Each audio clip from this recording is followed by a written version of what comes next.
H.P. Lovecraft, The Dream Quest of Unknown Kadath. Narrated by Gary Appleton. 3 times Randolph Carter dreamed of the marvellous city, and 3 times was he snatched away while still he paused on the high terrace above it. All golden and lovely, it blazed in the sunset, with walls, temples, colonnades, and arched bridges of veined marble, silver-basined fountains of prismatic spray in broad squares and perfumed gardens, and wide streets marching between delicate trees and blossom-laden urns and ivory statues in gleaming rows, while on steep northward slopes climbed tiers of tiny red roofs and old peaked gables harbouring little lanes of grassy cobbles. It was a fever of the gods, a fanfare of supernal trumpets, and a clash of immortal cymbals. Mystery hung about it as clouds about a fabulous, unvisited mountain, and as Carter stood breathless and expectant on that balustrade parapet, there swept up to him the poignancy and suspense of almost vanished memory, the pain of lost things, and the maddening need to place again what once had an awesome and momentous place. He knew that for him its meaning must once have been supreme, though in what cycle or incarnation he had known it, or whether in dream or in waking, he could not tell. Vaguely it called up glimpses of a far forgotten first youth, when wonder and pleasure lay in all the mysteries of days and dawn and dusk alike, strode forth prophetic to the eager sounds of lutes and song, unclosing fairy gates towards further and surprising marvels. But each night, as he stood on that high marble terrace with the curious urns and carven rail, and looked off over that hushed sunset city of beauty and unearthly immanence, he felt the bondage of dream's tyrannous gods, for in no wise could he leave that lofty spot, or descend to the wide memorial flights flung endlessly down to where those streets of elder witchery lay outspread and beckoning. When for the 3rd time he awaked with those flights still undescended, and those hushed sunset streets still untraversed, he prayed long and earnestly to the hidden gods of dream, that brood capricious above the clouds on unknown Kadath, in the cold waste where no man treads. But the gods made no answer, and shewed no relenting, nor did they give any favouring sign when he prayed to them in dream, and invoked them sacrificially through the bearded priests Nasht and Kamanthar, whose cavern temple with its pillar of flame lies not far from the gates of the waking world. It seemed, however, that his prayers must have been adversely heard, for after even the first of them, he ceased wholly to behold the marvellous city, as if his 3 glimpses from afar had been mere accidents or oversights, and against some hidden plan or wish of the gods. At length, sick with longing for those glittering sunset streets and cryptical hill lanes among ancient tiled roofs, nor able sleeping or waking to drive them from his mind, Carter resolved to go with bold entreaty whither no man had gone before, and dare the icy deserts through the dark to where unknown Kadath, veiled in cloud and crowned with unimagined stars, holds secrets and nocturnal the Onyx castle of the Great Ones. In light slumber, he descended the 70 steps to the cavern of flame, and talked of this design to the bearded priests, Nasht and Kamantar. And the priests shook their puissant-bearing heads and vowed it would be the death of his soul. They pointed out that the Great Ones had shewn already their wish, and that it is not agreeable to them to be harassed by insistent pleas. They reminded him, too, that not only had no man ever been to unknown Kadath, but no man had ever suspected in what part of space it may lie, whether it be in the dreamlands around our world, or in those surrounding some unguessed companion of Formalhaut or Aldebaran. The human soul, since time began, had ever crossed and recrossed the black, impious gulfs to other dreamlands. And of that, 3 too had come back, quite mad. There were, in such voyages, incalculable local dangers, as well as that shocking final peril which gibbers unmentionably outside the ordered universe, where no dreams reach. That last amorphous blight of nethermost confusion which blasphemes and bubbles at the centre of all infinity.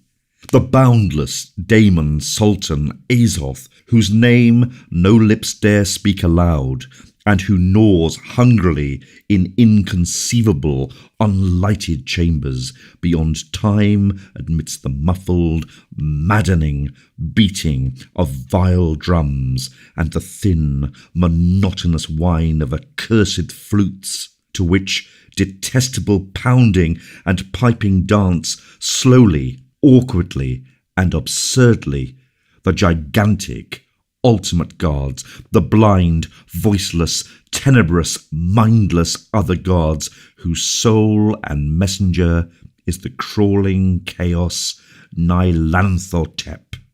Of these things was Carter warned by the priests, Nasht and Kamatar, in the cavern of flame. But still he resolved to find the gods on unknown Kadath in the cold waste, wherever that might be, and to win from them the sight and remembrance and shelter of the marvellous Sunset City. He knew that his journey would be strange and long, and that the Great Ones would be against it. But being old in the land of dream, he counted on many useful memories and devices to aid him. So asking a farewell blessing of the priests, and thinking shrewdly on his course, he boldly descended the 700 steps to the gate of deeper slumber, and set out through the enchanted wood. In the tunnels of that twisted wood, whose low, prodigious oaks twine groping boughs and shine dim with the phosphorescence of strange fungi, dwell the furtive and secretive Zoogs, who know many obscure secrets of the dream world and a few of the waking world, since the wood at 2 places touches the land of men, though it would be disastrous to say where. Certain unexplained rumours, events, and vanishments occur among men where the Zoogs have access, and it is well that they cannot travel far outside the world of dream. But over the nearer parts of the dream world they pass freely, flitting small and brown and unseen, and bearing black, piquant tales to beguile the hours around their hearths in the forests they love. Most of them live in burrows, but some inhabit the trunks of the great trees, and although they live mostly on fungi, it is muttered that they have also a slight taste for meat, either physical or spiritual, for certainly many dreamers have entered that wood who have not come out. Carter, however, had no fear, for he was an old dreamer and had learnt their fluttering language and made many a treaty with them, having found through their help the splendid city of Seleophias in Orth-Nagi beyond the Tanirian hills, where reigns half the year the great King Khurans, a man who he had known by another name in life. Khurans was the one soul who had been to the star gulfs and returned free from madness. Threading now the low phosphorescent aisles between those gigantic trunks, Carter made fluttering sounds in the manner of the Zoogs, and listened now and then for responses. He remembered one particular village of the creatures near the centre of the wood, where a circle of great mossy stones in what once was a clearing tells of older and more terrible dwellers long forgotten, and toward this spot he hastened. He traced his way by the grotesque fungi, which always seems better nourished as one approaches the dread circle where elder beings danced and sacrificed. Finally, the greater light of those thicker fungi revealed a sinister green and grey vastness pushing up through the roof of the forest and out of sight. This was the nearest of the great rings of stone, and Carter knew he was close to the Zoog village. Renewing his fluttering sound, he waited patiently and was, at length, rewarded by an impression of many eyes watching him. It was the Zoogs, for one sees their weird eyes long before one can discern their small, slippery brown outlines. Out they swarmed from hidden burrow and honeycombed tree, till the whole dim-litten region was alive with them. Some of the wilder ones brushed Carter unpleasantly, and one even nipped loathsomely at his ear. But these lawless spirits were soon restrained by their elders. The Council of Sages, recognizing the visitor, offered a gourd of fermented sap from a haunted tree unlike the others, which had grown from a seed dropped down by someone on the moon. And as Carter drank it ceremoniously, a very strange colloquy began.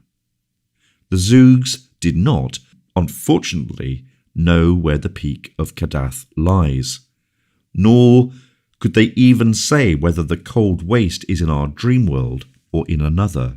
Rumours of the great ones came equally from all points, and one might only say that they were likelier to be seen on high mountain peaks than in valleys, since on such peaks they dance reminiscently when the moon is above and the clouds beneath. Then one very ancient Zoog recalled a thing unheard of by the others, and said that in Ultha, beyond the river Sky, there still lingered the last copy of those inconceivably old Nankotic manuscripts made by waking men in forgotten boreal kingdoms and born into the land of dreams when the hairy cannibal Nothakar overcame many templed Orlanto and slew all the heroes of the land of Lomar. Those manuscripts, he said, told much of the gods, and besides, in Ultar there were men who had seen the signs of the god, and even one old priest who had scaled a great mountain to behold them dancing by moonlight. He had failed, though his companion had succeeded, and perished namelessly. So Randolph Carter thanked the Zoogs, who fluttered amicably, and gave him another gourd of moon-tree wine to take with him, and set out through the phosphorescent wood for the other side, where the rushing sky flows down from the slopes of Liron and Hathag, and Nir and Ultha dot the plain. Behind him, furtive and unseen, crept several of the curious Zoogs, for they wished to learn what might befall him and bear back the legend of their people. The vast oaks grew thicker as he pushed on beyond the village, and he looked sharply for a certain spot where they would thin somewhat, standing quite dead or dying among the unnatural, dense fungi and the rotting mould and mushy logs of their fallen brothers. There he would turn sharply aside, for at that spot a mighty slab of stone rests on the forest floor, and those who have dared approach it say that it bears an iron ring 3 feet wide. Remembering the archaic circle of great mossy rocks and what it was possibly set up for, the Zoogs do not pause near that expansive slab with its huge ring, for they realize that all which is forgotten need not necessarily be dead, and they would not like to see the slab rise slowly and deliberately. Carter detoured at the proper place and heard behind him the frightened fluttering of some of the more timid Zoogs. He had known they would follow him, so he was not disturbed, for one grows accustomed to the anomalies of these prying creatures.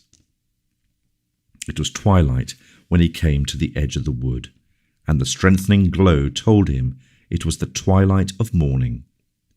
Over fertile plains, rolling down to the sky, he saw the smoke of cottage chimneys, and on every hand were the hedges and ploughed fields and thatched roofs of a peaceful land. Once he stopped at a farmhouse well for a cup of water, and all the dogs barked affrightedly at the inconspicuous Zoogs that crept through the grass behind.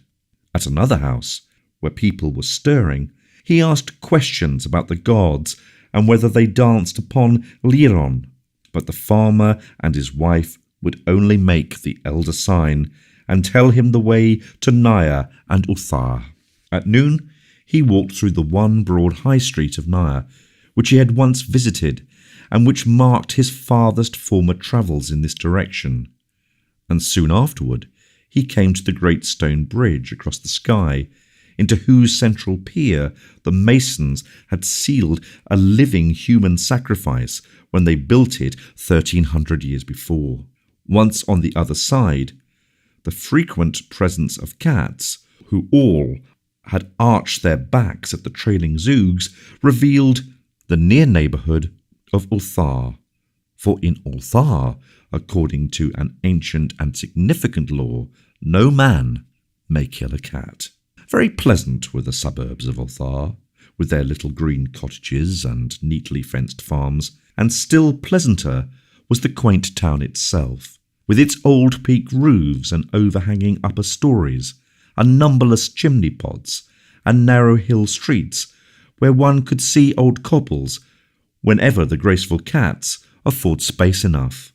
Carter, the cats being somewhat dispersed by the half-seen Zoogs, picked his way directly to the modest temple of the Elder Ones, where the priests and old records were said to be, and once within that venerable circle tower of ivied stone, which crowns Ultha's highest hill, he sought out the patriarch, Atal, who had been up the forbidden peak Hathar Kla in the stony desert, and had come down again alive. Atal, seated on an ivory dais in a festooned shrine at the top of the temple, was fully 3 centuries old, but still very keen of mind and memory. From him, Carter learned many things about the gods, but mainly that they are indeed only Earth's gods, ruling feebly our own dreamland and having no power or habitation elsewhere. They might, Atal said, heed a man's prayer if in good humour, but one must not think of climbing to their onyx stronghold atop Kadath in the cold waste. It was lucky that no man knew where Kadath towers, for the fruits of ascending it would be very grave. Atal's companion, Barzai the Wise, had been drawn screaming into the sky for climbing merely the known peak of Hathak-Klar, with unknown Kadath, if ever found, matters would be much worse. For although Earth's gods may sometimes be surpassed by a wise mortal, they are protected by the other gods from outside, whom it is better not to discuss. At least twice in the world's history, the other gods set their seal upon Earth's primal granite, once in antediluvian times as guessed from a drawing in those parts of the Nankotic manuscripts, too ancient to be read, and once on Hathak-Klar, where Bazai the Wise tried to see Earth's gods dancing by moonlight. So, Atal said, it would be much better to let all gods alone, except in tactful prayers. Carter, though, disappointed by Atal's discouraging advice, and by the meagre help to be found in the Nankotic manuscripts and the 7 cryptical books of Zaan, did not wholly despair. First, he questioned the old priest about that marvellous sunset city seen from the railed terrace, thinking that perhaps he might find it without the god's aid. But Atal could tell him nothing. Probably, Atal said, the place belonged to his especial dream world, and not to the general land of vision that many know. And conceivably, it might be on another planet. In that case, Earth's gods could not guide him, even if they would. For this was not likely, since the stopping of the dreams shewed pretty clearly that it was something the Great Ones wished to hide from him.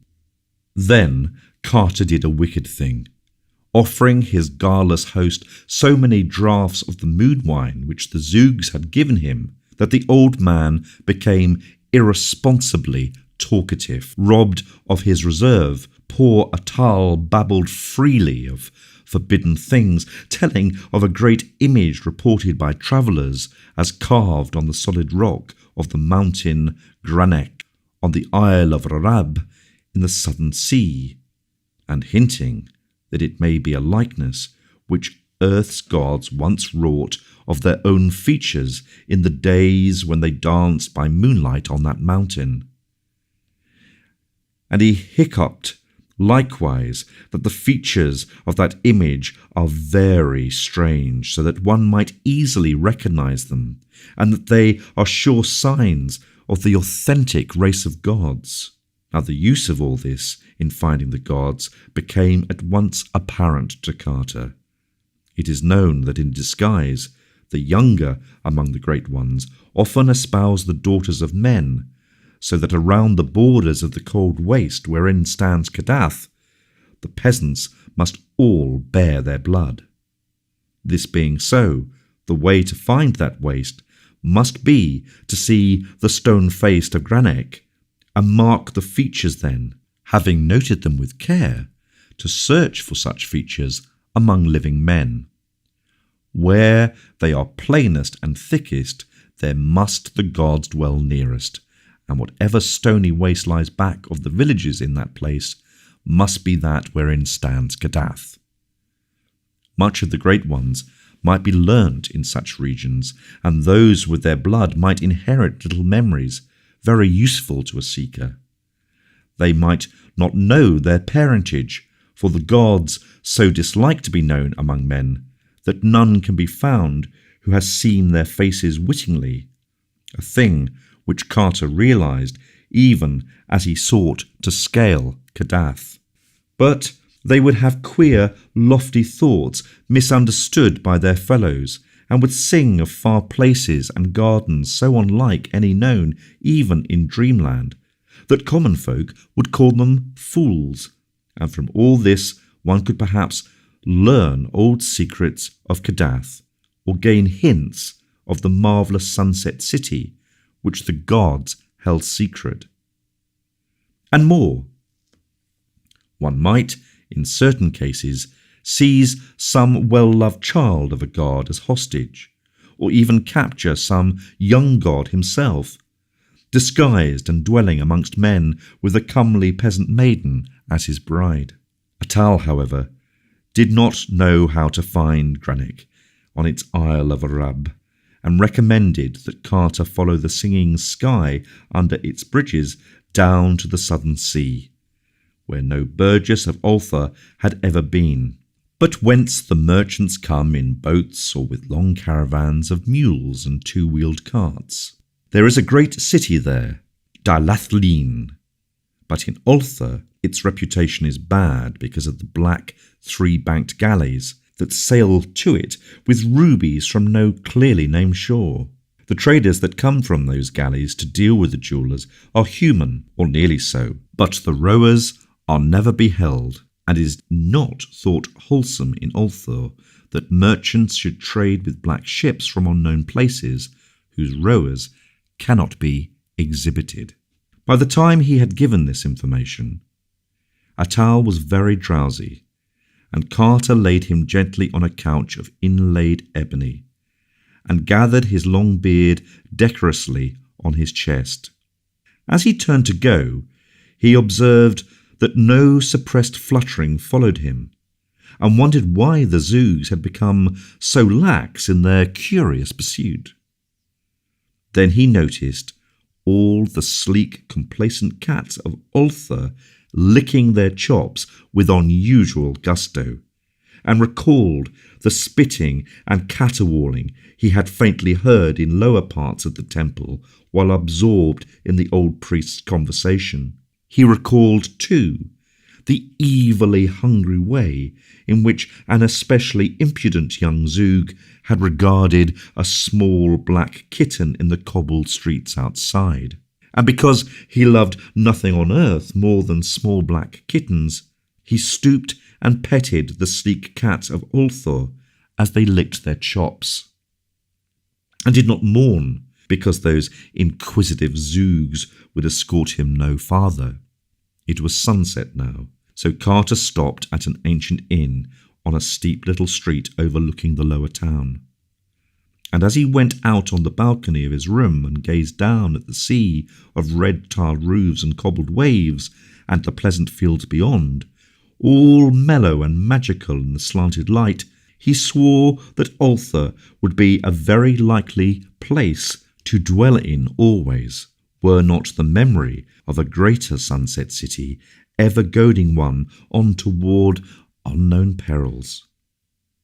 Then twilight fell, and the pink walls of the plastered gables turned violet and mystic, and little yellow lights floated up one by one from old lattice windows, and sweet bells pealed in the temple tower above, and the first stars winked softly above the meadow across the sky. With night came song, and Carter nodded as the lutenist praised ancient days from beyond the filigreed balconies and tessellated courts of simple Ulster. And there might have been sweetness even in the voices of Ulster's many cats, but that they were mostly heavy and silent from strange feasting. Some of them stole off to those very cryptical realms which are known only to cats, and which villagers say are on the moon's dark side, whither the cats leap from tall housetops, but one small black kitten crept upstairs and sprang in Carter's lap to purr and play, and curled up near his feet when he lay down, at last on the little couch whose pillows were stuffed with fragrant, drowsy herbs. In the morning, Carter joined a caravan of merchants bound for Dalathlin, with the spun wool of Ulster and the cabbages of Ulster's busy farms. And for 6 days they rode with tinkling bells on the smooth roadside beside the sky, stopping some nights at the inns of little quaint fishing towns, and on other nights camping under the stars while snatches of boatmen's songs came from the placid river. The country was very beautiful, with green hedges and groves, and picturesque peaked cottages and octagonal windmills. On the 7th day, a blur of smoke arose on the horizon ahead, and then the tall black towers of Dilathleen, which is built mostly of basalt. Dilathleen, with its thin angular towers, looks in the distance like a bit of the Giant's Causeway, and its streets are dark and uninviting. There are many dismal sea taverns near the myriad wharves, and all the town is thronged with the strange seamen of every land on earth, and of a few which are said to be not on earth. Carter questioned the oddly robed men of that city about the peak of Granich on the Isle of Orab, and found they knew of it well. Ships came from Bahana on that island, one being due to return thither in only a month, and Granich is but 2 days' zebra ride from that port. But few had seen the stone face of the god, because it is on a very difficult side of Granich, which overlooks only sheer crags and a valley of sinister lava. Once the gods were angered with men on that side, and spoke of the matter to the other gods. It was hard to get this information from the traders and sailors in Dilathleen sea taverns, because they mostly preferred to whisper of the black galleys. One of them was due in a week, with rubies from its unknown shore, and the townsfolk dreaded to see it dock. The mouths of the men who came from it to trade were too wide, and the way their turbans were humped up in 2 points above their foreheads was in especially bad taste. And their shoes were the shortest and queerest ever seen in the 6 kingdoms. But worst of all was the matter of the unseen rowers. Those 3 banks of oars moved too briskly and accurately and vigorously to be comfortable, and it was not right for a ship to stay in port for weeks while the merchants traded, yet to give no glimpse of its crew. It was not fair to be the tavern keepers of Dilathleen, or to the grocers and butchers either, for not a scrap of provisions was ever sent aboard. The merchants took only gold and stout black slaves from Parg across the river. That was all they ever took, those unpleasantly featured merchants and their unseen rowers. Never anything from the butchers and grocers, but only gold and the fat black men of Parg whom they bought by the pound. And the odours from those galleys which the south wind blew in from the wharves are not to be described. Only by constantly smoking strong thagweed could even the hardiest denizen of the old sea taverns bear them. Dilathleen would never have tolerated the black galleys had such rubies been obtainable elsewhere, but no mine in all earth's dreamland was known to produce their like. Of these things Dilathleen's cosmopolitan folk chiefly gossiped, whilst Carter waited patiently for the ship from Bahana, which might bear him to the isle whereon carven Granich towers lofty and barren. Meanwhile, he did not fail to seek through the haunts of far travellers for any tales they might have concerning Kadath in the cold waste, or a marvellous city of marble walls and silver fountains, seen below terraces in the sunset.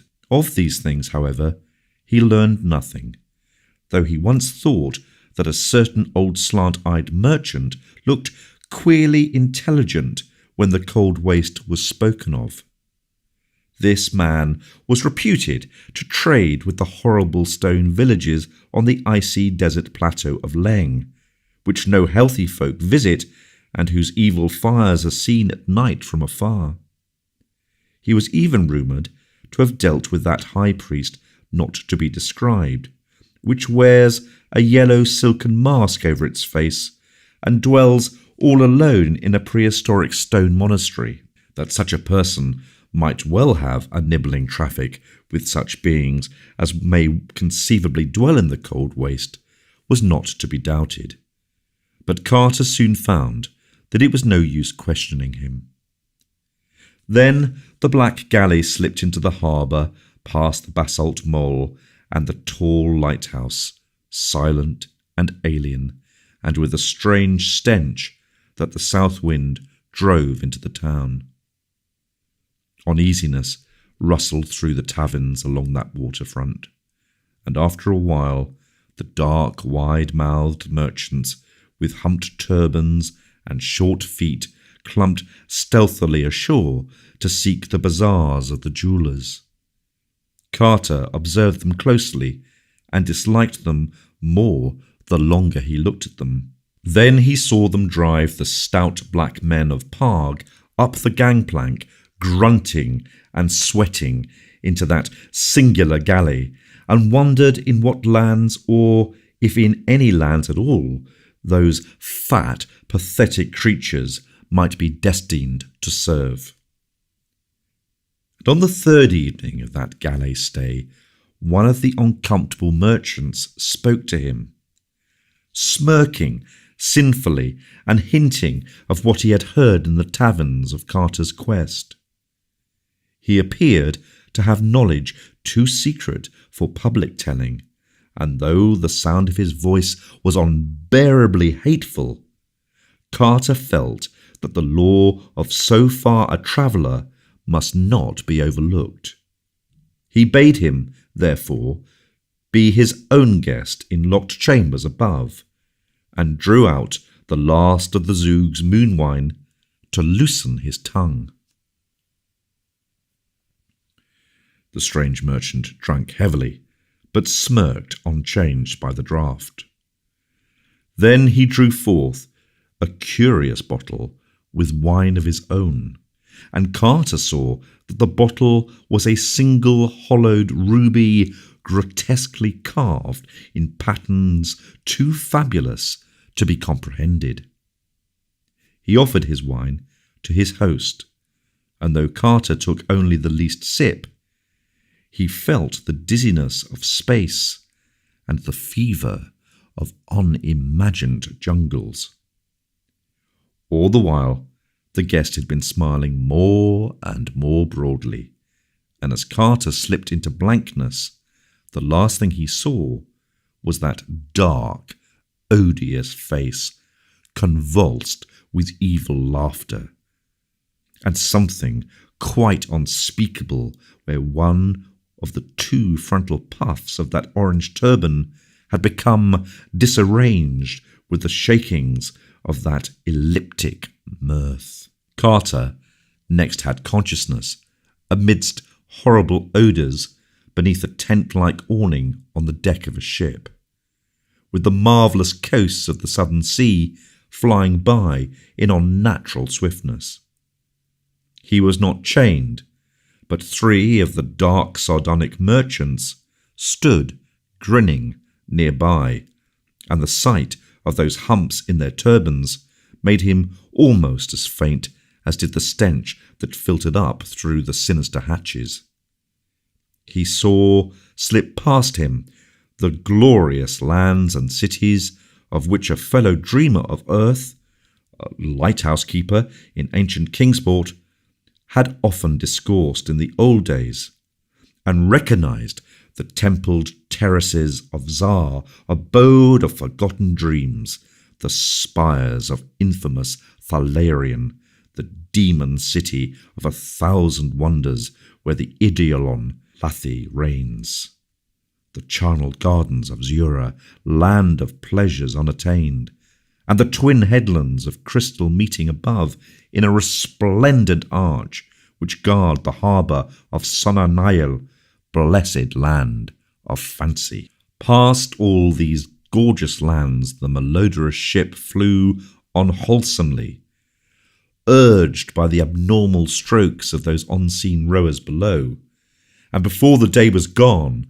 Carter saw that the steersman could have no other goal than the basalt pillars of the west, beyond which simple folk say splendid Cathuria lies, but which wise dreamers well know are the gates of a monstrous cataract wherein the oceans of earth's dreamland drop wholly to abysmal nothingness and shoot through the empty spaces towards other worlds and other stars and the awful voids outside the ordered universe where the demon sultan Azoth gnaws hungrily in chaos amid pounding and piping and the hellish dancing of the other gods, blind, voiceless, tenebrous, and mindless, with their soul and messenger Nyarlathotep. Meanwhile, the three sardonic merchants would give no word of their intent, though Carter well knew that they must be leagued with those who wished to hold him from his quest. It is understood in the land of dreams that the other gods have many agents moving among men, and all these agents, whether wholly human or slightly less than human, are eager to work the will of those blind and mindless things in return for the favour of their hideous soul and messenger, the crawling chaos Nyarlathotep. So Carter inferred that the merchants of the humped turbans, hearing of his daring search for the great ones in their castle on Kadath, had decided to take him away and deliver him to Nyarlathotep for whatever nameless bounty might be offered for such a prize. What might be the land of those merchants in our known universe, or in the eldritch spaces outside, Carter could not guess, nor could he imagine at what hellish trysting place they would meet the crawling chaos to give him up and claim their reward. He knew, however, that no beings as nearly human as these would dare approach the ultimate knighted throne of the demon Azoth in the formless central void. At the set of the sun, the merchants licked their excessively wide lips and glared hungrily, and one of them went below and returned from some hidden and offensive cabin with a pot and basket of plates. Then they squatted close together beneath the awning and ate the smoking meat that was passed around. But when they gave Carter a portion, he found something very terrible in the size and shape of it, so that he turned even paler than before and cast that portion into the sea when no eye was on him. And again he thought of those unseen rowers beneath, and of the suspicious nourishment from which their far too mechanical strength was derived. It was dark when the galley passed betwixt the basalt pillars of the west, and the sound of the ultimate cataract swelled portentous from ahead. And the spray of that cataract rose to obscure the stars, and the deck grew damp, and the vessel reeled in the surging current of the brink. Then, with a queer whistle and plunge, the leap was taken, and Carter felt the terror of nightmare as earth fell away and the great boat shot silent and comet-like into planetary space. Never before had he known what shapeless black things lurk and caper and flounder all through the ether, leering and grinning at such voyagers as may pass, and sometimes feeling about with slimy paws when some moving object excites their curiosity. These are the nameless larvae of the other gods, and like them are blind and without mind, and possessed of singular hungers and thirsts. But that offensive galley did not aim as far as Carter had feared, for he soon saw that the helmsman was steering a course directly for the moon. The moon was a crescent, shining larger and larger as they approached it, and shewing its singular craters and peaks uncomfortably. The ship made for the edge, and it soon became clear that its destination was that secret and mysterious side which is always turned away from the earth, and which no fully human person, save perhaps the dreamer Sneerath Ko, has ever beheld. Close aspect of the moon, as the galley drew near, proved very disturbing to Carter. and he did not like the size and shape of the ruins which crumbled here and there. The dead temples on the mountains were so placed that they could have glorified no wholesome or suitable gods, and in the symmetries of the broken columns there seemed to lurk some dark and inner meaning which did not invite solution. And what the structure and proportions of the olden worshippers could have been, Carter steadily refused to conjecture. When the ship rounded the edge and sailed over those lands unseen by man, there appeared in the queer landscape certain signs of life, and Carter saw many low, broad, round cottages in fields of grotesque, whitish fungi. He noticed that these cottages had no windows, and thought that their shape suggested the huts of Esquimaux. Then he glimpsed the oily waves of a sluggish sea, and knew that the voyage was once more to be by water, or at least through some liquid. The galley struck the surface with a peculiar sound, and the odd, elastic way the waves received it was very perplexing to Carter. They now slid along at great speed, once passing and hailing another galley of kindred form, but generally seeing nothing but that curious sea and a sky that was black and star-strewn, even though the sun shone scorchingly in it. There presently rose ahead the jagged hills of a leprous-looking coast, and Carter saw the thick, unpleasant grey towers of a city.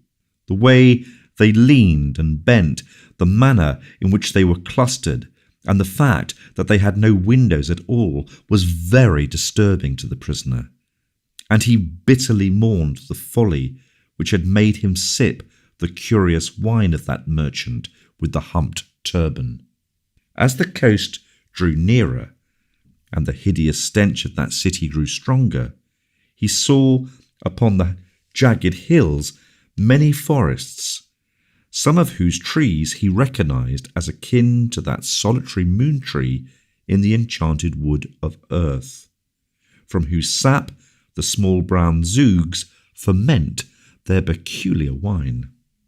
Carter could now distinguish moving figures on the noisome wharves ahead, and the better he saw them, the worse he began to fear and detest them, for they were not men at all, or even approximately men, but great, greyish, white, slippery things which could expand and contract at will, and whose principal shape, though it often changed, was that of a sort of toad without any eyes, but with a curiously vibrating mass of short pink tentacles on the end of its blunt, vague snout. These objects were waddling busily about the wharves, moving bales and crates and boxes with preternatural strength, and now and then hopping on or off some anchored galley with long oars in their forepaws. And now and then one would appear driving a herd of clumping slaves, which indeed were approximate human beings with wide mouths, like those merchants who traded in Delathleen. Only these herds, being without turbans or shoes or clothing, did not seem so very human after all. Some of these slaves, the fatter ones, whom a sort of overseer would pinch experimentally, were unloaded from ships and nailed in crates which workers pushed into low warehouses or loaded on great lumbering vans.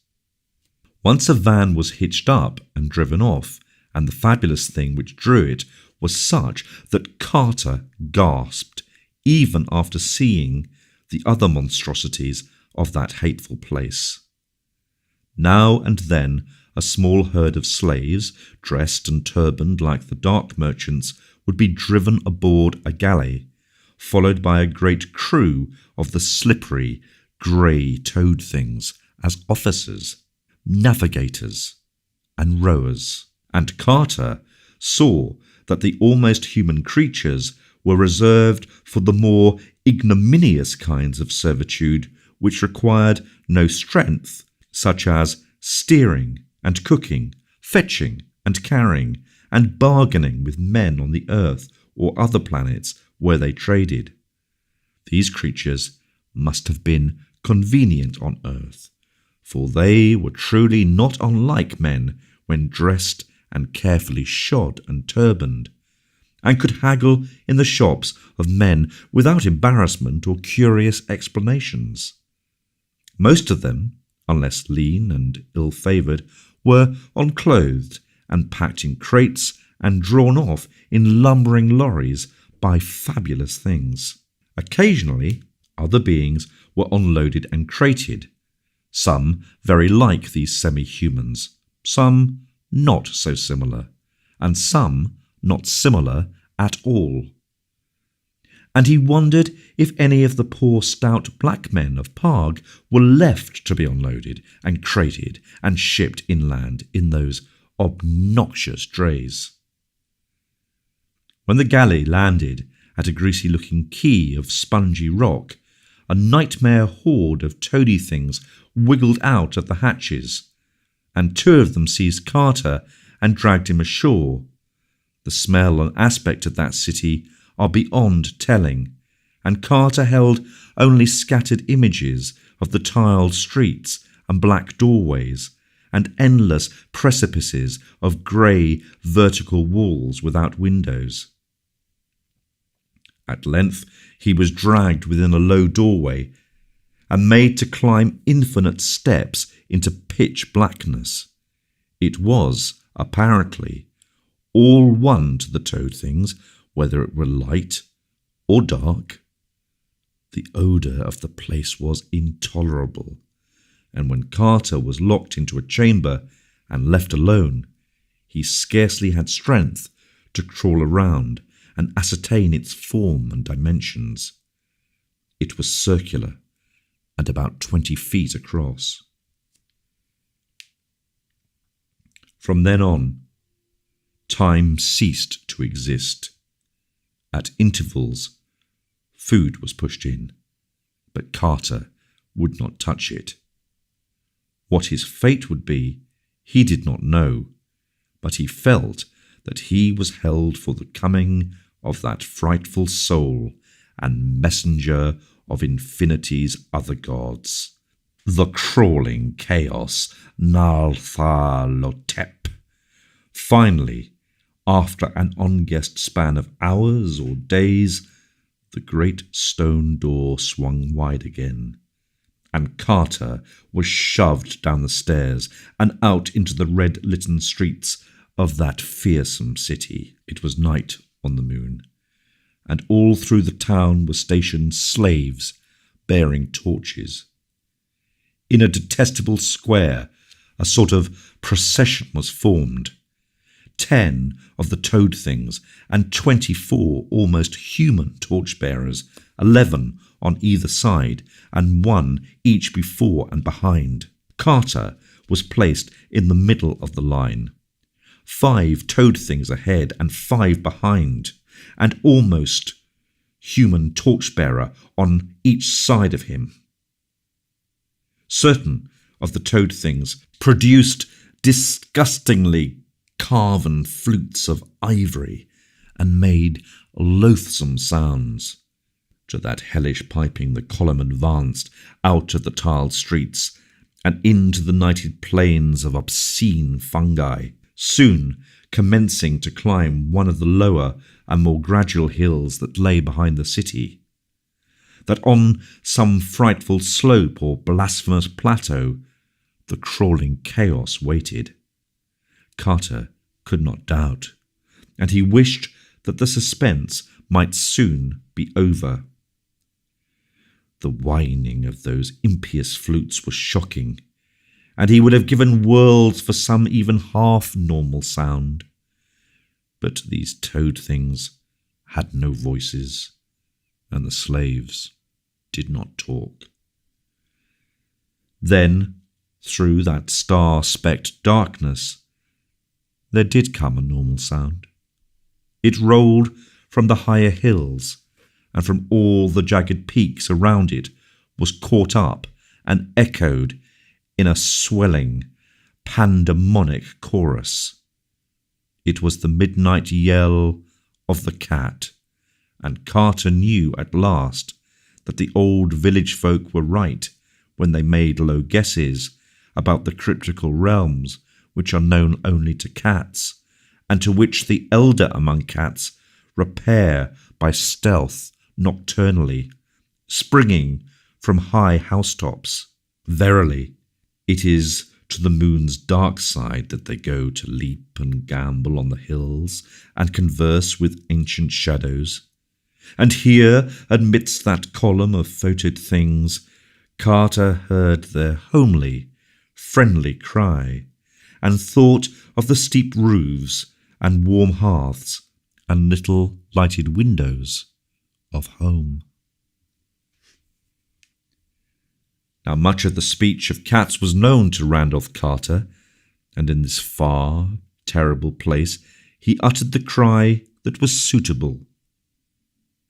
But that he need not have done, for even as his lips opened, he heard the chorus wax and draw nearer, and saw swift shadows against the stars, as small graceful shapes leaped from hill to hill in gathering legions. The call of the clan had been given, and before the foul procession had time even to be frightened, a cloud of smothering fur and a phalanx of murderous claws were tidily and tempestuously upon it. The flute stopped, and there were shrieks in the night. Dying, almost humans screamed, and cats spit and yowled and roared, but the toad things never made a sound as their stinking green ichor oozed fatally upon that porous earth with the obscene fungi. It was a stupendous sight while the torches lasted, and Carter had never before seen so many cats, black, grey and white, yellow, tiger and mixed, common, Persian and Manx, Tibetan, Angora and Egyptian, all were there in the fury of battle, and there hovered above them some trace of that profound and inviolate sanctity which made their goddess great in the temples of Bubastis. They would leap 7 strong at the throat of an almost human, or the pink tentacled snout of a toad thing, and drag it down savagely to the fungus plain, where myriads of their fellows would surge over it and into it with the frenzied claws and teeth of a divine battle fury. Carter had seized a torch from a stricken slave, but was soon overborne by the surging waves of his loyal defenders. Then he lay in the utter blackness, hearing the clangour of war and the shouts of the victors, and feeling the soft paws of his friends as they rushed to and fro over him in the fray. At last, awe and exhaustion closed his eyes, and when he opened them again, it was upon a strange scene. The great shining disk of the earth, 13 times greater than that of the moon as we see it, had risen with floods of weird light over the lunar landscape, and across all those leagues of wild plateau and ragged crest there squatted one endless sea of cats in orderly array. Circle on circle they reached, and 2 or 3 leaders out of the ranks were licking his face and purring to him consolingly. Of the dead slaves and toad things, there were not many signs. But Carter thought he saw one bone a little way off in the open space between him and the beginning of the solid circles of the warriors. Carter now spoke with the leaders in the soft language of cats, and learned that his ancient friendship with the species was well known, and often spoken of in the places where cats congregate. He had not been unmarked in Ulthar when he passed through, and the sleek old cats had remembered how he petted them even after they had attended to the hungry Zoogs who looked evilly at a small black kitten. And they recalled, too, how he had welcomed the very little kitten who came to see him at the inn, and how he had given it a saucer of rich cream in the morning before he left. The grandfather of that very little kitten was the leader of the army now assembled, for he had seen the evil procession from a far hill and recognized the prisoner as a sworn friend of his kind on earth and in the land of dream. A yowl now came from a farther peak, and the old leader paused abruptly in his conversation. It was one of the army's outposts, stationed on the highest of the mountains to watch the one foe which Earth's cats fear, the very large and peculiar cats from Saturn, who, for some reason, have not been oblivious of the charm of our moon's dark side. They are leagued by 20 with the evil toad things and are notoriously hostile to our earthly cats, so that at this juncture a meeting would have been somewhat a grave matter. After a brief consultation of generals, the cats rose and assumed a closer formation, crowding protectingly around Carter and preparing to take the great leap through space back to the housetops of our Earth and its dreamland. The old field marshal advised Carter to let himself be borne along smoothly and passively in the massed ranks of furry leapers, and told him how to spring when the rest sprang and land gracefully when the rest landed. He also offered to deposit him in any spot he desired, and Carter decided on the city of Dylath-Leen, whence the Black Galley had set out, for he wished to sail thence for Urab and the carven crest of Granic, and also to warn the people of the city to have no more traffic with black galleys, if indeed that traffic could be tactfully and judiciously broken off. Then, upon a signal, the cats all leaped gracefully with their friend packed securely in their midst, while in a black cave on a far unhallowed summit of the Moon Mountains still vainly waiting, the crawling chaos, Nar-Lathotep. The leap of the cats through space was very swift, and being surrounded by his companions, Carter did not see this time the great black shapelessness that lurk and caper and flounder in the abyss. Before he fully realized what had happened, he was back in his familiar room at the inn at Dylath-Leen, and the stealthy, friendly cats were pouring out of the window in streams. The old leader from Ulthar was the last to leave, and as Carter shook his paw, he said he would be able to get home by cock-crow. When dawn came, Carter went downstairs and learned that a week had elapsed since his capture and leaving.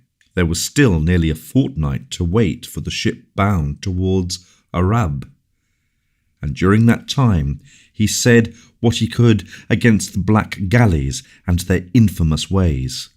Most of the townsfolk believed him, yet so fond were the jewellers of great rubies that none would wholly promise to cease trafficking with the wide-mouthed merchants. If aught of evil ever befalls Dylath-Leen through such traffic, it was not his fault.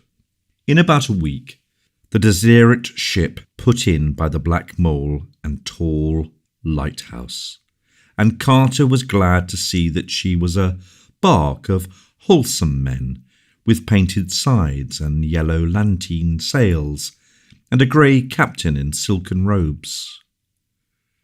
Her cargo was the fragrant resin of arabs in a grove, and the delicate pottery baked by the artists of Barna, and the strange little figures carved from granite's ancient lava. For this they were paid in the wool of Ultha and the iridescent textiles of Hatheg, and the ivory that the black men carve across the river in Parg.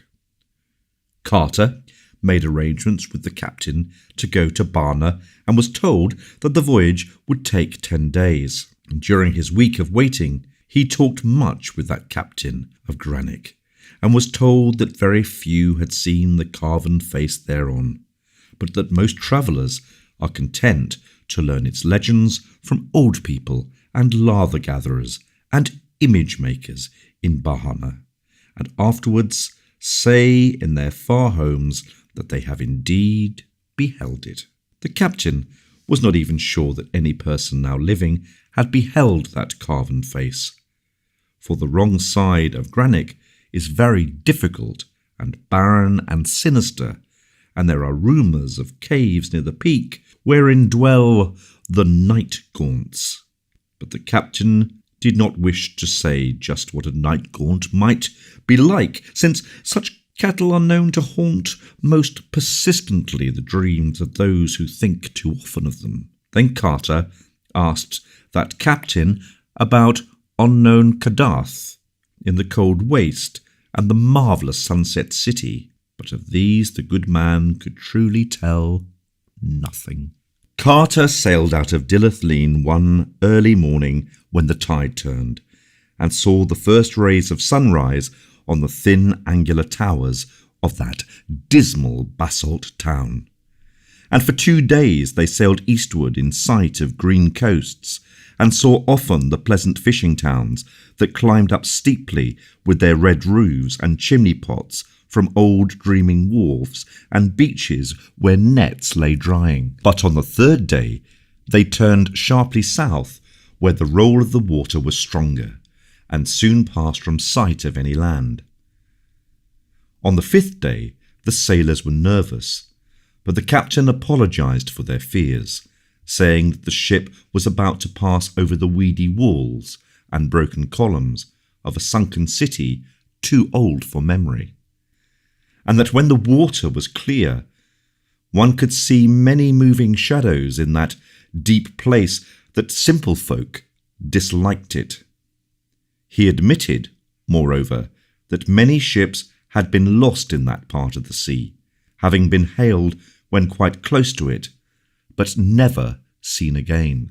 That night the moon was very bright, and one could see a great way down in the water. There was so little wind that the ship could not move much, and the ocean was very calm. Looking over the rail, Carter saw many fathoms deep the dome of a great temple, and in front of it an avenue of unnatural sphinxes leading to what was once a public square. Dolphins sported merrily in and out of the ruins, and porpoises revelled clumsily here and there, sometimes coming to the surface and leaping clear out of the sea. As the ship drifted on a little, the floor of the ocean rose in hills, and one could clearly mark the lines of ancient climbing streets and the washed-down walls of myriad little houses.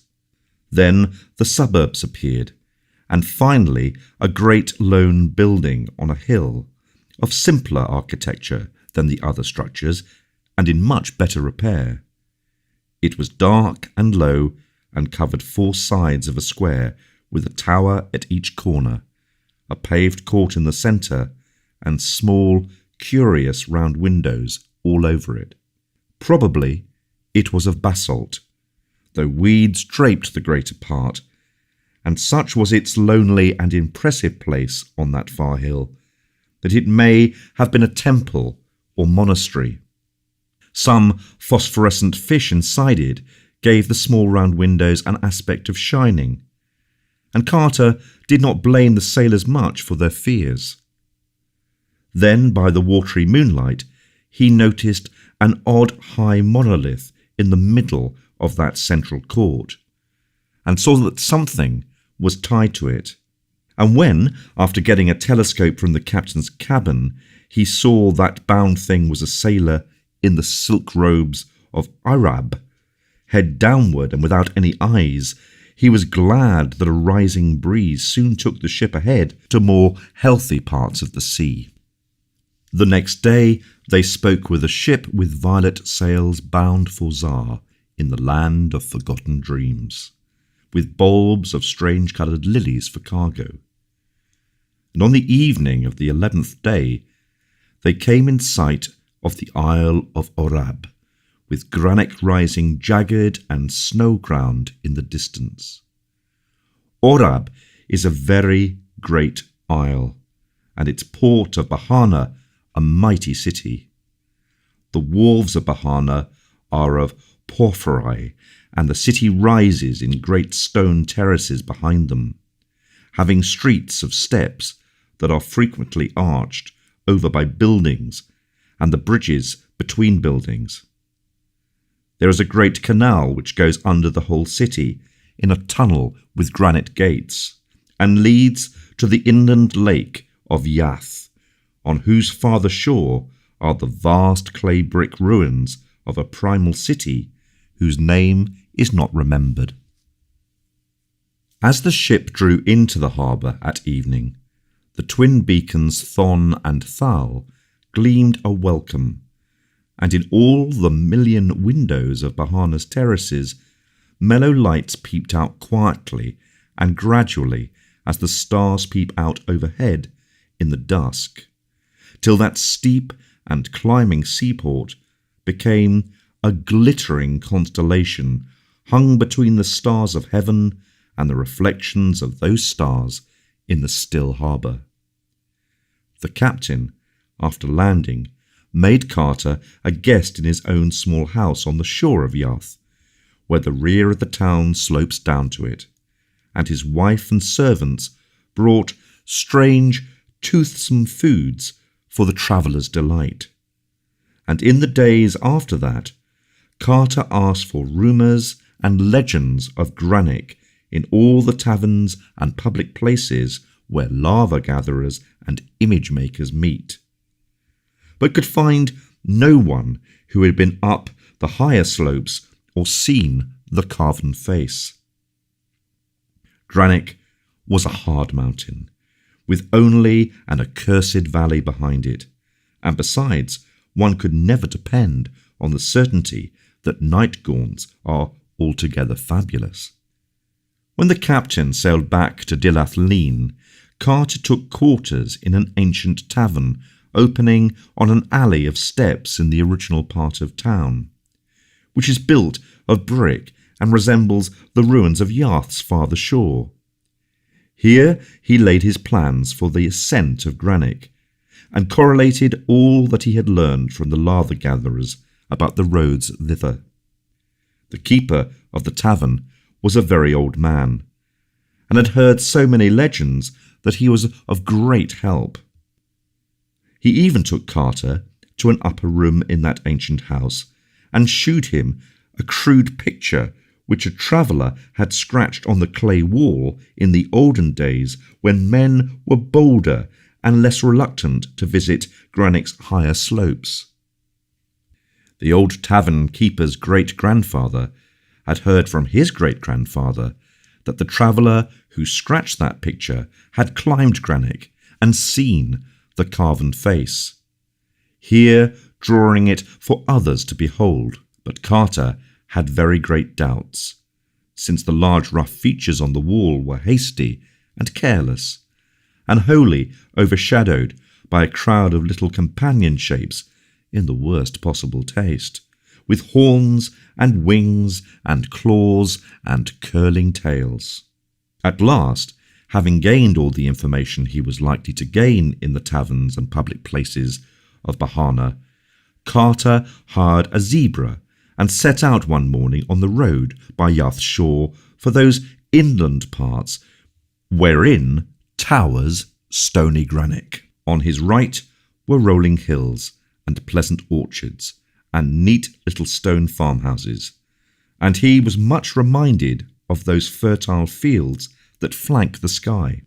By evening, he was near the nameless ancient ruins on Yath's farther shore, and though old lava-gatherers had warned him not to camp there at night, he tethered his zebra to a curious pillar before a crumbling wall and laid his blanket in a sheltered corner beneath some carvings whose meaning none could decipher.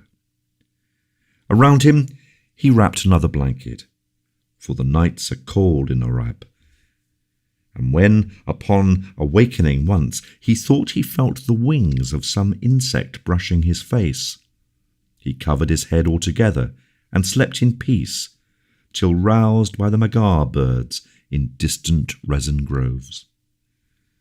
The sun had just come up over the great slope, whereon leagues of primal brick foundations and worn walls and occasional cracked pillars and pedestals stretched down desolate to the shore of Yath, and Carter looked about for his tethered zebra. Great was his dismay to see that docile beast stretched prostrate beside the curious pillar to which it had been tied, and still greater was he vexed on finding that the steed was quite dead, with all blood sucked away through a singular wound in its throat.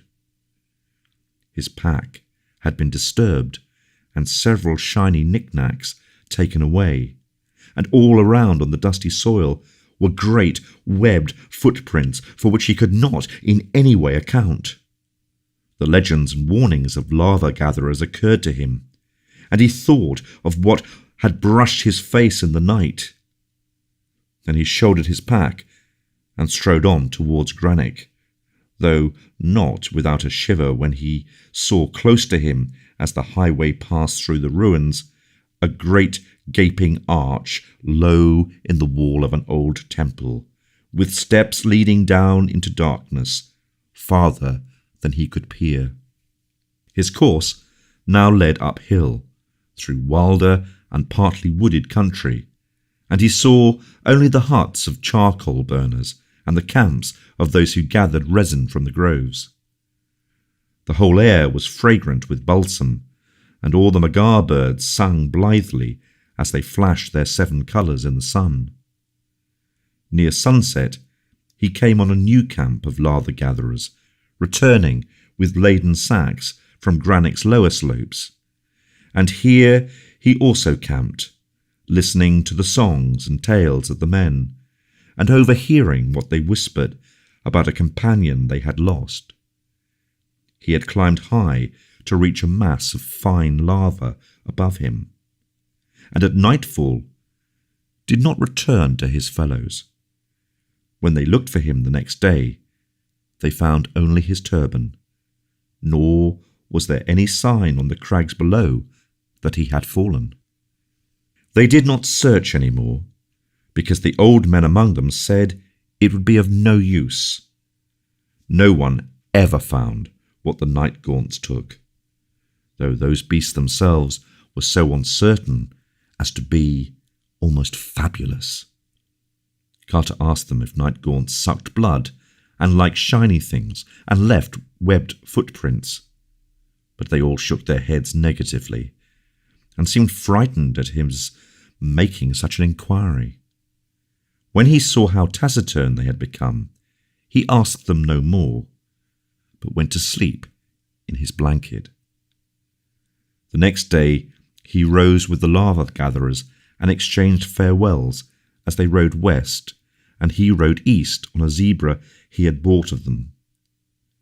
Their older men gave him blessings and warnings, and told him he had better not climb too high on Granick, but while he thanked them heartily, he was in no wise dissuaded, for still did he feel that he must find the gods on unknown Kadath, and win from them a way to that haunting and marvellous city in the sunset. By noon, after a long uphill ride, he came upon some abandoned brick villages of the hill people, who had once dwelt thus close to Granick, and carved images from its smooth lava. Here they had dwelt till the days of the old tavern keeper's grandfather. But about that time they felt that their presence was disliked. Their homes had crept even up the mountain slope, and the higher they built, the more people they would miss when the sun rose.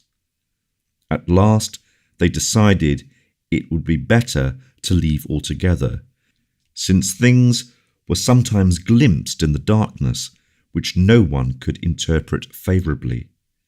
So in the end, all of them went down to the sea and dwelt in Bahana, inhabiting a very old quarter and teaching their sons the old art of image making, which to this day they still carry on.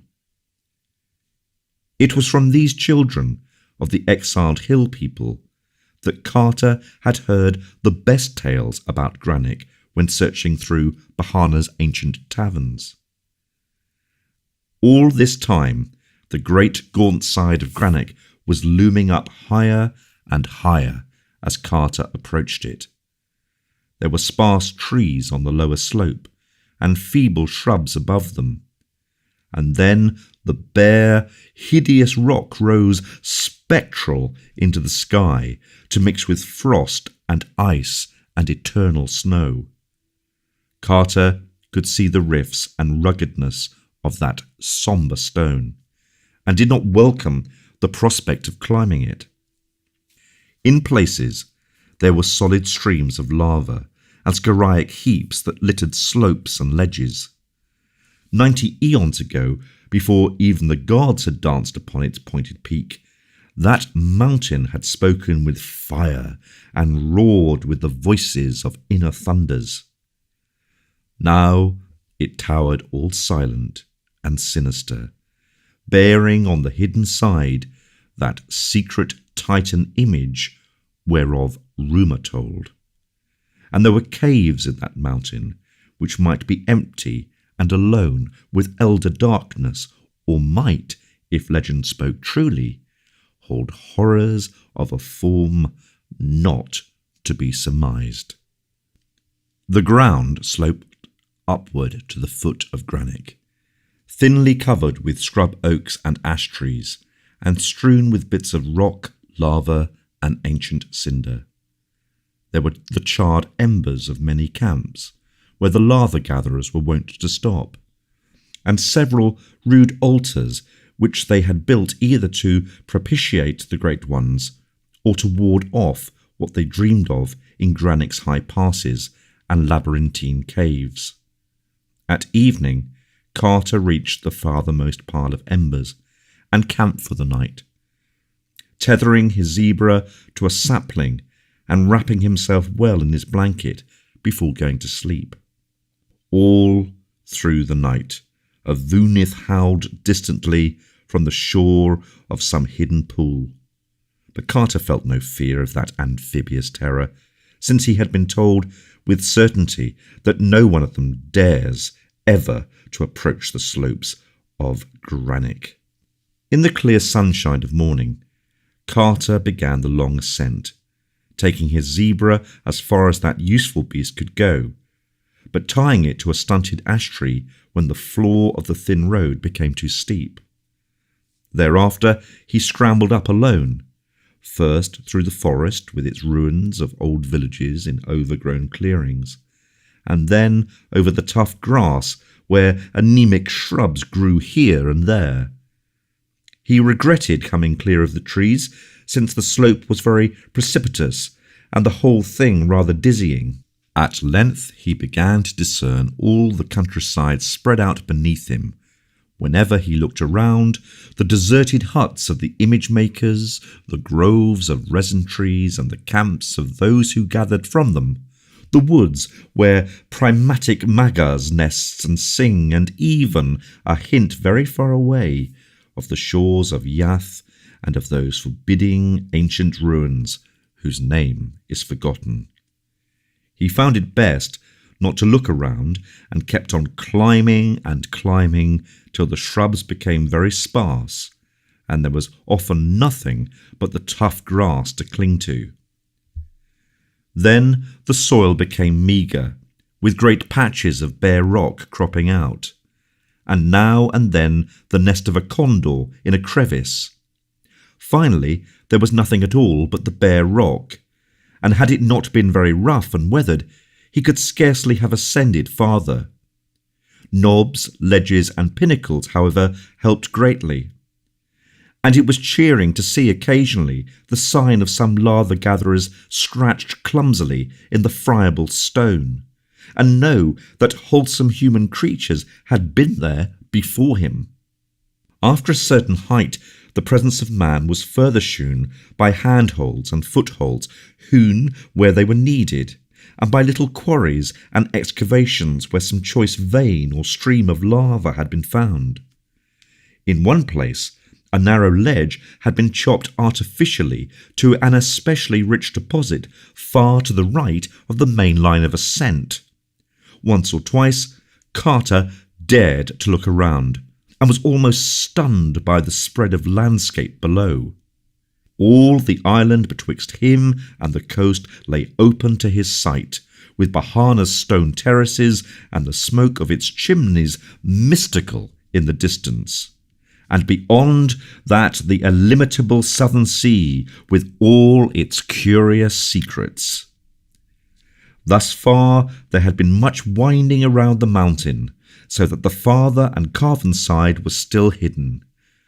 Carter now saw a ledge running upward to the left, which seemed to head the way he wished, and this course he took in the hope that it might prove continuous. After 10 minutes, he saw it was indeed no cul-de-sac, but that it led steeply on in an arc which would, unless suddenly interrupted or deflected, bring him after a few hours' climbing to that unknown southern slope overlooking the desolate crags and the accursed valley of lava. As new country came into view below him, he saw that it was bleaker and wilder than those seaward islands he had traversed. The mountainside, too, was somewhat different, being here pierced by curious cracks and caves not found on the straighter route he had left. Some of these were above him, and some beneath him, all opening on sheerly perpendicular cliffs and wholly unreachable by the feet of man. The air was very cold now, but so hard was the climbing that he did not mind it. Only the increasing rarity bothered him, and he thought that perhaps it was this which had turned the heads of other travellers and excited those absurd tales of night gaunts whereby they explained the loss of such climbers as fell from these perilous paths. He was not much impressed by travellers' tales, but had a good curved scimitar in case of any trouble. All lesser thoughts were lost in the wish to see that carven face which might set him on the track of the gods atop unknown Kadath. At last, in the fearsome iciness of upper space, he came round fully to the hidden side of Granite, and saw in infinite gulfs below him the lesser crags and sterile abysses of lava which marked the olden wrath of the great ones. There was, unfolded too, a vast expanse of country to the south, but it was a desert land without fair fields or cottages, chimneys, and seemed to have no ending. No trace of the sea was visible on this side, for Orab is a great island. Black caverns and odd crevices were still numerous on the sheer vertical cliffs, but none of them was accessible to a climber. There now loomed aloft a great beetling mass which hampered the upward view, and Carter was for a moment shaken with doubt lest it prove impassable. Poised in windy insecurity miles above earth, with only space and death on one side, and only slippery walls of rock on the other, He knew for a moment the fear that makes men shun Granach's hidden side. He could not turn round, yet the sun was already low. If there was no way aloft, the night would find him crouching there still, and the dawn would not find him at all. But there was a way, and he saw it in due season. Only a very expert dreamer could have used those imperceptible footholds. Yet to Carter they were sufficient. Surmounting now the outward hanging rock, he found the slope above much easier than that below, since a great glacier's melting had left a generous space with loam and ledges. To the left, a precipice dropped straight from unknown heights to unknown depths, with a cave's dark mouth just out of reach above him. Elsewhere, however, the mountain slanted back strongly, and even gave him space to lean and rest. He felt from the chill that he must be near the snow line, and looked up to see what glittering pinnacles might be shining in that late ruddy sunlight. Surely enough, there was the snow, uncounted thousands of feet above, and below it a great beetling crag-like that he had just climbed, hanging there forever in bold outline, black against the white of the frozen peak.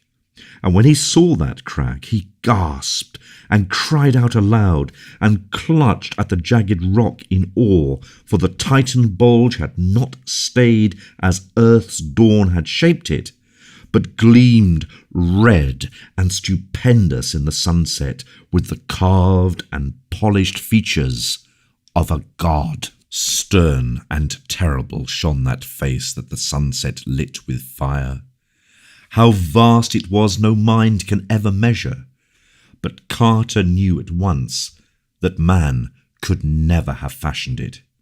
It was a god, chiselled by the hands of the gods, and it looked down haughty and majestic upon the seeker.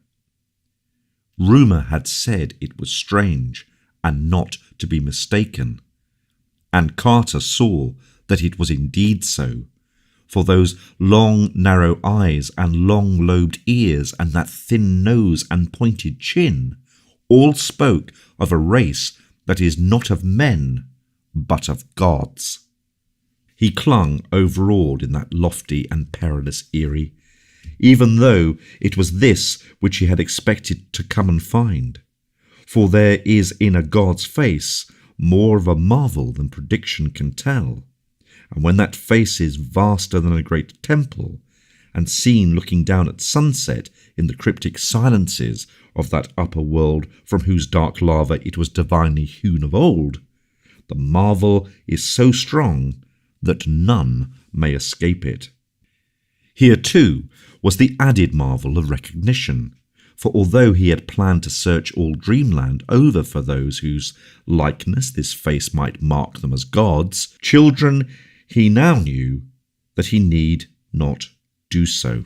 Certainly, the great face carven on that mountain was of no strange sort, but the kin of such as he had seen often in the taverns of the seaport's Califis, which lies in Uthnagai beyond the Tatarian hills, is ruled over by that King Karains whom Carter once knew in waking life.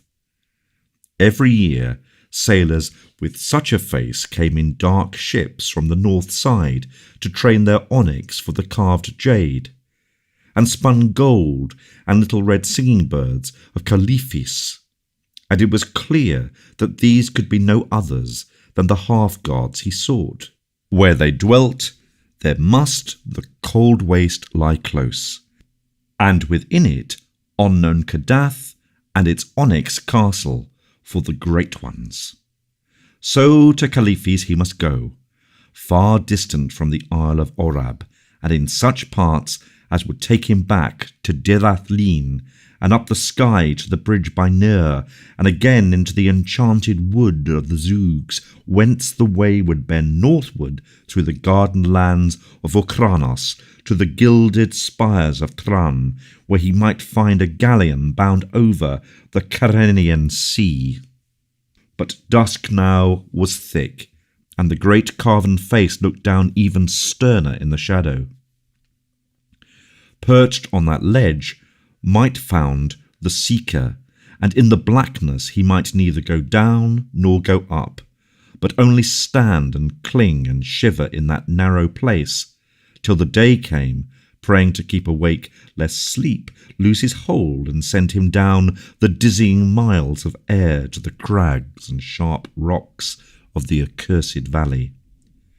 The stars came out, but save for them there was only black nothingness in his eyes, nothingness leagued with death, against whose beckoning he might do no more than cling to the rocks and lean back away from an unseen brink. The last thing of earth that he saw in the gloaming was a condor soaring close to the westward precipice beside him, and darting, screaming away when it came near the cave, whose mouth yawned just out of reach. Suddenly, without a warning sound in the dark, Carter felt his curved scimitar drawn stealthily out of his belt by some unseen hand. Then he heard it clatter down over the rocks below, and between him and the Milky Way he thought he saw a very terrible outline of something noxiously thin and horned and tailed and bat-winged. Other things, too, had begun to blot out patches of stars west of him, as if a flock of vague entities were flapping thickly and silently out of that inaccessible cave in the face of the precipice. Then a sort of cold, rubbery arm seized his neck, and something else seized his feet, and he was lifted inconsiderately up and swung about in space. Another minute, and the stars were gone, and Carter knew that the night gaunts had got him. They bore him breathlessly into that cliffside cavern, and through monstrous labyrinths beyond. When he struggled, as at first he did by instinct, they tickled him with deliberation. They made no sound at all themselves, and even their membranous wings were silent. They were frightfully cold and damp and slippery, and their paws needed one detestably. Soon they were plunging hideously downward through inconceivable abysses in a whirling, giddying, sickening rush of dank, tomb-like air. And Carter felt they were shooting into the ultimate vortex of shrieking and demonic madness. He screamed again and again, but whenever he did so, the black paws tickled him with greater subtlety. Then he saw a sort of grey phosphorescence about, and guessed they were coming even to that inner world of subterrene horror of which dim legends tell, and which is litten only by the pale death-fire wherewith reeks the ghoulish air and the primal mists of the pits at earth's core.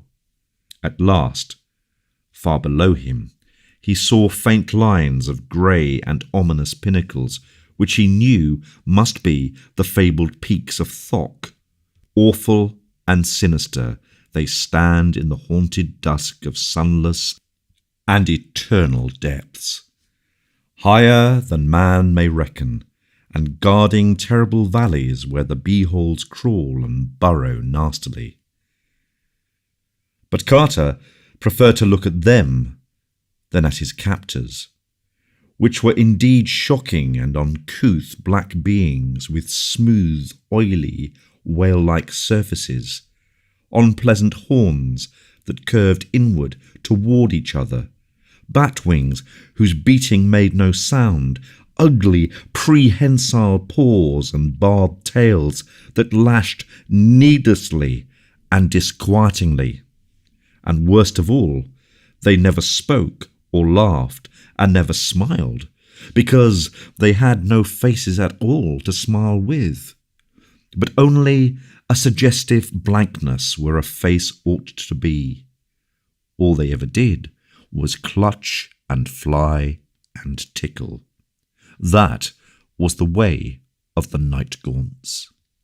As the band flew lower, the peaks of Thok rose grey and towering on all sides, and one saw clearly that nothing lived on that austere and impassive granite of the endless twilight. At still lower levels, the death fires in the grave gave out, and one met only the primal blackness of the void, save aloft where the thin peaks stood out goblin-like. Soon the peaks were very far away, and nothing about them but great rushing winds with the dankness of nethermost grottos in them. Then, in the end, the night gaunts landed on a floor of unseen things, which felt like layers of bones, and left Carter all alone in that black valley. To bring him thither was the duty of the night gaunts that guard Granick, and this was done. They flapped away silently. When Carter tried to trace their flight, he found he could not, since even the peaks of Thok had faded out of sight. There was nothing anywhere but blackness and horror and silence and bones. Now Carter knew from a certain source that he was in the Vale of Nath, where crawl and burrow the enormous beholes, but he did not know what to expect, because no one has ever seen a behole or even guessed what such a thing may be like. Beholes are known only by dim rumour from the rustling they make amongst mountains of bones and the slimy touch they have when they wriggle past one. They cannot be seen because they creep only in the dark. Carter did not wish to meet a behole, so listened intently for any sound in the unknown depths of bones about him. Even in this fearsome place, he had a plan, an objective, for whispers of Nath and its approaches were not unknown to one with whom he had talked much in the old days. In brief, it seemed fairly likely that this was the spot into which all the ghouls of the waking world cast the refuse of their feastings, and that if he but had good luck, he might stumble upon that mighty crag taller even than Thok's Peak, which marks the edge of their domain. Showers of bones would tell him where to look, and once found, he could call to a ghoul to let down a ladder, for strange to say, he had a very singular link with these terrible creatures. A man he had known in Boston, a painter of strange pictures, with a secret studio in an ancient and unhallowed alley near a graveyard, had actually made friends with the ghouls, and had taught him to understand the simpler part of their disgusting meeping and gibbering. This man had vanished at last, and Carter was not sure but that he might find him now, and use for the first time in dreamland that faraway English of his dim waking life. In any case, he felt he could persuade a ghoul to guide him out of Nath, and it would be better to meet a ghoul which one can see than a behole which one cannot see. So Carter walked in the dark, and ran where he thought he heard something among the bones underfoot. Once he bumped into a stony slope, and knew it must be the base of one of Thok's peaks. Then at last he heard a monstrous rattling and clatter which reached far up in the air, and became sure he had come nigh the crag of the ghouls. He was not sure he could be heard from this valley miles below, but realized that the inner world has strange laws. As he pondered, he was struck by a flying bone so heavy that it must have been a skull, and therefore, realizing his nearness to the fateful crag, he sent up as best he might that meeping cry which is the call of the ghoul. Sounds travelled slowly, so that it was some time before he heard an answering gibber. But it came at last, and before long he was told that a rope ladder would be lowered. The wait for this was very tense, since there was no telling what might not have been stirred up among those bones by his shouting. Indeed, it was not long before he actually did hear a vague rustling afar off. As this thoughtfully approached, he became more and more uncomfortable, for he did not wish to move away from the spot where the ladder would come. Finally, the tension grew almost unbearable, and he was about to flee in panic when the thud of something on the newly heaped bones nearby drew his notice from the other sound. It was the ladder, and after a minute of groping, he had it taut in his hands. But the other sound did not cease, and followed him even as he climbed. He had gone fully 5 feet from the ground when the rattling beneath waxed emphatic, and was a good 10 feet up when something swayed the ladder from below. At a height which must have been 15 or 20 feet, he felt his whole side brushed by a great slippery length, which grew alternately convex and concave with wriggling, and thereafter he climbed desperately to escape the unendurable nuzzling of that loathsome and overfed Bahal whose form no man might see. For hours he climbed with aching arms and blistered hands, seeing again the grey death fire and thocks on comfortable pinnacles. At last he discerned above him the projecting edge of the great crag of the ghouls, whose vertical side he could not glimpse, and hours later he saw a curious face peering over it, as a gargoyle peers over a parapet of Notre Dame. This almost made him lose his hold through faintness, but a moment later he was himself again, for his vanished friend Richard Packham had once introduced him to a ghoul, and he knew well their canine faces and slumping forms and unmentionable idiosyncrasies. So he had himself well under control when that hideous thing pulled him out of the dizzy emptiness over the edge of the crag, and did not scream at the partly consumed refuse heaped at one side, or at the squatting circles of ghouls who gnawed and watched curiously. He was now on a dim-litten plain, whose sole topographical features were great boulders and the entrances of burrows. The ghouls were in general respectful, even if one did attempt to pinch him while several others eyed his leanness speculatively. Through patient glibbering he made inquiries regarding his vanished friend, and found he had become a ghoul of some prominence in abysses nearer the waking world. A greenish, elderly ghoul offered to conduct him to Pickman's present habitation, so despite a natural loathing he followed the creature into a capacious burrow and crawled after him for hours in the blackness of rank mould.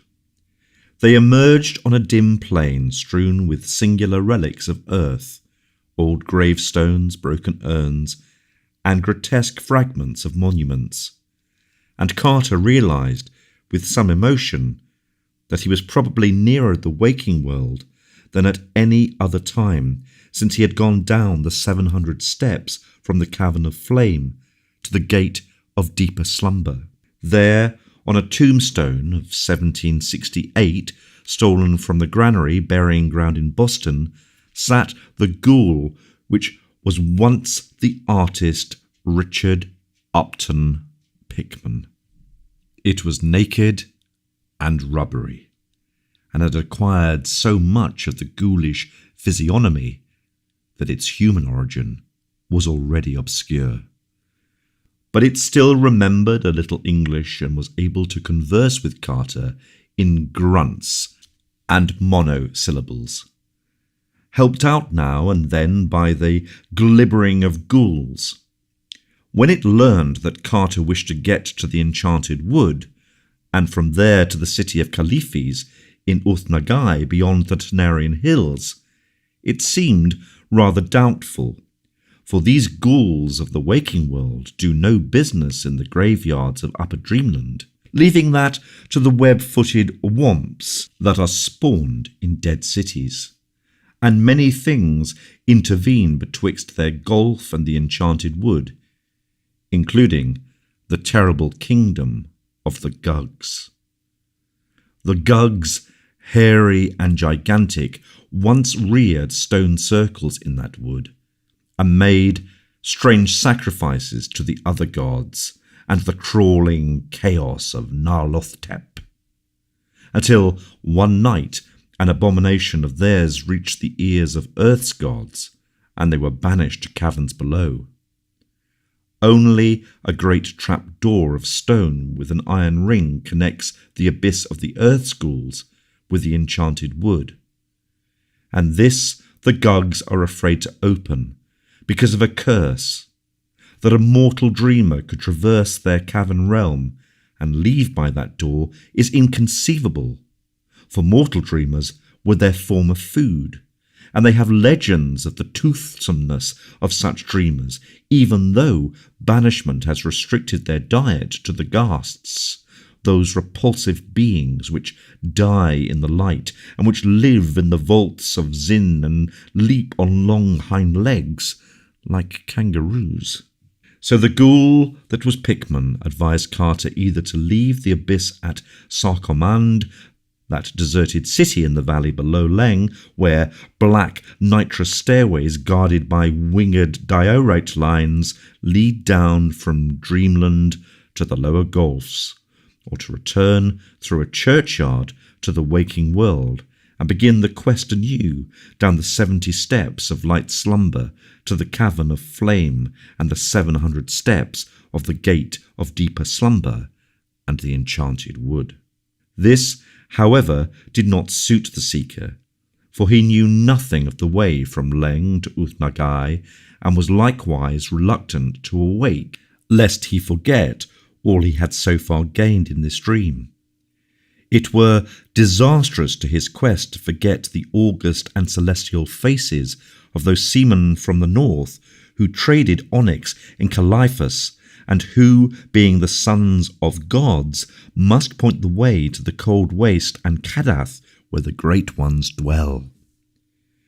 After much persuasion, the ghoul consented to guide his guest inside the great wall of the Gug's kingdom. There was one chance that Carter might be able to steal through that twilight realm of circular stone towers at an hour when the giants would be all gorged and snoring indoors, and reach the central tower with the sign of Koth upon it, which has the stars leading up to that stone trap door in the Enchanted Wood. Pickman even consented to lend 3 ghouls to help with a tombstone lever in raising the stone door, for of ghouls the Gugs are somewhat afraid, and they often flee from their own colossal graveyards when they see feasting there. He also advised Carter to disguise as a ghoul himself, shaving the beard he had allowed to grow, for ghouls have none, wallowing naked in the mould to get the correct surface, and loping in the usual slumping way, with his clothing carried in a bundle as if it were a choice morsel from a tomb. They would reach the city of the Gugs, which is coterminous with the whole kingdom, through the proper burrows, emerging in a cemetery not far from the stair containing Tower of Koth. They must be aware, however, of a large cave near the cemetery, for this is the mouth of the vaults of Zin, and the vindictive ghasts are always on watch there, murderously, for those denizens of the upper abyss who hunt and prey on them. The ghasts try to come out when the gugs sleep, and they attack ghouls as readily as gugs, for they cannot discriminate. They are very primitive, and eat one another.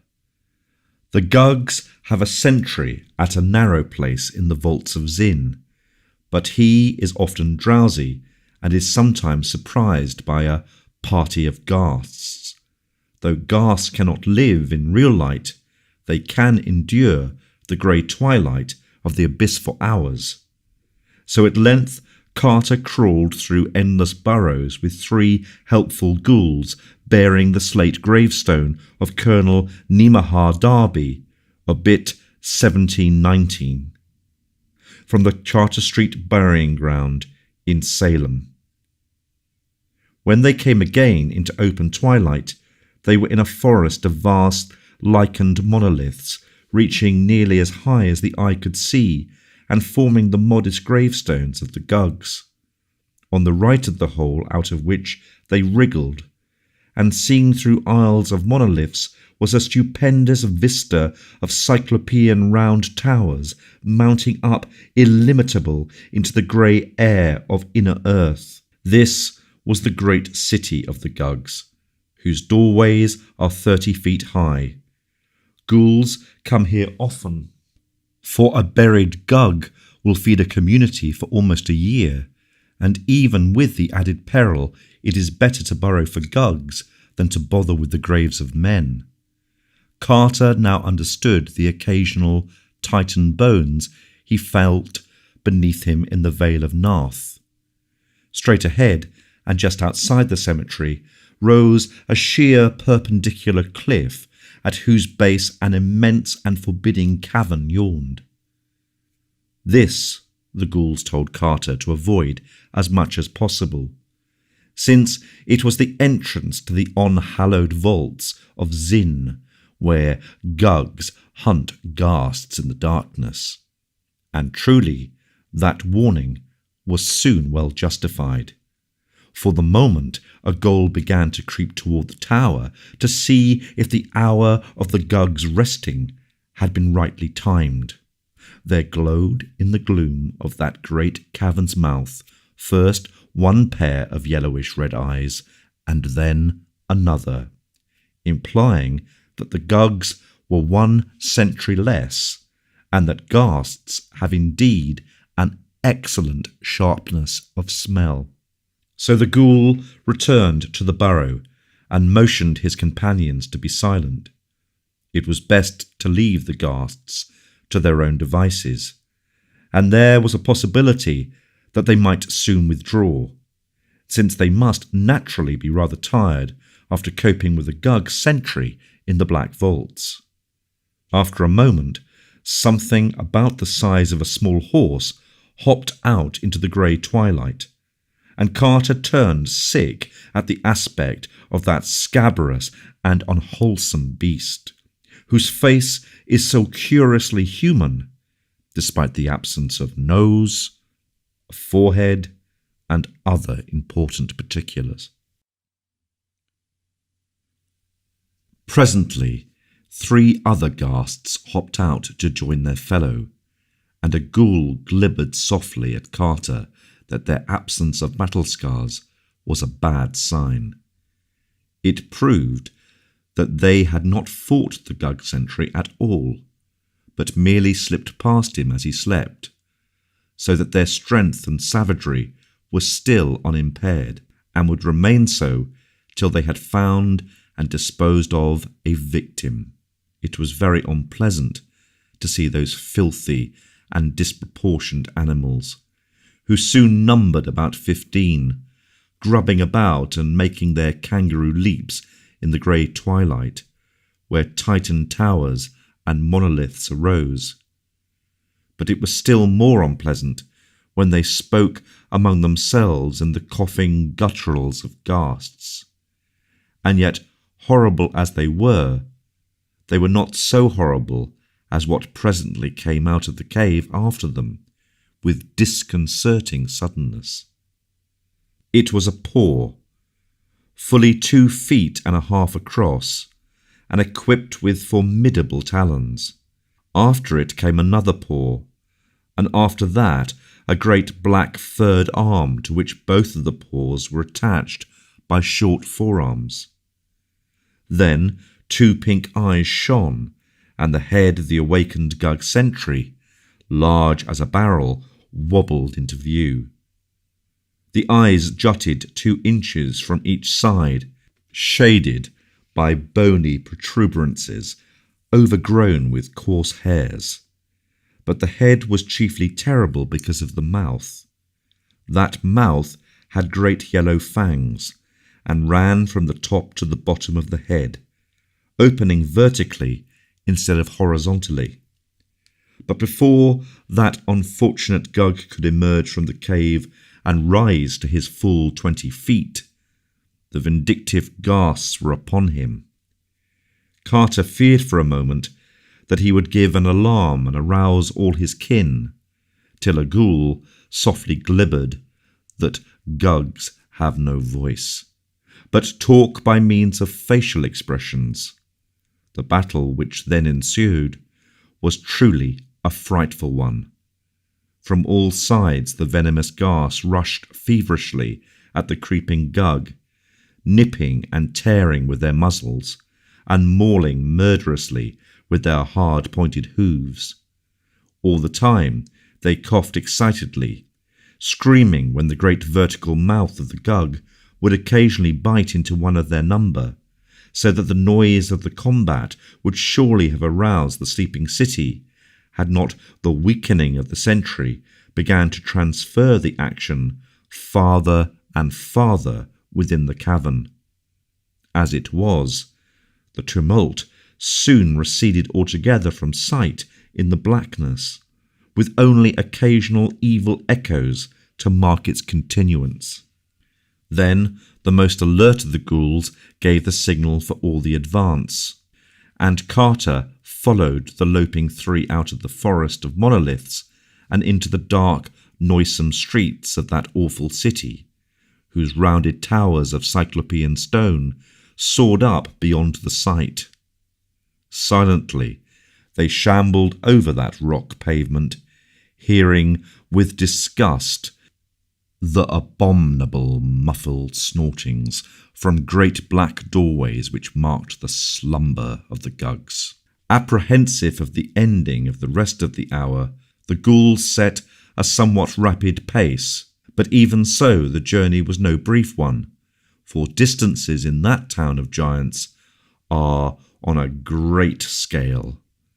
At last, however, they came to a somewhat open space before a tower even vaster than the rest, above whose colossal doorway was fixed a monstrous symbol in bas relief, which made one shudder without knowing its meaning. This was the central tower and the sign of Koth, and those huge stone steps, just visible through the dusk within, were the beginning of the great flight leading to Upper Dreamland and the Enchanted Wood. There now began a climb of interminable length in utter blackness, made almost impossible by the monstrous size of the steps, which were fashioned for Gugs and were therefore nearly a yard high. Of their number, Carter could form no estimate, for he soon became so worn out that the tireless and elastic ghouls were forced to aid him.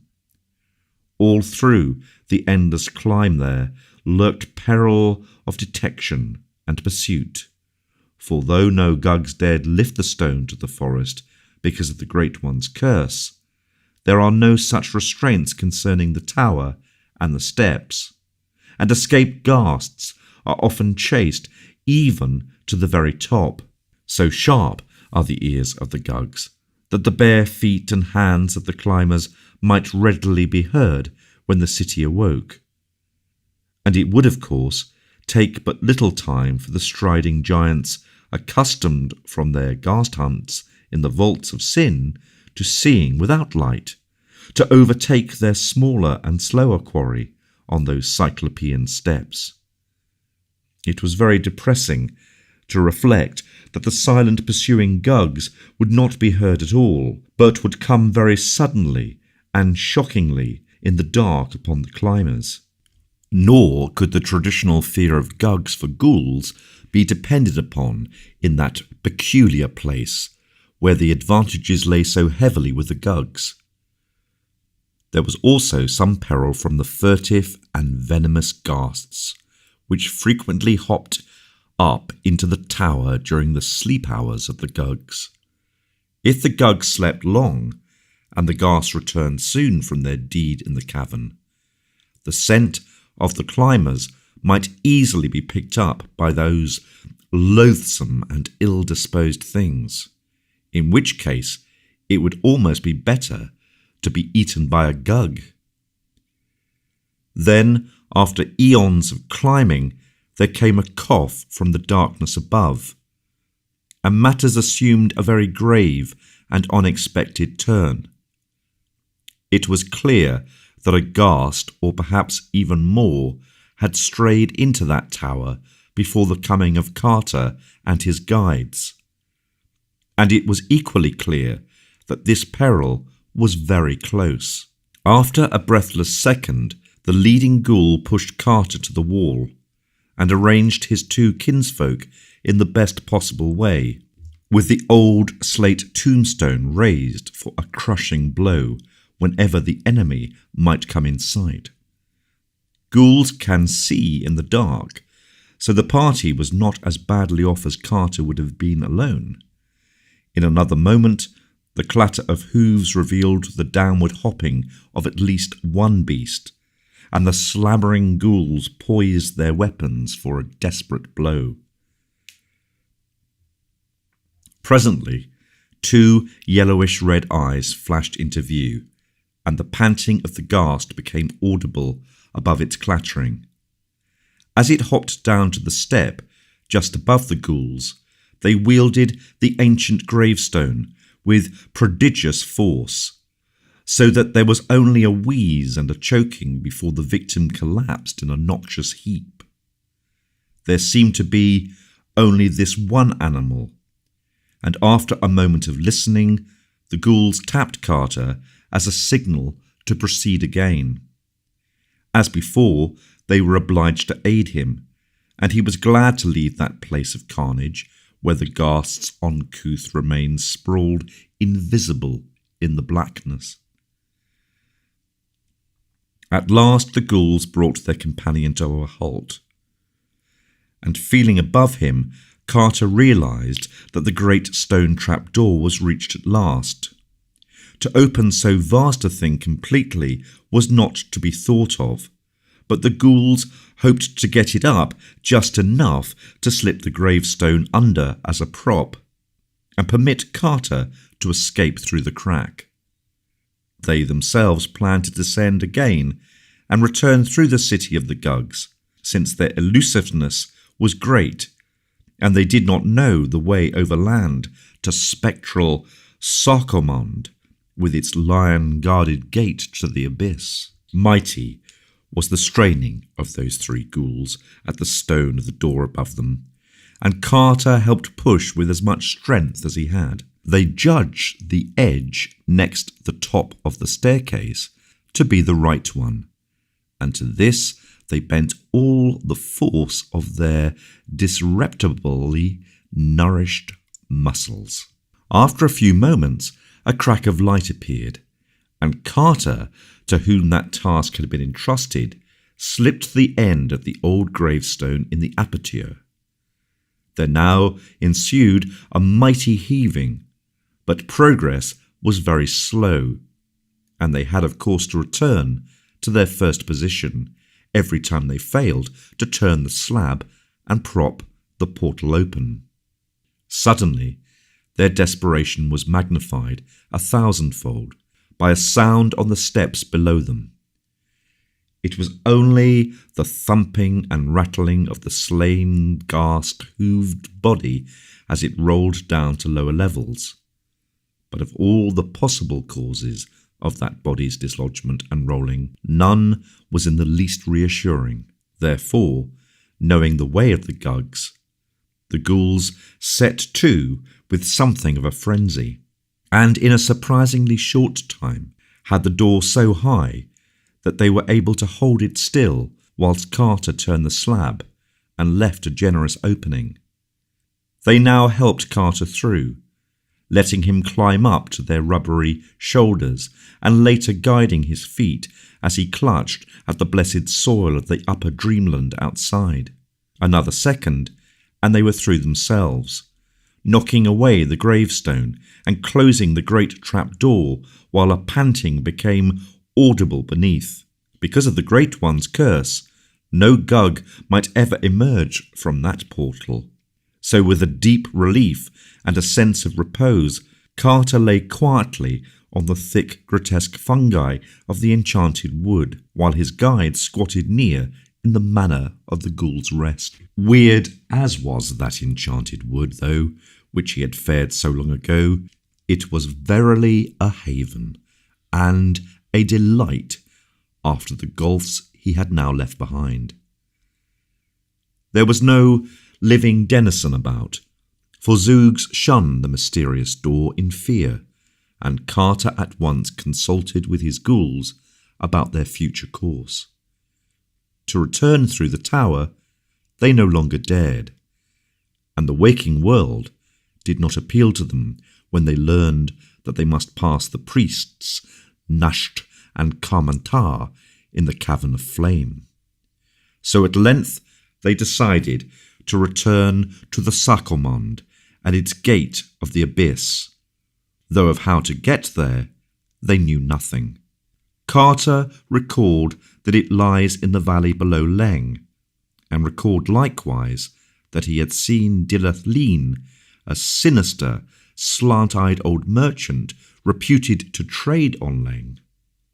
Therefore, he advised the ghouls to seek out Dilath Leen, crossing the fields to Nur and Skye, and following the river to its mouth. This they at once resolved to do, and lost no time in loping off, since the thickening of the dusk promised a full night ahead for travel. And Carter shook the paws of those repulsive beasts, thanking them for their help, and sending his gratitude to the beast which was once Pickman, but could not help sighing with pleasure when they left. For a ghoul is a ghoul, and at best an unpleasant companion for man. After that, Carter sought a forest pool, and cleansed himself of the mud of nether earth, thereupon resuming the clothes he had so carefully carried. It was now night in that redoubtable wood of monstrous trees, but because of the phosphorescence one might travel as well as by day, wherefore Carter set out upon the well-known route towards Califes in Uth Nagai, beyond the Tanarian hills, and as he went he thought of the zebra he had left tethered to an ash tree on Granik in faraway Urab so many eons ago, and wondered if any lather-gatherer had fed and released it, and he wondered too if he would ever return to Barna and pay for the zebra that was slain by night in those ancient ruins by Yath's shore, and if the old tavern-keeper would remember him.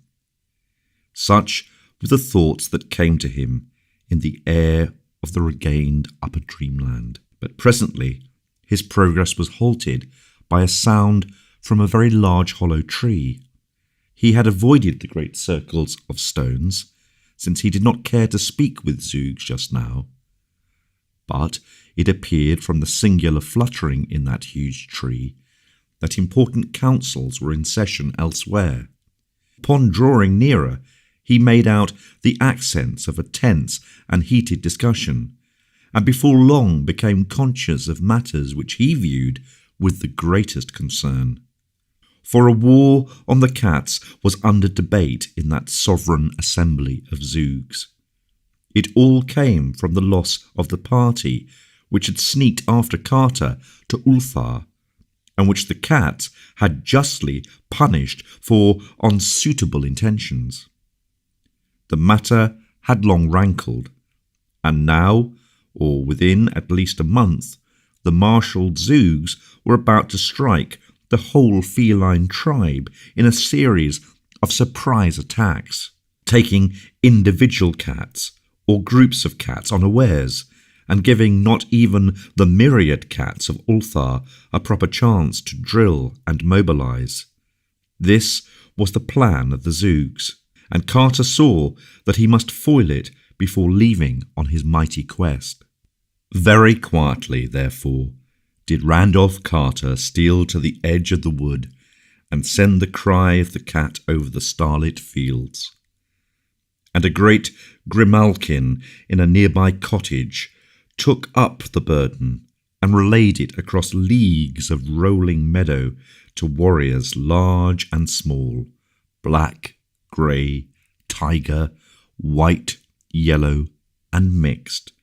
And it echoed through near and beyond the sky, even into Ulthar, and Ulthar's numerous cats called in chorus and fell into a line of march. It was fortunate that the moon was not up, so that all the cats were on earth, swiftly and silently leaping. They sprang from every hearth and housetop and poured in a great furry sea across the plains to the edge of the wood. Carter was there to greet them, and the sight of shapely, wholesome cats was indeed good for his eyes after the things he had seen and walked with in the abyss. He was glad to see his venerable friend and one-time rescuer at the head of Ulthar's detachment, a collar of rank around his sleek neck, and whiskers bristling at a martial angle. Better still, as a sub-lieutenant in that army, was a brisk young fellow who proved to be none other than the very little kitten at the inn to whom Carter had given a saucer of rich cream on that long-vanished morning in Ulthar. He was a strapping and promising cat now, and purred as he shook hands with his friend.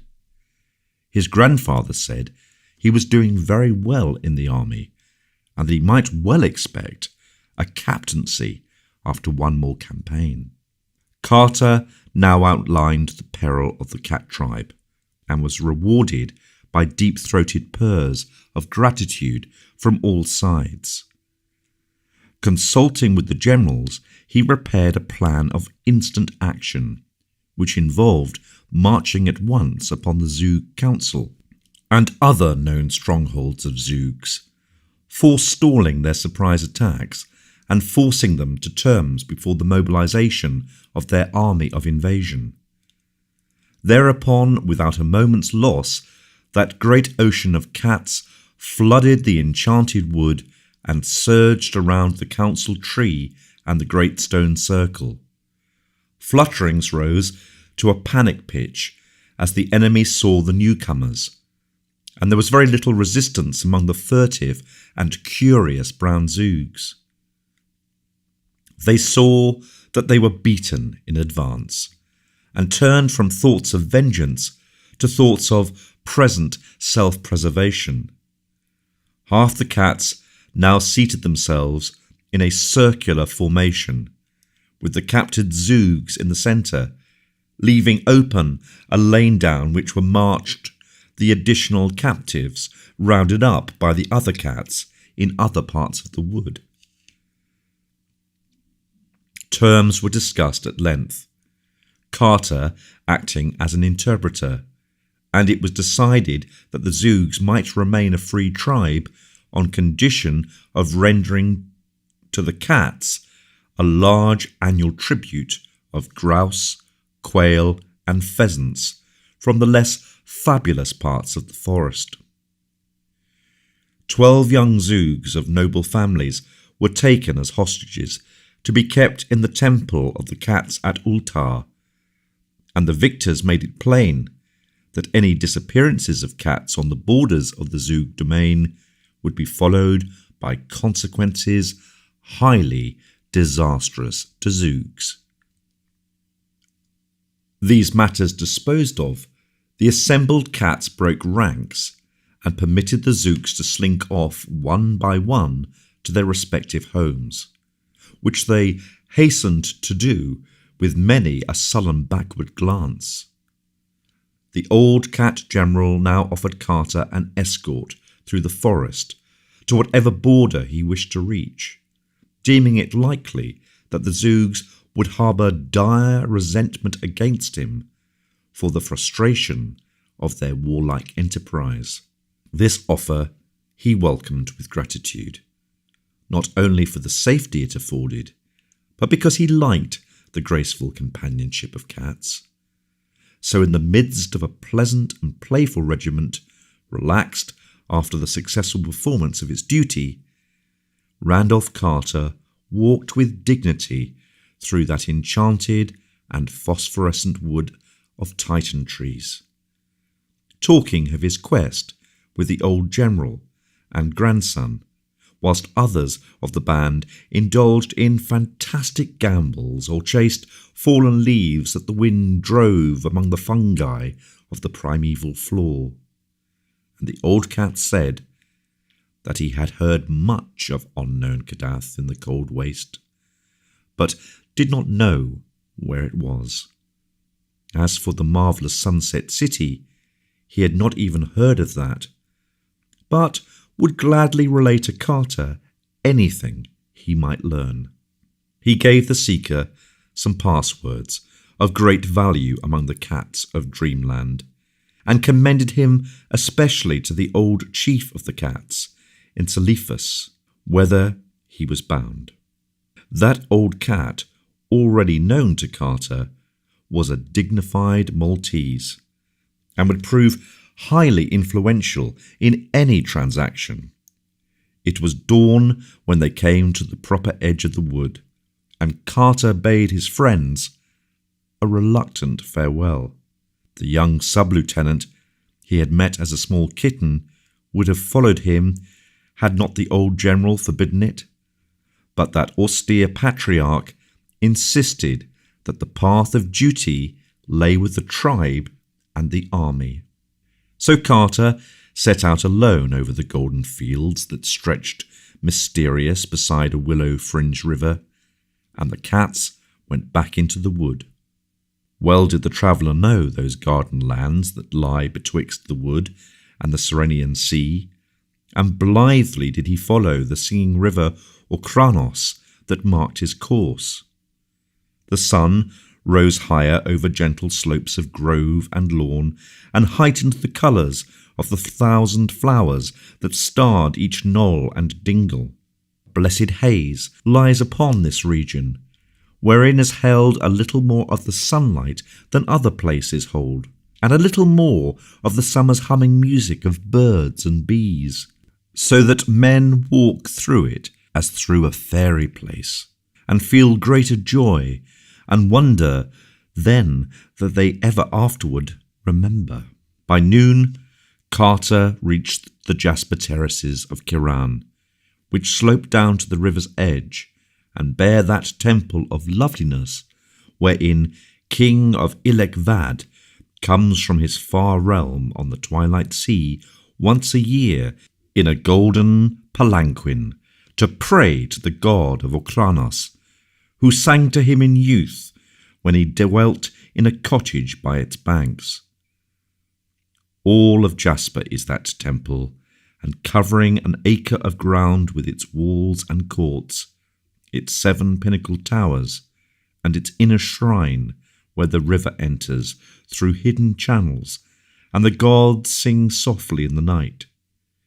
Many times the moon hears strange music as it shines on those courts and terraces and pinnacles, but whether that music be the song of the god or the chant of the cryptical priests, none but the king of Ilek-Vad may say, for only he has entered the temple or seen the priests. Now, in the drowsiness of day, that carven and delicate fane was silent, and Carter heard only the murmur of the great stream and the hum of the birds and bees as he walked onward under an enchanted sun. All that afternoon, Pilgrim wandered on through perfumed meadows, and in the lee of gentle riverward hills, bearing peaceful thatched cottages and the shrines of amiable gods carven from jasper or chrysoberyl. Sometimes he walked close to the bank of Okranos and whistled to the sprightly and iridescent fish of that crystal stream, and at other times he paused amidst the whispering rushes and gazed at the great dark wood on the farther side, whose trees came down clear to the water's edge. In former dreams he had seen quaint lumbering biopoths come shyly out of that wood to drink, but now he could not glimpse any. Once in a while he paused to watch a carnivorous fish catching a fishing bird, which it lured to the water by shewing its tempting scales in the sun, and grasped by the beak with its enormous mouth as the winged hunter sought to dart down upon it. Toward evening he mounted a low grassy rise, and saw before him, flaming in the sunset, the 1,000 gilded spires of Thran. Lofty beyond belief are the alabaster walls of that incredible city, sloping inward toward the top and wrought in one solid piece, by what means no man knows, for they are more ancient than memory.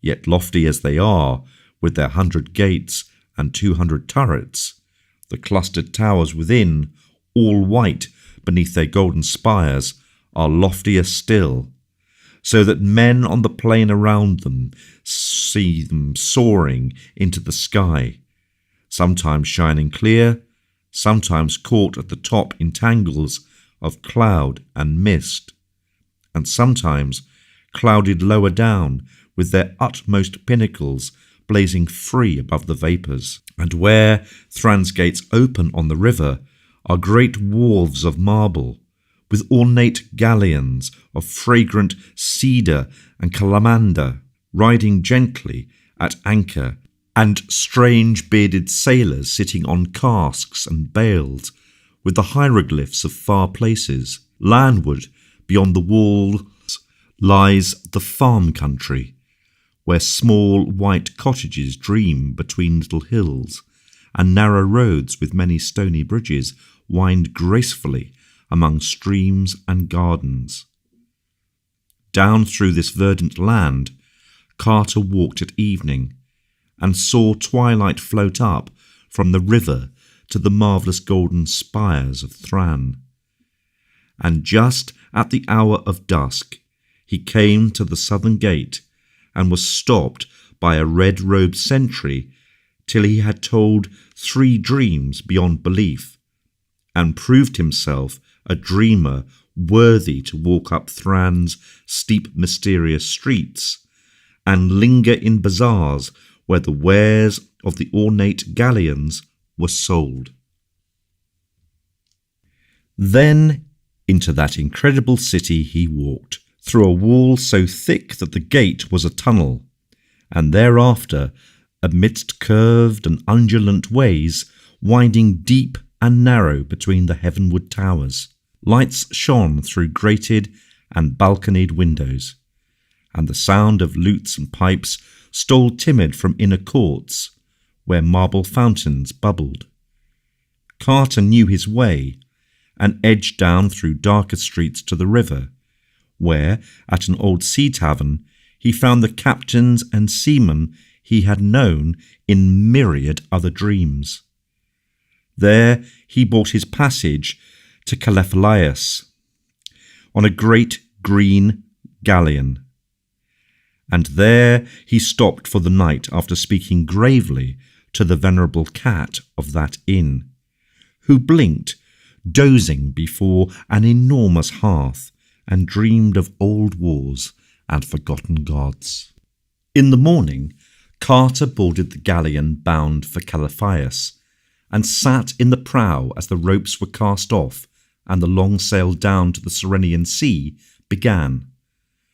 For many leagues the banks were very much as they were above Thran, with now and then a curious temple rising on the farther hill towards the right and drowsy village on the shore, with steep red roofs and nets spread in the sun.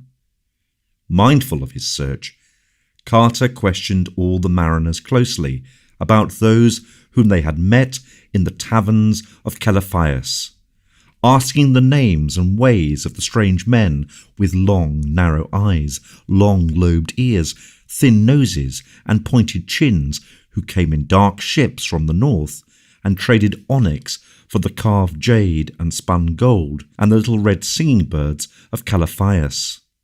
Of these men the sailors knew not much, save that they talked but seldom and spread a kind of awe about them. Their land, very far away, was called Inganok, and not many people cared to go thither because it was a cold twilight land, and said to be close to unpleasant Leng, although high impassable mountains towered on the side where Leng was thought to lie, so that none might say whether this evil plateau with its horrible stone villages and unmentionable monastery were really there, or whether the rumour was only a fear that timid people felt in the night when these formidable barrier peaks loomed black against the rising moon. Certainly, men reached Leng from very different oceans. Of other boundaries of Inganok, those sailors had no notion, nor had they heard of the cold waste and unknown Kadath, save from vague, unplaced report, and of the marvellous sunset city which Carter sought they knew nothing at all. So the traveller asked no more of far things, but bided his time till he might talk with those strange men from cold and twilight Inganuk, who are the seeds of such gods as carved their features on granite. Late in the day, the galleon reached those bends of the river which traverse the perfumed jungles of Cled. Here Carter wished he might disembark, for in those tropic tangles sleep wondrous palaces of ivory, lone and unbroken, where once dwelt fabulous monarchs of a land whose name is forgotten. Spells of the elder ones keep those places unharmed and undecayed, for it is written that there may be one day the need of them again, and elephant caravans have glimpsed them from afar by moonlight, though none dares approach them closely, because of the guardians to which their wholeness is due. But the ship swept on, and dusk hushed the hum of the day, and the first stars above blinked answers to the early fireflies on the banks as that jungle fell far behind, leaving only its fragrance as a memory that it had been.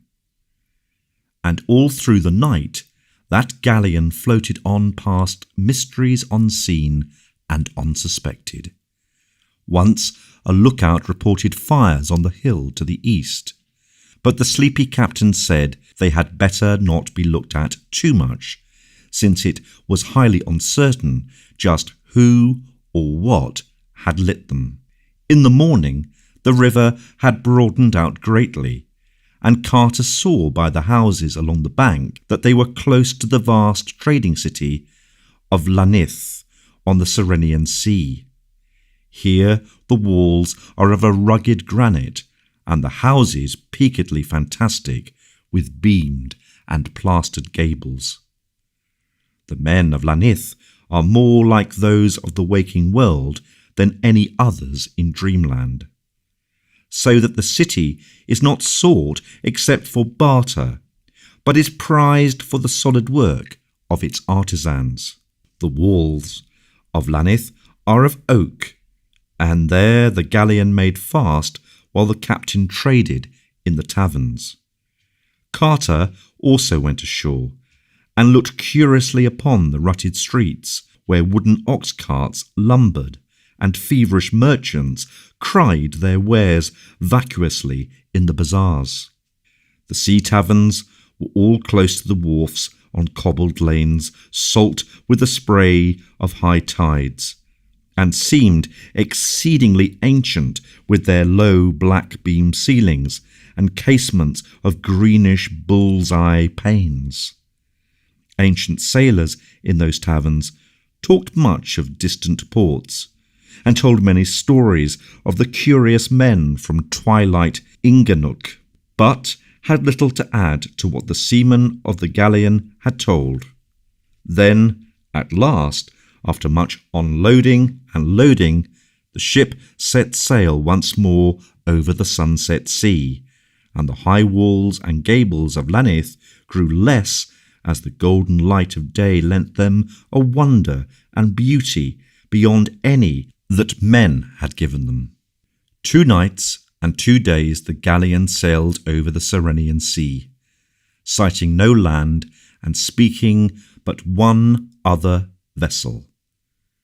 Then, near sunset of the 2nd day, there loomed up ahead the snowy peak of Iran, with its ginkgo trees swaying on the lower slopes, and Carter knew that they were come to the land of Uth-Nagai and the marvellous city of Seleuphaius. Swiftly there came into sight the glittering minarets of that fabulous town, and the untarnished marble walls with their bronze statue, and the great stone bridge where Naraxa joins the sea.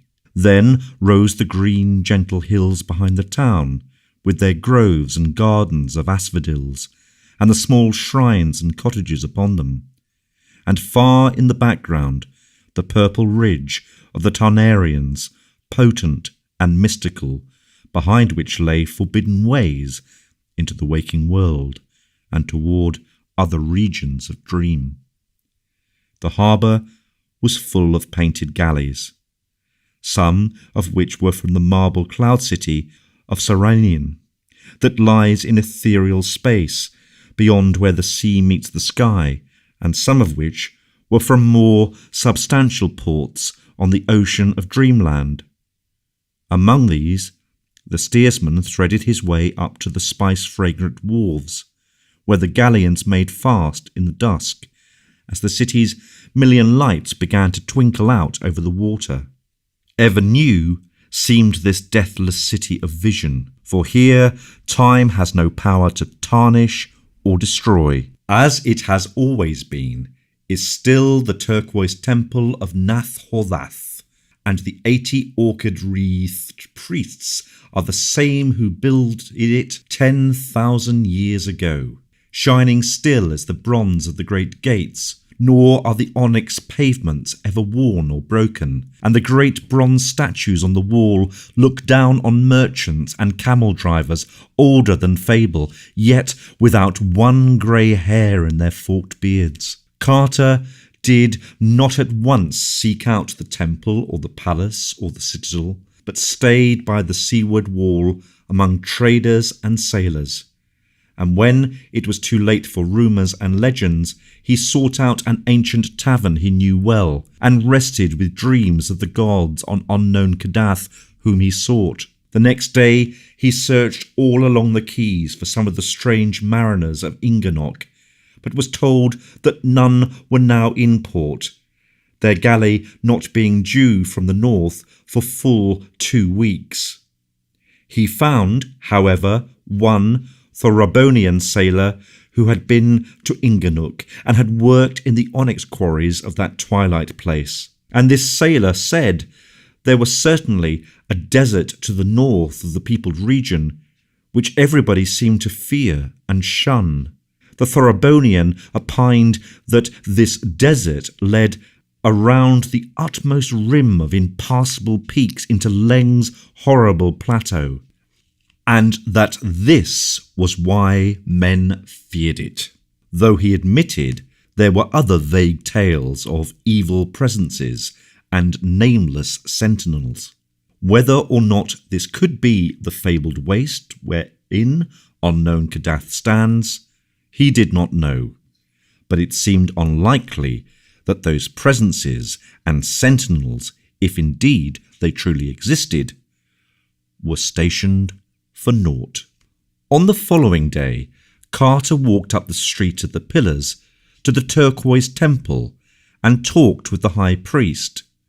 Though Nath Horthath is chiefly worshipped in Celophaeus, all the great ones are mentioned in diurnal prayers, and the priest was reasonably versed in their moods.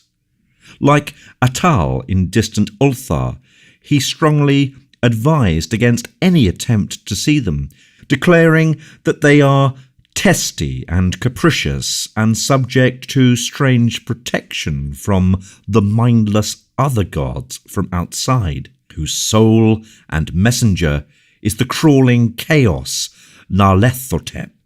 Their jealous hiding of the marvellous sunset city shewed clearly that they did not wish Carter to reach it, and it was doubtful how they would regard a guest whose object was to see them and plead before them. No man had ever found Kadath in the past, and it might be just as well if none ever found it in the future. Such rumours as were told about that onyx castle of the great ones were not, by any means, reassuring. Having thanked the orchid-crowned high priest, Carter left the temple and sought the bazaar of the sheep butchers, where the old chief of Celophaeus cats dwelt sleek and contented. That grey and dignified being was sunning himself on the onyx pavement and extended a languid paw as his caller approached. But when Carter repeated the password, and introductions furnished him by the old cat general of Ulthar, the furry patriarch became very cordial and communicative, and told much of the secret lore known to cats on the seaward slopes of Uth-Nagai. Best of all, he repeated several things told him furtively by the timid waterfront cats of Celophaeus, about the men of Inganok, and whose dark ships no cat will go. It seems that these men have an aura not of earth about them, though that is not the reason why no cat will sail on their ships. The reason for this is that Inganok holds shadows which no cat can endure, so that in all that cold twilight realm there is never a cheering purr or a homely mew. Whether it be because of things wafted over the impassable peaks from hypothetical Leng, or because of things filtering down from the chilly desert to the north, none may say. But it remains a fact that in that far land there broods a hint of outer space, which cats do not like, and to which they are more sensitive than men. Therefore, they will not go on the dark ships that seek the basalt keys of Inganok. The old chief of the cats also told him where to find his friend King Karans, who, in Carter's later dreams, had reigned alternately in the rose-crystal palace of the 70 Delights at Celophaeus, and in the turreted cloud castle of sky-floating Serenian. It seems that he could no more find content in those places, but had formed a mighty longing for the English cliffs and downlands of his boyhood, where, in little dreaming villages, England's old songs hover at evening behind lattice windows, and where grey church towers peep lovely through the verdure of distant valleys. He could not go back to those things in the waking world, because his body was dead, but he had done the next best thing, and dreamed a small tract of such countryside in the region east of the city, where meadows roll gracefully up from the sea cliffs to the foot of the Tanarian hills. There he dwelt in a grey Gothic manor house of stone looking on the sea, and tried to think it was ancient Trevor Towers where he was born and where 13 generations of his forefathers had first seen the light.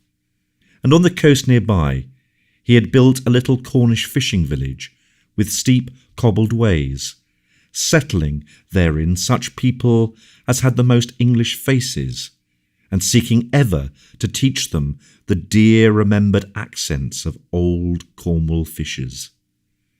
And in a valley not far off, he had reared a great Norman abbey whose tower he could see from his window, placing around it in the churchyard grey stones with the names of his ancestors carved thereon, and with a moss somewhat like Old England's moss.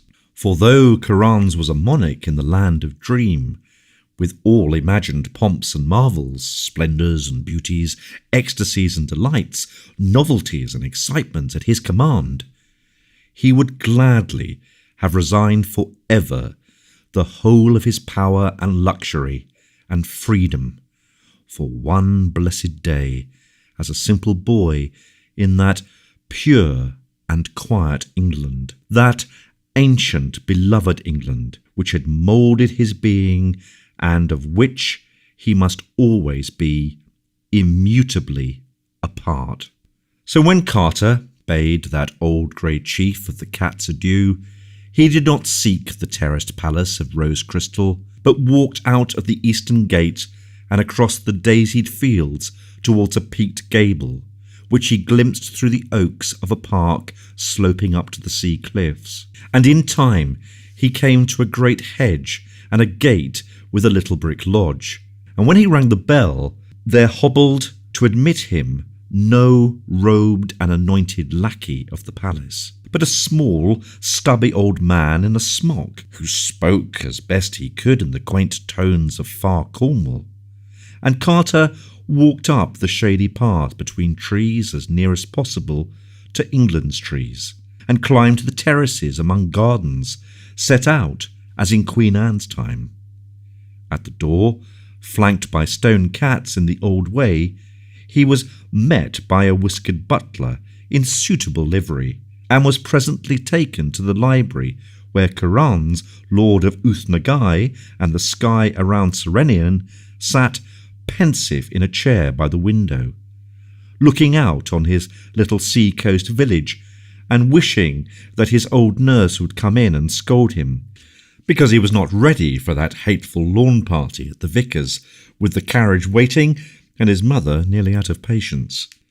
Currans, clad in a dressing gown of the sort favoured by London tailors of his youth, rose eagerly to meet his guest, for the sight of an Anglo-Saxon from the waking world was very dear to him, even if it was a Saxon from Boston, Massachusetts, instead of from Cornwall. And for the long they talked of old times, having much to say because both were old dreamers and well versed in the wonders of incredible places. Currans, indeed, had been out beyond the stars in the ultimate void, and was said to be the only one who had ever returned sane from such a voyage. At length Carter brought up the subject of his quest, and asked of his host those questions he had asked of so many others. Currans did not know where Kadath was, or the marvellous sunset city, but he did know that the great ones were very dangerous creatures to seek out, and that the other gods had strange ways of protecting them from impotent curiosity. He had learned much of the other gods in distant parts of space, especially in that region where form does not exist, and coloured gases study the innermost secrets. The violet gas Sranak had told him terrible things of the crawling chaos Nyarlathotep, and had warned him never to approach the central void where the demon sultan Azoth gnaws hungrily in the dark. Altogether, it was not well to meddle with the Elder Ones, and if they persistently denied all access to the marvellous Sunset City, it were better not to seek that city. Currans furthermore doubted whether his guest would profit aught by coming to the city even were he to gain it. He himself had dreamed and yearned long years for lovely Seliphias and the land of Uth-Nagai, and for the freedom and colour and high experience of life devoid of its chains, conventions, and stupidities. But now that he was come into that city and that land, and was the king thereof, he found the freedom and the vividness all too soon worn out, and monotonous for want of linkage with anything firm in his feelings and memories. He was a king in Uth-Nagai, but found no meaning therein, and drooped always for the old familiar things of England that had shaped his youth. All of his kingdom would he give for the sound of Cornish church bells over the downs, and all the 1,000 minarets of Seliphias for the steep homely roofs of the village near his home. Soon he told his guest that the unknown sunset city might not hold quite the content he sought, and that perhaps it had better remain a glorious and half-remembered dream. For he had visited Carter often in the old waking days, and knew well the lovely New England slopes that had given him birth. At last he was very certain the seeker would long only for the early remembered scenes, the glow of Beacon Hill at evening, the tall steeples and winding hill streets of quaint Kingsport, the hoary gambrel roofs of ancient and witch-haunted Arkham, and the blessed miles of meads and valleys, where stone walls rambled and white farmhouse gables peeped out from bowers of verdure. These things he told Randolph Carter, but still the seeker held to his purpose. And in the end they parted, each with his own conviction, and Carter went back through the bronze gate into Seliphias, and down the street of the pillars to the old sea wall, where he talked more with the mariners of far parts, and waited for the dark ship from cold and twilight Inganot, whose strange-faced sailors and onyx traders had in them the blood of the great ones. One starlight evening, when the Pharaoh shone splendid over the harbour, and the longed-for ship put in, and strange-faced sailors and traders appeared one by one and group by group in the ancient taverns along the sea wall, it was very exciting to see again those living faces so like the godlike features on Granick. But Carter did not hasten to speak with the silent seaman. He did not know how much of pride and secrecy and dim supernal memory might fill those children of the great ones, and was sure it would not be wise to tell them of his quest, or to ask too closely of that cold desert stretching north of their twilight land.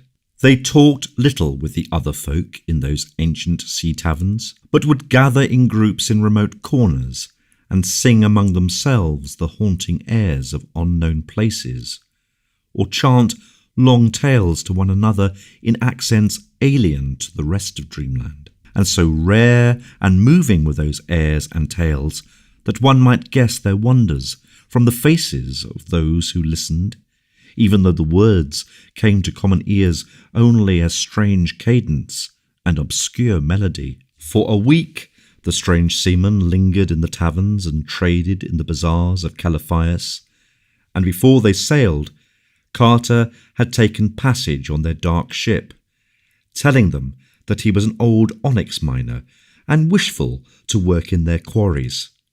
That ship was very lovely and cunningly wrought, being of teakwood with ebony fittings and traceries of gold, and the cabin in which the travellers lodged had hangings of silk and velvet. One morning, at the turn of the tide, the sails were raised and the anchor lifted, and as Carter stood on the high stern, he saw the sunrise blazing walls and bronze statues and golden minarets of ageless Seliphias sink into the distance, and the snowy peak of Mount Aran grow smaller and smaller. By noon There was nothing in sight save the gentle blue of the Cerenian Sea, with one painted galley afar off bound for that cloud-hung realm of Sunarian, where the sea meets the sky.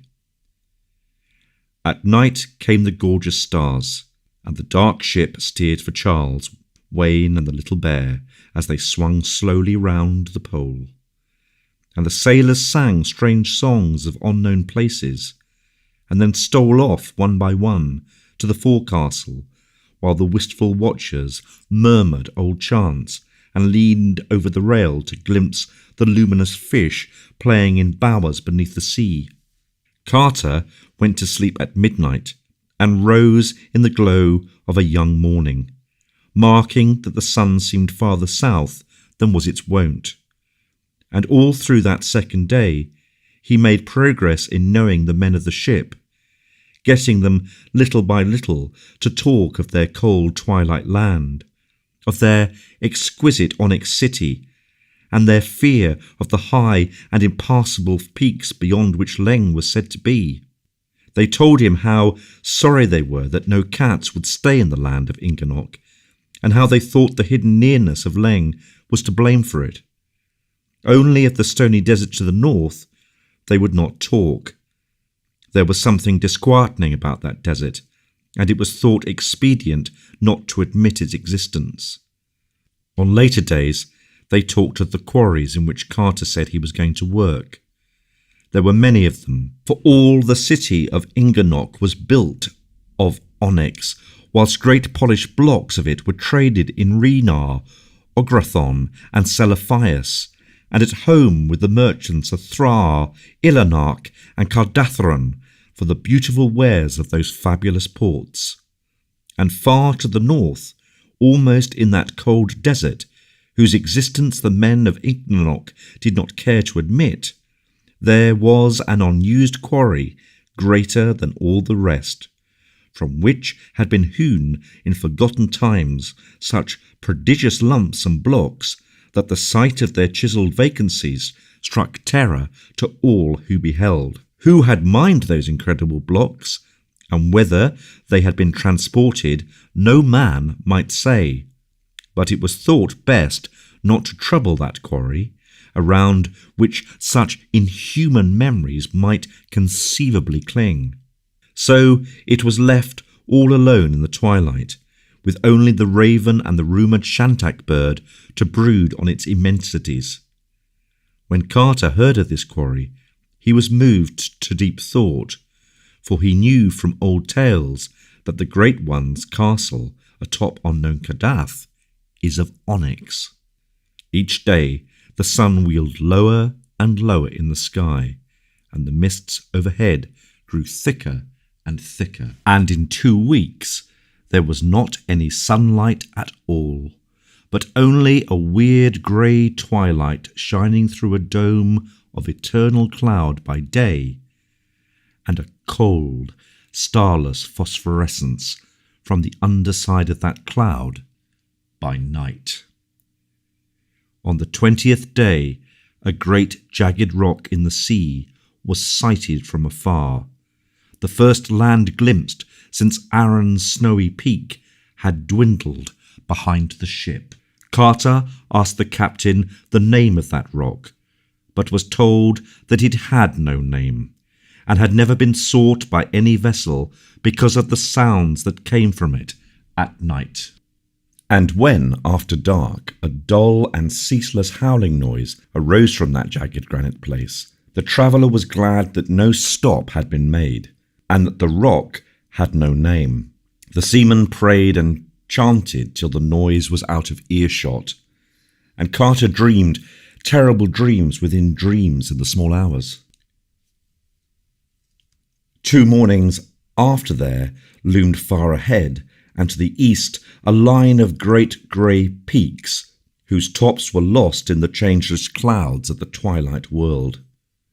And at the sight of them the sailors sang glad songs, and some knelt down on the deck to pray, so that Carter knew they were come to the land of Ignok, and would soon be moored to the basalt quays of the great town bearing that land's name. Toward noon, a dark coastline appeared, and before 3 o'clock, there stood out against the north the bulbous domes and fantastic spires of the onyx city. Rare and curious did that archaic city rise above its walls and quays, all of delicate black with scrolls, flutings, and arabesques of inlaid gold. Tall and many-windowed were the houses, and carved on every side with flowers and patterns whose dark symmetries dazzled the eye with a beauty more poignant than light.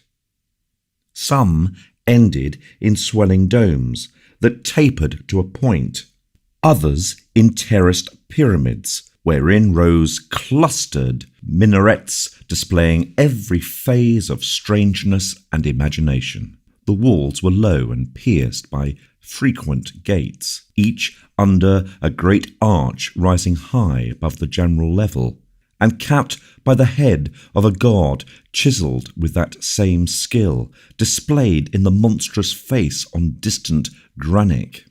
On a hill in the centre rose a 16-angled tower greater than all the rest, and bearing a high pinnacled belfry resting on a flattened dome. This, the seamen said, was the temple of the Elder Ones, and was ruled by an old priest, sad with inner secrets. At intervals, the clang of a strange bell shivered over the onyx city, answered each time by a peal of mystic music made up of horns, viols, and chanting voices.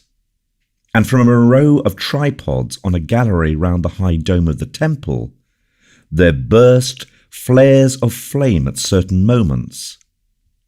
For the priests and people of that city were wise in the primal mysteries, and faithful in keeping the rhythms of the great ones as set forth in scrolls older than the Nankotic manuscripts. As the ship rode past the great basalt breakwater into the harbour, the lesser noises of the city grew manifest, and Carter saw the slaves, sailors, and merchants on the docks. The sailors and merchants were of the strange faced race of the gods, but the slaves were squat, slant-eyed folk, said by rumour to have drifted somehow across or around the impassable peaks from valleys beyond Leng. The wharves reached wide outside the city wall, and bore upon them all manner of merchandise from the galleys anchored there, while at one end were great piles of onyx, both carved and uncarved, awaiting shipment to the fair markets of Rainer, Grothan, and Salaphias. It was not yet evening when the dark ship anchored beside a jutting quay of stone, and all the sailors and traders filed ashore and through the arched gate into the city. The streets of that city were paved with onyx, and some of them were wide and straight, while others were crooked and narrow.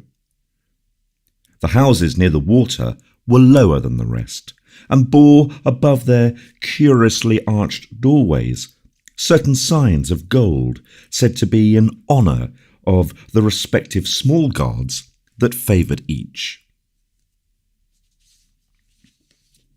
The captain of the ship took Carter to an old sea tavern, where flocked the mariners and quaint countries, and promised that he would next day shew him the wonders of that twilight city, and lead him to the taverns of the onyx miners by the northern walls.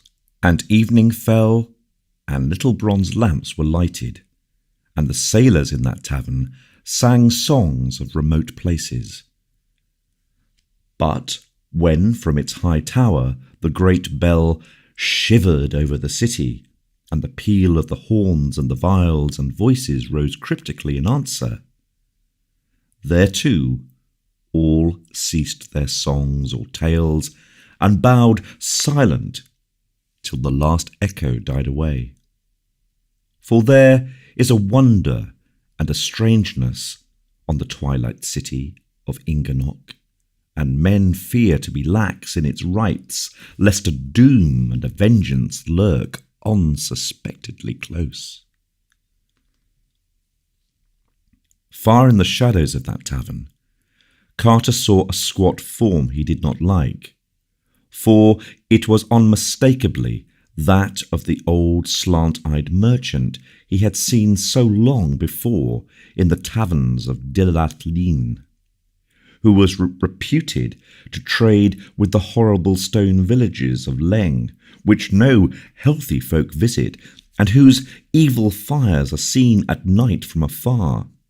And even to have dealt with that high priest not to be described, which wears a yellow silken mask over its face and dwells all alone in a prehistoric stone monastery.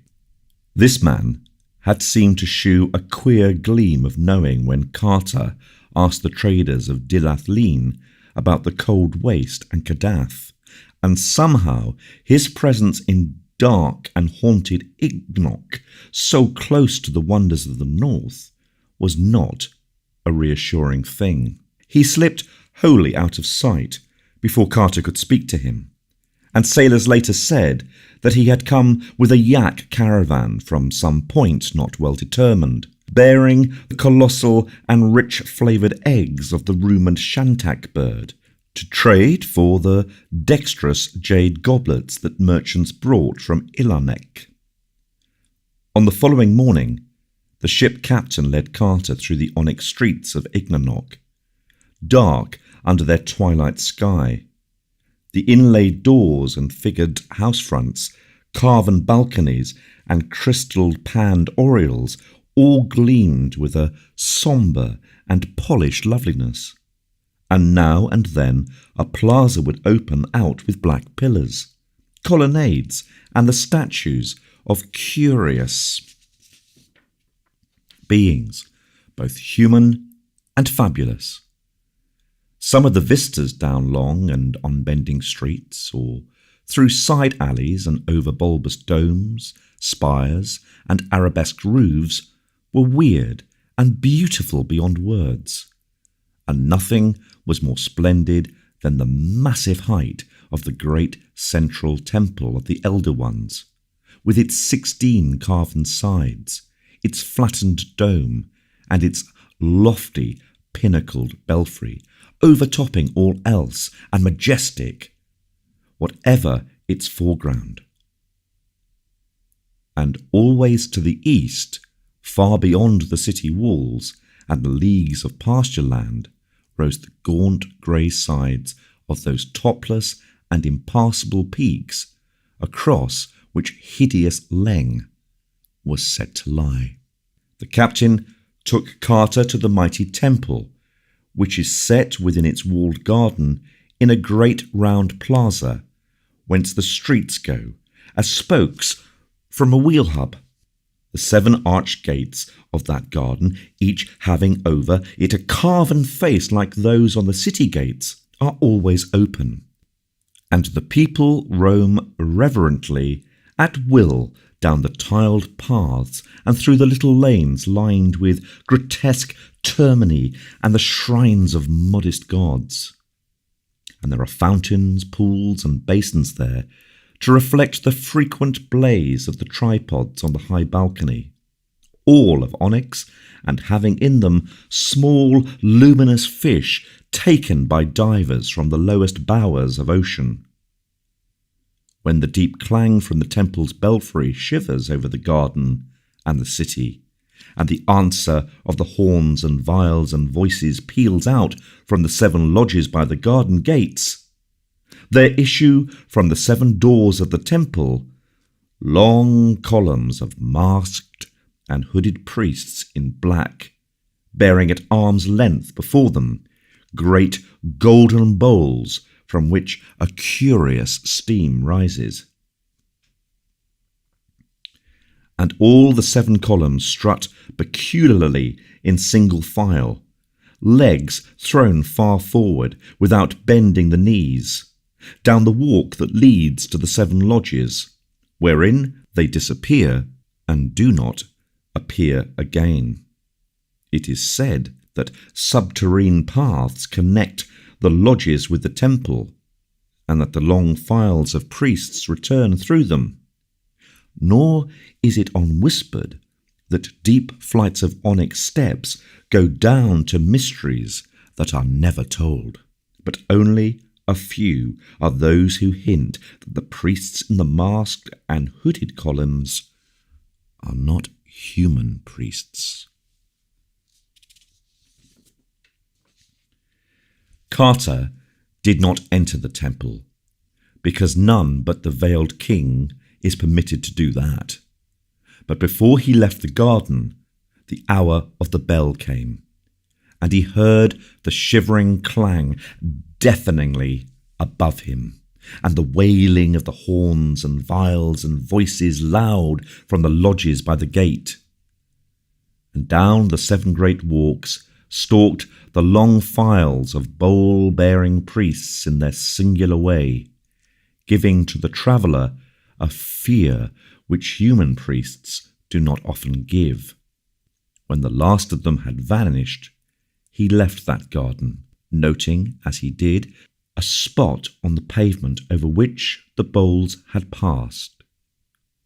Even the ship captain did not like that spot, and hurried him on toward the hill wherein the veiled king's palace rises, many-domed and marvellous. The ways to the onyx palace are steep and narrow, all but that broad curving one where the king and his companions ride on yaks or in yak-drawn chariots. Carter and his guide climbed up an alley that was all steps, between inlaid walls bearing strange signs in gold, and under balconies and oriels whence sometimes floated soft strains of music or breaths of exotic fragrance. Always ahead loomed those Titan walls, mighty buttresses, and clustered and bulbous domes for which the veiled king's palace is famous. And at length they passed under a great black arch and emerged in the gardens of the monarch's pleasure. There Carter paused in faintness at so much of beauty. For the onyx terraces and colonnaded walks, the gay parterres and delicate flowering trees, espaliered to golden lattices, the brazen urns and tripods with cunning bas-reliefs, the pedestaled and almost breathing statues of veined black marble, the basalt-bottomed lagoons and tiled fountains with luminous fish, the tiny temples of iridescent singing birds atop carven columns, the marvellous scrollwork of the great bronze gates, and the blossoming vines trained along every inch of the polished walls, all joined to form a sight whose loveliness was beyond reality, and half fabulous even in the land of dream. There it shimmered like a vision under that grey twilight sky, with the domed and fretted magnificence of the palace ahead, and the fantastic silhouette of the distant, impassable peaks on the right. And ever the small birds and the fountains sang, while the perfume of rare blossoms spread like a veil over that incredible garden. No other human presence was there, and Carter was glad it was so. Then they turned and descended again the onyx alley of steps, for the palace itself no visitor may enter, and it is not well to look too long and steadily at the great central dome, since it is said to house the archaic father of all the rumoured shantank birds, and to send out queer dreams to the curious. After that, the captain took Carter to the north quarter of the town, near the gate of the caravans, where are the taverns of the yak merchants and the onyx miners. And there, in a low-ceiled inn of quarrymen, they said farewell. For business called the captain, whilst Carter was eager to talk with miners about the north. There were many men in that inn, and the traveller was not long in speaking to some of them, saying that he was an old miner of onyx, and anxious to know somewhat of Inganock's quarries. But all that he learnt was not much more than he knew before, for the miners were timid and evasive about the cold desert to the north, and the quarry that no man visits.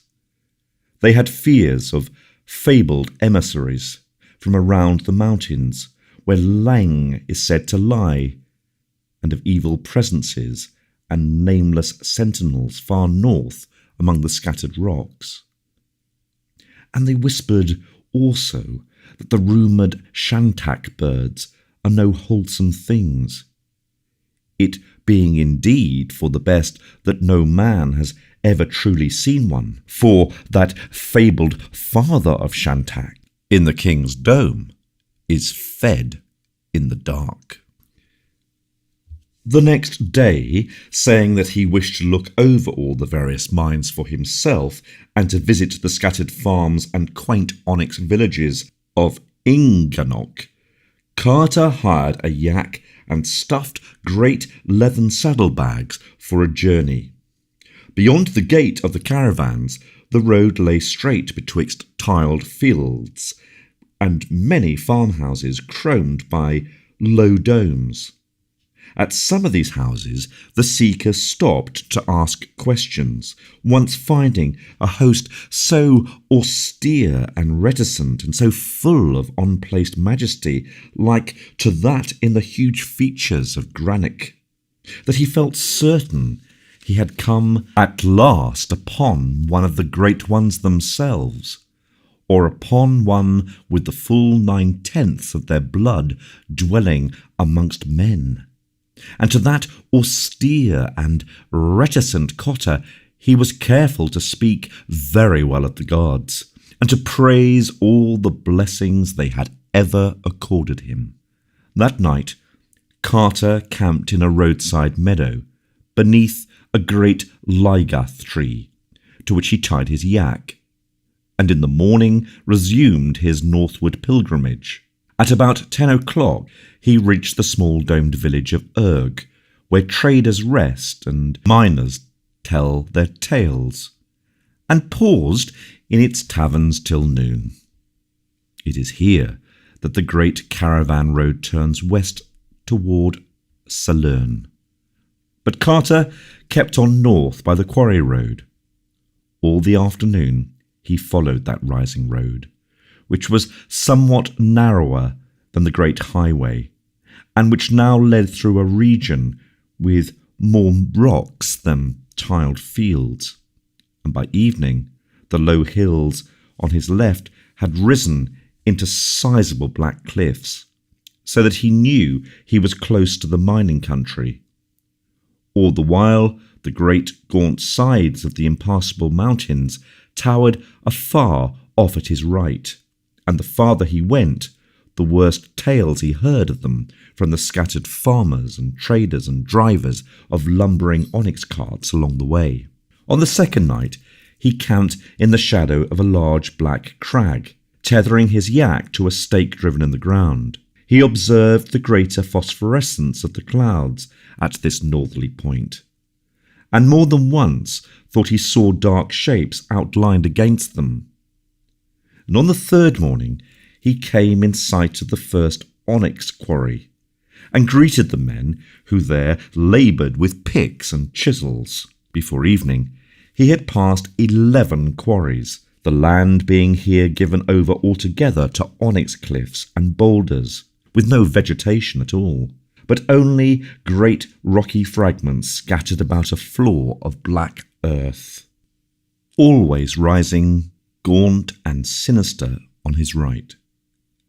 The third night he spent in a camp of quarrymen, whose flickering fires cast weird reflections on the polished cliffs to the west. And they sung many songs and told many tales, shewing such strange knowledge of the olden days, and of the habits of gods that Carter could see. They held many latent memories of their sires, the Great Ones. They asked him whither he went, and cautioned him not to go too far to the north. But he replied that he was seeking new cliffs of onyx, and would take no more risks than were common among prospectors. In the morning he bade them adieu, and rode on into the darkening north, where they had warned him he would find the feared and unvisited quarry, whence hands older than men's hands had wrenched prodigious blocks. But he did not like it when, turning back to wave a last farewell, he thought he saw approaching the camp that squat and evasive old merchant with slanting eyes, whose conjectured traffic with Leng was the gossip of distant Kadath. After 2 more quarries, the inhabited part of Inganok seemed to end, and the road narrowed to a steeply rising yak path among forbidden black cliffs. Always on the right towered the gaunt and distant peaks, and as Carter climbed farther and farther into this untraversed realm, he found it grew darker and colder. Soon he perceived that there were no prints of feet or hooves on the black path beneath, and realized that he was indeed come into strange and deserted ways of elder time. Once in a while, a raven would croak far overhead, and now and then a flapping behind some vast rock would make him think uncomfortably of the rumoured shantak bird. But in the main, he was alone with his shaggy steed, and it troubled him to observe that this excellent yak become more and more reluctant to advance, and more disposed to snort affrightedly at any small noise along the route. The path now contracted between sable and glistening walls, and began to display an even greater steepness than before. It was a bad footing, and the yak often slipped on the stony fragments strewn thickly about. In 2 hours, Carter saw ahead a definite crest, beyond which was nothing but dull grey sky, and blessed the prospect of a level or downward course.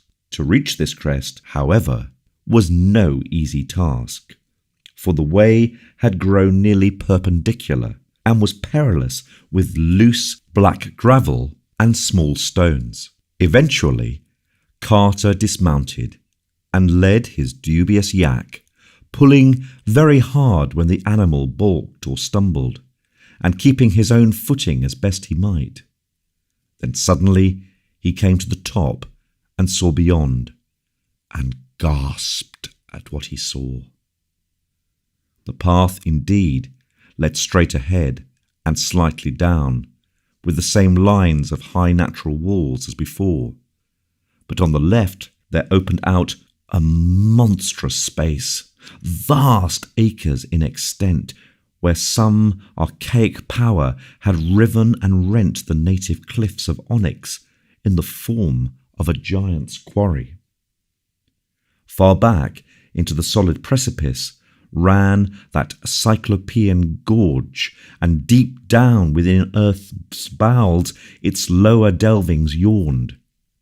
It was no quarry of man, and the concave sides were scarred with great squares, yards wide, which told the size of the blocks once hewn by nameless hands and chisels. High over its jagged rim, huge ravens flapped and croaked, and vague whirrings in the unseen depths told of bats or urhags or less mentionable presences haunting the endless blackness. There Carter stood in the narrow way amidst the twilight, with the rocky path sloping down before him. Tall onyx cliffs on his right that led on as far as he could see, and tall cliffs on the left chopped off just ahead to make that terrible and unearthly quarry. All at once, the yak uttered a cry and burst from his control, leaping past him and darting on in a panic till it vanished down the narrow slope toward the north. Stones kicked by its flying hooves fell over the brink of the quarry and lost themselves in the dark without any sound of striking bottom. But Carter ignored the perils of that scanty path as he raced breathlessly after the flying steed. Soon the left-hand cliffs resumed their course, making the way once more a narrow lane, and still the traveller leaped on after the yak, whose great wide prints told of its desperate flight. Once he thought he heard the hoofbeats of the frightened beast, and doubled his speed from this encouragement. He was covering miles, and little by little the way was broadening in front until he knew he must soon emerge in the cold and dreaded desert to the north. The great grey flanks of the distant impassable peaks were again visible above the right-hand crags, and ahead were the rocks and boulders of an open space, which was clearly a foretaste of the dark and limitless plain.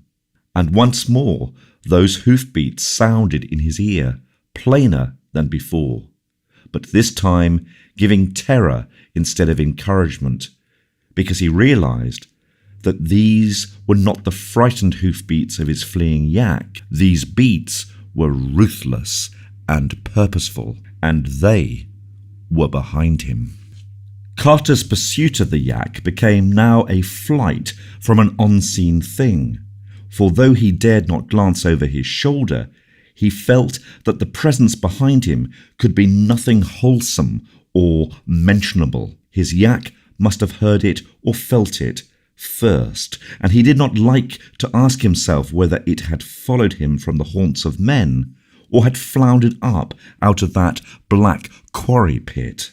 Meanwhile, the cliffs had been left behind, so that the oncoming night fell over a great waste of sand and spectral rocks, wherein all paths were lost. He could not see the hoofprints of his yak, but always from behind him there came that detestable clopping, mingled now and then with what he fancied were titanic flappings and whirrings. That he was losing ground seemed unhappily clear to him, and he knew he was hopelessly lost in this broken and blasted desert of meaningless rocks and untravelled sands. Only those remote and impassable peaks on the right gave him any sense of direction, and even they were less clear as the grey twilight waned and the sickly phosphorescence of the clouds took its place. Then, dim and misty in the darkling north before him, he glimpsed a terrible thing. He had thought it for some moments a range of black mountains, but now he saw it was something more. The phosphorescence of the brooding clouds shewed it plainly, and even silhouetted parts of it as low vapours glowed behind. How distant it was he could not tell, but it must have been very far. It was thousands of feet high, stretching in a great concave arc from the grey, impassable peaks to the unimagined westward spaces, and had once indeed been a ridge of mighty onyx hills. But now these hills were hills no more, for some greater hand than man's had touched them. Silent, they squatted there atop the world like wolves or ghouls, crowned with clouds and mists and guarding the secrets of the north forever. All in a great half-circle they squatted, those dog-like mountains carven into monstrous watching statues, and their right hands were raised in menace against mankind. It was only the flickering light of the clouds that made their mitred double heads seem to move. But as Carter stumbled on, he saw arise from their shadowy laps great forms whose motions were no delusion. Winged and whirring, those forms grew larger each moment, and the traveller knew his stumbling was at an end. They were not any birds or bats known elsewhere on earth or in dreamland, for they were larger than elephants and had heads like a horse. Carter knew that they must be the shantak birds of ill rumour, and wondered no more what evil guardians and nameless sentinels made men avoid the boreal rock desert. And as he stopped in final resignation, he dared at last to look behind him, where indeed was trotting the squat, slant-eyed trader of evil legend, grinning astride a lean yak and leading on a noxious horde of leering shantaks, to whose wings still clung the rime and nitre of nether pits. Trapped though he was by fabulous and hippocephalic winged nightmares that pressed around in great unholy circles, Randolph Carter did not lose consciousness. Lofty and horrible those Titan gargles towered above him, while the slant-eyed merchant leapt down from his yak and stood grinning before the captive. Then the man motioned Carter to mount one of the repugnant shantaks, helping him up as his judgment struggled with his loathing. It was hard work ascending, for the shantak bird had scales instead of feathers, and those scales are very slippery. Once he was seated, the slant-eyed man hopped up behind him, leaving the lean yank to be led away northward toward the ring of carven mountains by one of the incredible bird colossi. There now followed a hideous whirl through frigid space, endlessly up and eastward toward the gaunt grey flanks of those impassable mountains beyond which Leng was said to lie. Far above the clouds they flew, till at last there lay behind them those fabled summits which the folk of Inganok have never seen, and which lie always in high vortices of gleaming mist. Carter beheld them very plainly as they passed below, and saw upon their topmost peaks strange caves which made him think of those on Granick. But he did not question his captor about these things when he noticed that both the man and the horse-headed shantak appeared oddly fearful of them, hurrying past nervously and shewing great tension until they were left far in the rear. The shantak now flew lower, revealing beneath the canopy of cloud a grey, barren plain, whereon at great distances shone little feeble fires.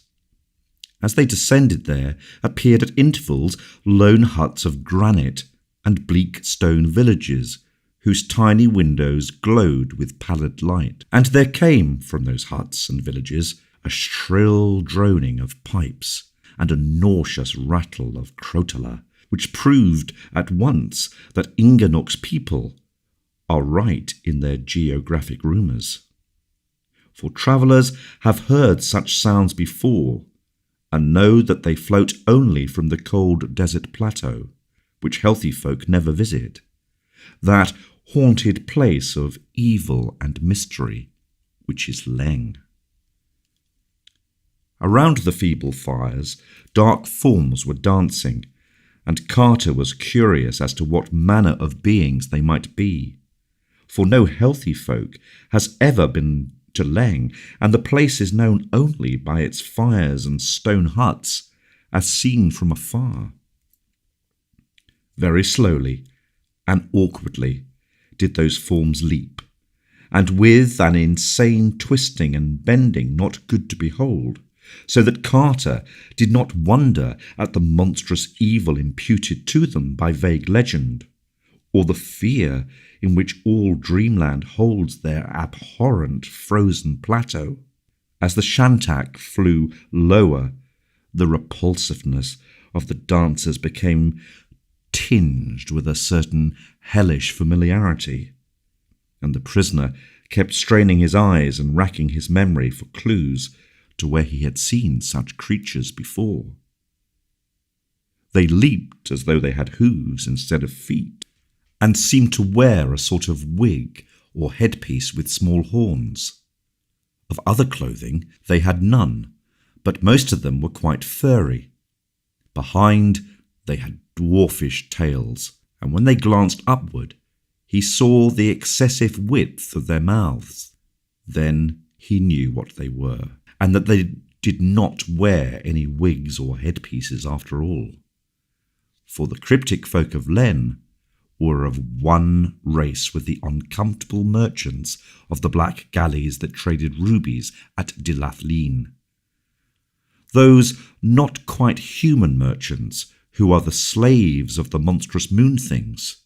They were indeed the same dark folk who had shanghaied Carter on their noisome galley so long ago, and whose kith he had seen driven in herds about the unclean wharves of that accursed lunar city, with the leaner ones tolling and the fatter ones taken away in crates for other needs of their polyphous and amorphous masters.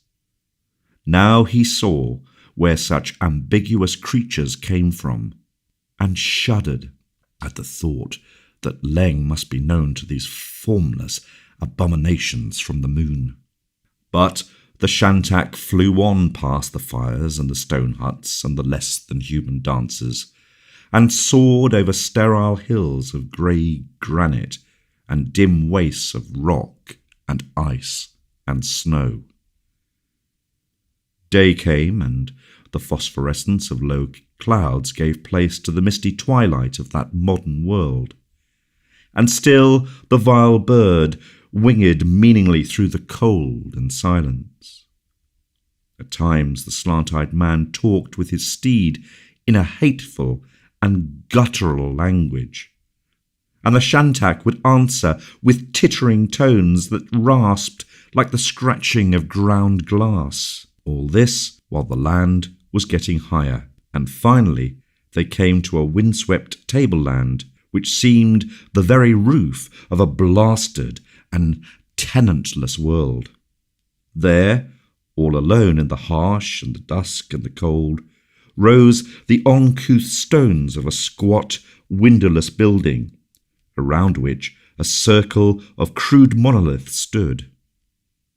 In all this arrangement there was nothing human, and Carter surmised from old tales that he was indeed come to that most dreadful and legendary of all places, the remote and prehistoric monastery wherein dwells, uncompanioned, the high priest not to be described, which wears a yellow silken mask over its face, and prays to the other gods and their crawling chaos, Nyarlathotep.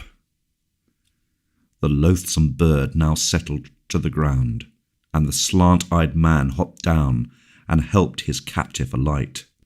Of the purpose of his seizure, Carter now felt very sure, for clearly the slant-eyed merchant was an agent of the darker powers, eager to drag before his masters a mortal whose presumption had aimed at finding of unknown Kadath, and the saying of a prayer before the faces of the great ones in their onyx castle.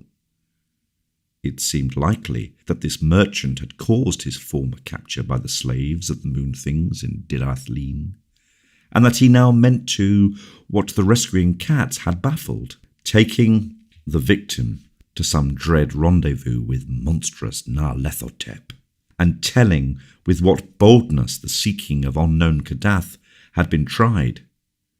Leng and the cold waste north of Inganok must be close to the other gods, and their passes to Kadath are well guarded. The slant-eyed man was small, but the great hipposalaphic bird was there to see he was obeyed. So Carter followed where he led, and passed within the circle of standing rocks and into the low arched doorway of that windowless stone monastery. There were no lights inside, but the evil merchant lit a small clay lamp bearing morbid bas-reliefs, and prodded his prisoner on through mazes of narrow, winding corridors. On the walls of the corridors were painted frightful scenes older than history, and in a style unknown to the archaeologists of Earth. After countless eons, their pigments were brilliant still, for the cold and dryness of hideous Leng keep alive many primal things. Carter saw them fleetingly in the rays of that dim and moving lamp, and shuddered at the tale they told. Through those archaic frescoes Leng's annals stalked, and the horned, hooved, and wide-mouthed, almost human danced evilly amidst forgotten cities. There were scenes of old wars, wherein Lang's almost humans fought with the bloated purple spiders of the neighbouring vales. And there were scenes also of the coming of the black galleys from the moon, and of the submission of Leng's people to the polypus and amorphous blasphemies that hopped and floundered and wriggled out of them. Those slippery, greyish-white blasphemies they worshipped as gods, nor ever complained when scores of their best and fatted males were taken away in the black galleys. The monstrous moonbeasts made their camp on a jagged isle in the sea, and Carter could tell from the frescoes that this was none other than the lone, nameless rock he had seen when sailing to Inkanuk, that grey, accursed rock which Inganok's seamen shun, and from which vile howlings reverberate all through the night. And in those frescoes was shewn the great seaport and capital of the almost humans, proud and pillared betwixt the cliffs and the basalt wharves, and wondrous with high fanes and carven places. Great gardens and columned streets led from the cliffs, and from each of the 6 sphinx-crowned gates to a vast central plaza, and in that plaza was a pair of winged colossal lions guarding the top of a subterranean staircase. Again and again were those huge winged lines shewn, their mighty flanks of diorite glistening in the grey twilight of the day and the cloudy phosphorescence of the night. And as Carter stumbled past their frequent and repeated pictures, it came to him at last what indeed they were, and what city it was that the almost humans had ruled so anciently before the coming of the black galleys. There could be no mistake, for the legends of Dreamland are generous and profuse. Indubitably, that primal city was no less a place than storied Sarkomand, whose ruins had bleached for 1,000,000 years before the first true humans saw the light, and whose twin Titan lions guard eternally the steps that lead down from Dreamland to the great abyss. Other views shewed the gaunt grey peaks dividing Leng from Inganok, and the monstrous shantak birds that build nests on the ledges halfway up, and they shewed likewise the curious caves near the very topmost pinnacles, and how even the boldest of shantaks fly screaming away from them.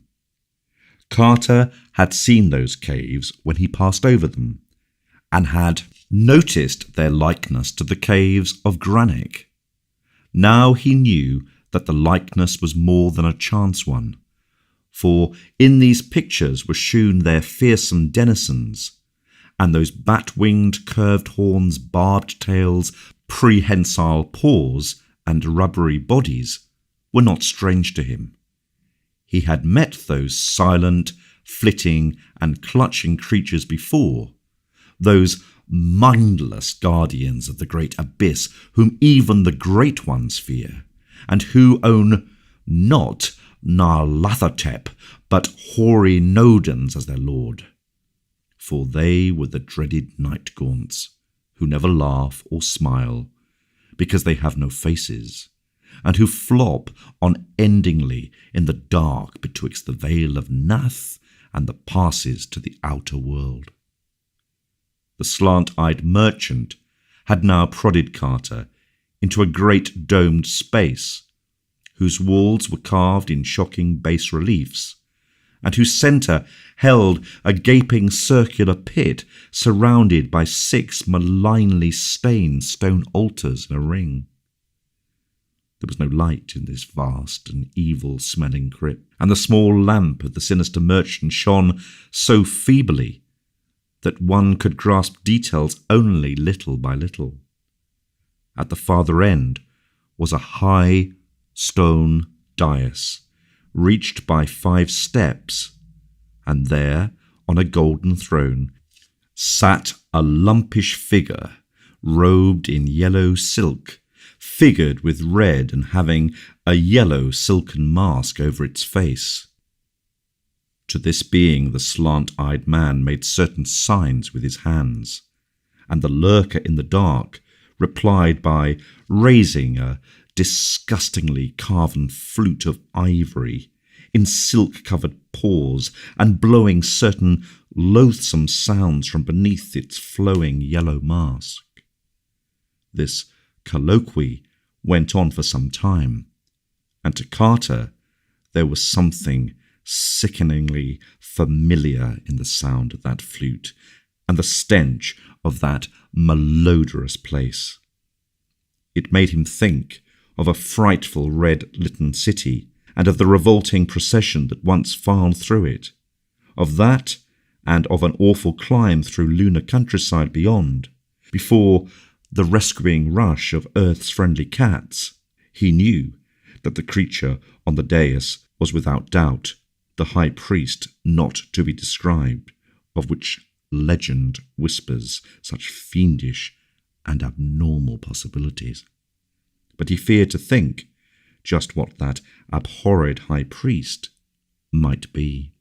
Then the figured silk slipped a trifle from one of his greyish-white paws, and Carter knew what the noisome high priest was, and in that hideous second stark fear drove him to something his reason would never have dared to attempt, for in all his shaken consciousness there was room only for one frantic will to escape from what squatted on that golden throne. He knew that hopeless labyrinths of stone lay betwixt him and the cold tableland outside, and that even on that tableland the noxious Shantak still waited. Yet, in spite of all of this, there was, in his mind, only the instant need to get away from that wriggling, silk-robed monstrosity. The slant-eyed man had set his curious lamp upon one of the high and wickedly stained altar stones by the pit, and had moved forward somewhat to talk to the high priest with his hands. Carter, hitherto wholly passive, now gave that man a terrific push with all the wild strength of fear, so that the victim toppled at once into that gaping well which rumours holds to reach down to the hellish vaults of Zin, where Gugs hunt ghasts in the dark. In almost the same second he seized the lamp from the altar and darted out into the frescoed labyrinths, racing this way and that as chance determined, and trying not to think of the stealthy padding of shapeless paws on the stones behind him, or of the silent wrigglings and crawlings which must be going on back there in lightless corridors.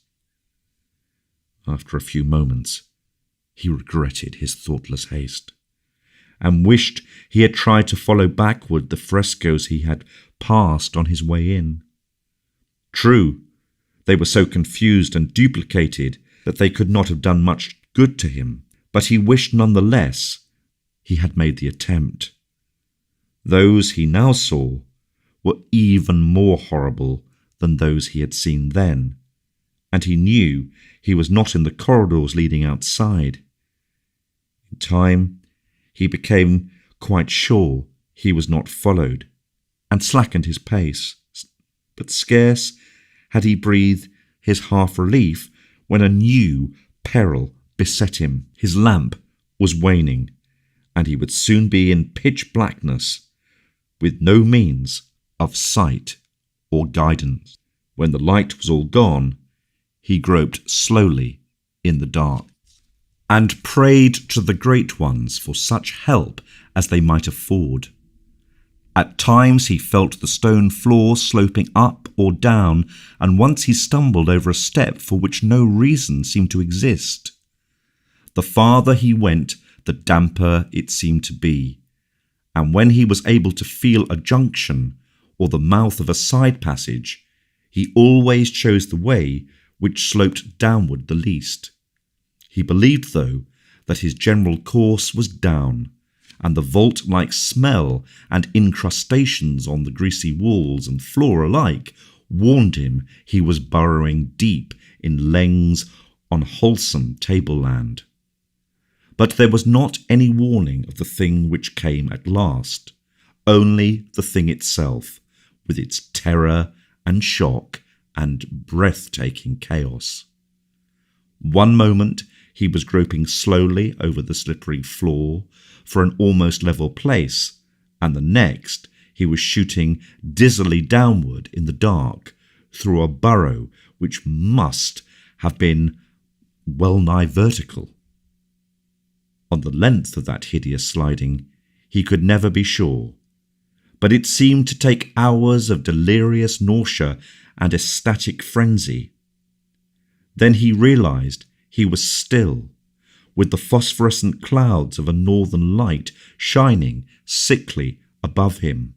All around were crumbling walls and broken columns, and the pavement on which he lay was pierced by straggling grass and wrenched asunder by frequent shrubs and roots. Behind him, a basalt cliff rose, topless and perpendicular, its dark side sculptured into repellent scenes, and pierced by an arch and carven entrance to the inner blackness out of which he had come. Ahead stretched double rows of pillars, and the fragments and pedestals of pillars that spoke of a broad and bygone street, and from the urns and basins along the way he knew it had been a great street of gardens. Far off, at its end, the pillars spread to mark a vast round plaza, and in that open circle there loomed gigantic under the lurid night clouds a pair of monstrous things. Huge winged lions of diorite they were, with blackness and shadow between them. Full 20 feet they reared their grotesque and unbroken heads, and snarled derisive on the ruins around them. And Carter knew right well what they must be, for legends tell of only one such twain. They were the changeless guardians of the great abyss, and these dark ruins were in truth primordial Sarkomand. Carter's first act was to close and barricade the archway in the cliff with fallen blocks and odd debris that lay around. He wished no follower from Leng's hateful monastery, for along the way ahead would lurk enough of other dangers. Of how to get from Sarkomand to the peopled parts of Dreamland he knew nothing at all, nor could he gain much by descending to the grottos of the ghouls, since he knew they were no better informed than he. The 3 ghouls which had helped him through the city of Gugs to the outer world had not known how to reach Sarkomand in their journeys back, but had planned to ask old traders in Dilathlin. He did not like to think of going again to the subterrane world of Gugs, and risking once more that hellish tower of Koth with its cyclopean steps leading to the enchanted wood. Yet he felt he might have to try this course if all else failed. Over Leng's plateau, past the lone monastery, he dared not go unaided, for the high priest's emissaries must be many, while at the journey's end there would no doubt be the Shantaks and perhaps other things to deal with. If he could get a boat, he might sail back to Inganok past the jagged and hideous rocks in the sea, for the primal frescoes in the monastery labyrinth had shewn that this frightful place lies not far from Sarkoman's basalt quays. But to find a boat in this eon-deserted city was no probable thing, and it did not appear likely that he could ever make one. Such were the thoughts of Randolph Carter when a new impression began beating upon his mind. All this while there had stretched before him the great corpse-like width of fabled Sarkomand, with its black broken pillars and crumbling sphinx-crowned gates, and Titan stones and monstrous winged lions, against the sickly glow of those luminous night clouds. Now he saw far ahead, and on the right, a glow that no clouds could account for, and knew he was not alone in the silence of that dead city.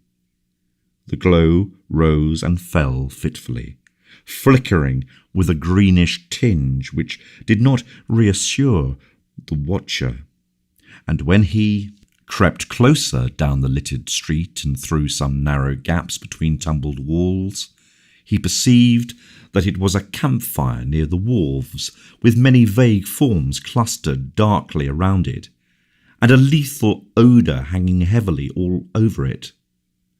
Beyond was the oily lapping of the harbour water, with a great ship riding at anchor, and Carter paused in stark terror when he saw that the ship was indeed one of the dreaded black galleys from the moon.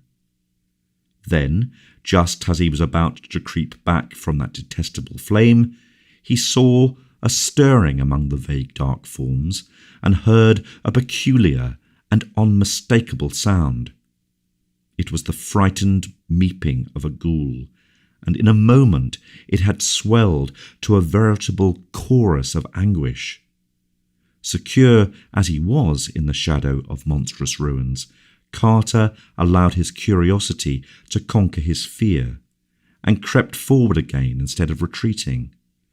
Once, in crossing an open street, he wriggled worm-like on his stomach, and in another place he had to rise to his feet to avoid making a noise among heaps of fallen marble. But always he succeeded in avoiding discovery, so that in a short time he had found a spot behind a Titan pillar, whence he could watch the whole green-litten scene of action. There, around a hideous fire fed by the obnoxious stems of lunar fungi, there squatted a stinking circle of the toad-like moon beasts and their almost human slaves.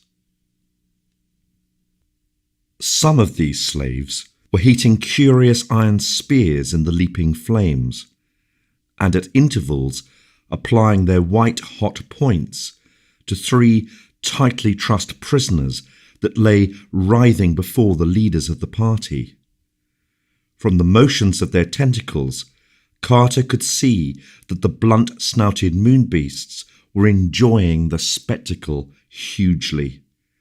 And vast was his horror when he suddenly recognized the frantic meeping and knew that the tortured ghouls were none other than the faithful trio which had guided him safely from the abyss, and had thereafter set out from the enchanted wood to find Sarkomand and the gate to their native deeps.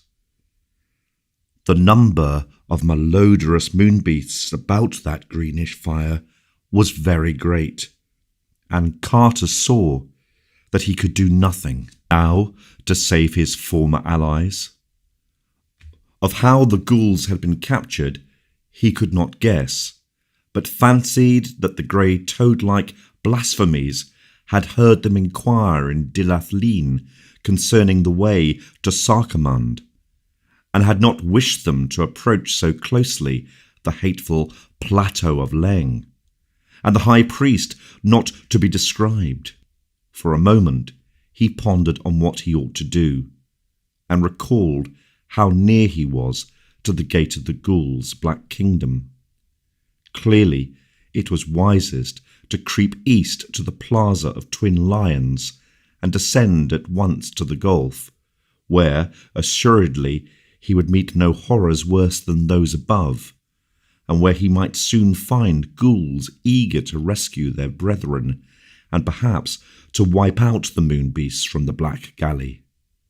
It occurred to him that the portal, like other gates to the abyss, might be guarded by flocks of night gaunts, but he did not fear these faceless creatures now.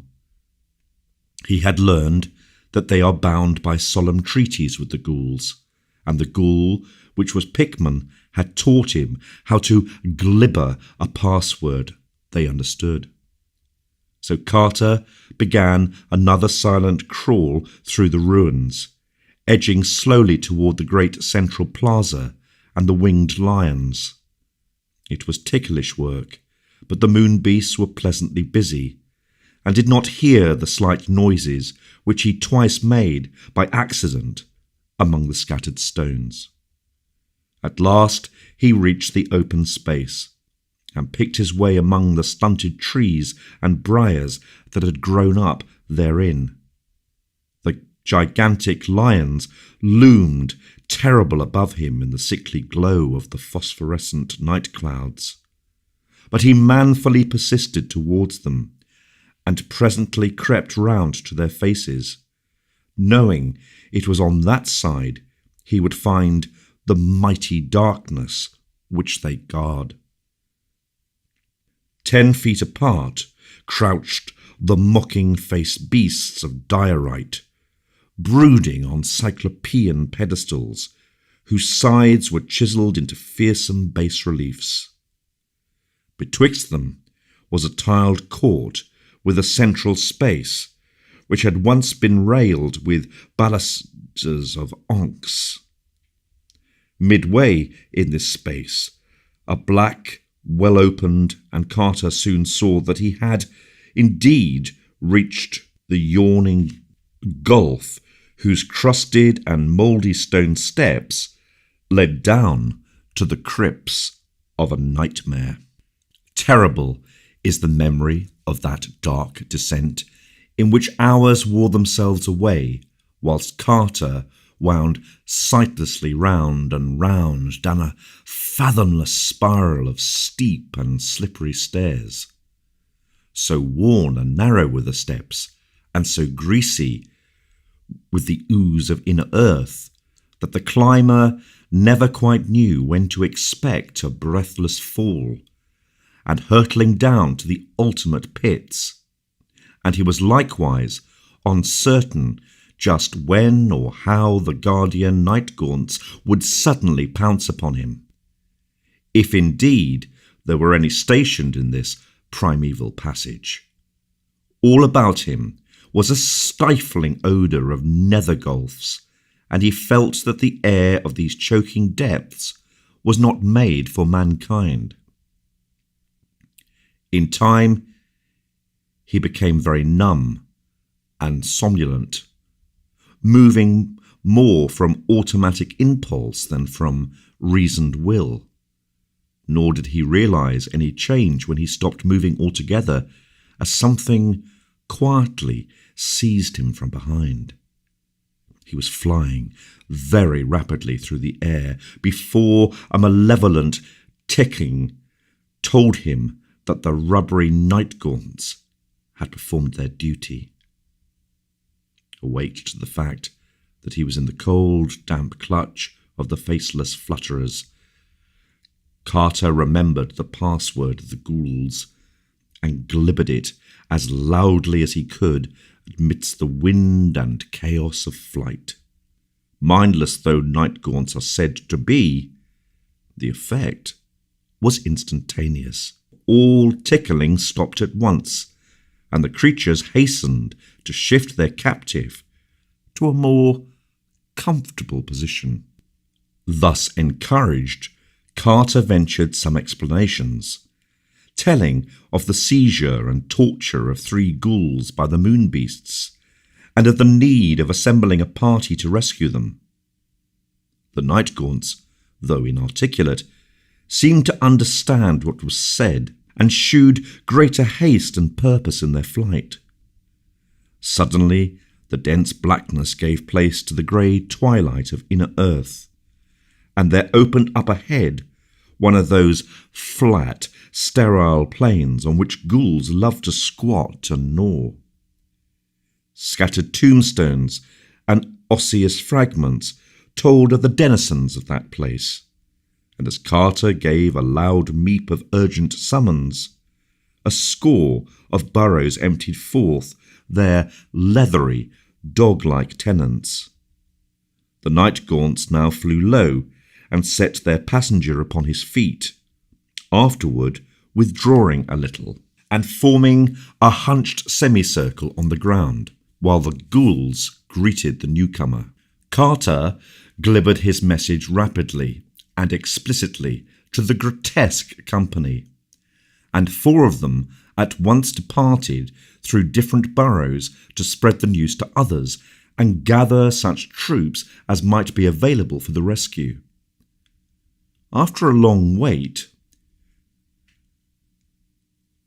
a ghoul of some importance appeared and made significant signs to the night gaunts, causing 2 of the latter to fly off into the dark. Thereafter, there were constant accessions to the hunched flock of night gaunts on the plain, till at length the slimy soil was fairly black with them.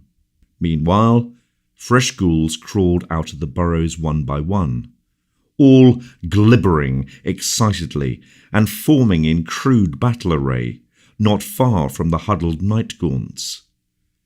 In time, there appeared that proud and influential ghoul which was once the artist Richard Pickman of Boston, and to him Carter glibbered a very full account of what had occurred. The erstwhile Pickman, surprised to greet his ancient friend again, seemed very much impressed, and held a conference with other chiefs a little apart from the growing throng. Finally, after scanning the ranks with care, the assembled chiefs all meet in unison and began gibbering orders to the crowds of ghouls and night gaunts. A large detachment of the horned flyers vanished at once, while the rest groped themselves 2 by 2 on their knees with extended forelegs, awaiting the approach of the ghouls one by one. As each ghoul reached the pair of night gaunts to which he was assigned, he was taken up and borne away into the blackness, till at last the whole throng had vanished, save for Carter, Pickman and the other chiefs, and a few pairs of night gaunts.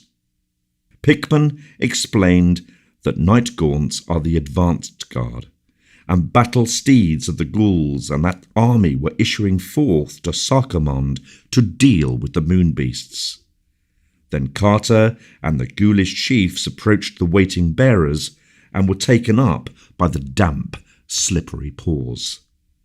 Another moment, and all were whirling in wind and darkness, endlessly up, up, up, to the gate of winged lions and the spectral ruins of primal Sarkomond. When, after a great interval, Carter saw again the sickly light of Sarkomond's nocturnal sky, it was to behold the great central plaza swarming with militant ghouls and night gaunts. Day, he felt sure, must be almost due, but so strong was the army that no surprise of the enemy would be needed. The greenish flare near the wharves still glimmered faintly, though the absence of ghoulish meeping shewed that the torture of the prisoners was over for the nonce. Softly glibbering directions to their steeds and to the flock of riderless nightgaunts ahead, the ghouls presently rose in wide whirring columns and swept on over the bleak ruins toward the evil flame. Carter was now beside Pickman in the front rank of ghouls, and saw as they approached the noisome camp that the moonbeasts were totally unprepared. The three prisoners lay bound and inert beside the fire, while their toad-like captors slumped drowsily about in no certain order. The almost human slaves were asleep, even the sentinels shirking a duty which in this realm must have seemed to them merely perfunctory. The final swoop of the nightgaunts and mounted ghouls was very sudden, each of the greyish toad-like blasphemies and their almost human slaves being seized by a group of nightgaunts before a sound was made. The moonbeasts, of course, were voiceless, and even the slaves had little chance to scream before rubbery paws choked them into silence. Horrible were the writhings of those great jellyish abnormalities as the sardonic nightgawns clutched them. But nothing availed against the strength of those black, prehensile talons. When a moonbeast writhed too violently, a nightgaunt would seize and pull its quivering pink tentacles, which seemed to hurt so much that the victim would cease its struggles. Carter expected to see much slaughter, but found that the ghouls were far subtler in their plans. They glibbered certain simple orders to the nightgaunts, which held them captive, trusting the rest to instinct, and soon the hapless creatures were borne silently away into the great abyss, to be distributed impartially among the beholes, gugs, ghasts, and other dwellers in the darkness, whose modes of nourishment are not painless to their chosen victims. Meanwhile, the three bound ghouls had been released and consoled by their conquering kinsfolk, whilst various parties searched the neighbourhood for possible remaining moonbeasts, and boarded the evil-smelling black galley at the wharf to make sure that nothing had escaped the general defeat. Surely enough, the capture had been thorough, for not a sign of further life could the victors detect. Carter, anxious to preserve a means of access to the rest of Dreamland, urged them not to sink the anchored galley, and this request was freely granted out of gratitude for his act in reporting the plight of the captured trio. On the ship were found some very curious objects and decorations, some of which Carter cast at once into the sea. Ghouls and nightgaunts now formed themselves in separate groups, the former questioning their rescued fellows anent past happenings. It appeared that the three had followed Carter's directions and proceeded from the enchanted wood to Dilathleen by way of Nair and the Skye, stealing human clothes at a lonely farmhouse and loping as closely as possible in the fashion of a man's walk. In Dilathleen's taverns, their grotesque ways and faces had aroused much comment, but they had persisted in asking the way to Sarkomand until at last an old traveller was able to tell them. Then they knew that only a ship for Lilag Leng would serve their purpose, and prepared to wait patiently for such a vessel. But evil spies had doubtless reported much, for shortly a black galley put into port, and the wide-mouthed ruby merchants invited the ghouls to drink with them in a tavern. Wine was produced from one of those sinister bottles, grotesquely carven from a single ruby, and after that the ghouls found themselves prisoners on the black galley, as Carter had once found himself. This time, however, the on-scene rowers steered not for the moon, but for antique Sarkomand, bent, evidently, on taking their captives before the high priest not to be described. They had touched at the jagged rock in the northern sea, which Ingenock's mariners shun, and the ghouls there seen for the first time, the real masters of the ship, being sickened despite their own callousness by such extremes of malign shapelessness and fearsome odour. There, too, were witnessed the nameless pastimes of the toad-like residents' garrison, such pastimes as give rise to the night howlings which men fear. After that had come the landing at ruined Sarkomand, and the beginning of the tortures, whose continuance the present rescue had prevented. Future plans were next discussed, the three rescued ghouls suggesting a raid on the jagged rock and the extermination of the toad-like garrison there. To this, however, the night gaunts objected, since the prospect of flying over water did not please them. Most of the ghouls favoured the design, but were at a loss how to follow it without the help of the winged night gaunts. Thereupon, Carter, seeing that they could not navigate the anchored galley, offered to teach them the use of the great banks of oars, to which proposal they eagerly assented.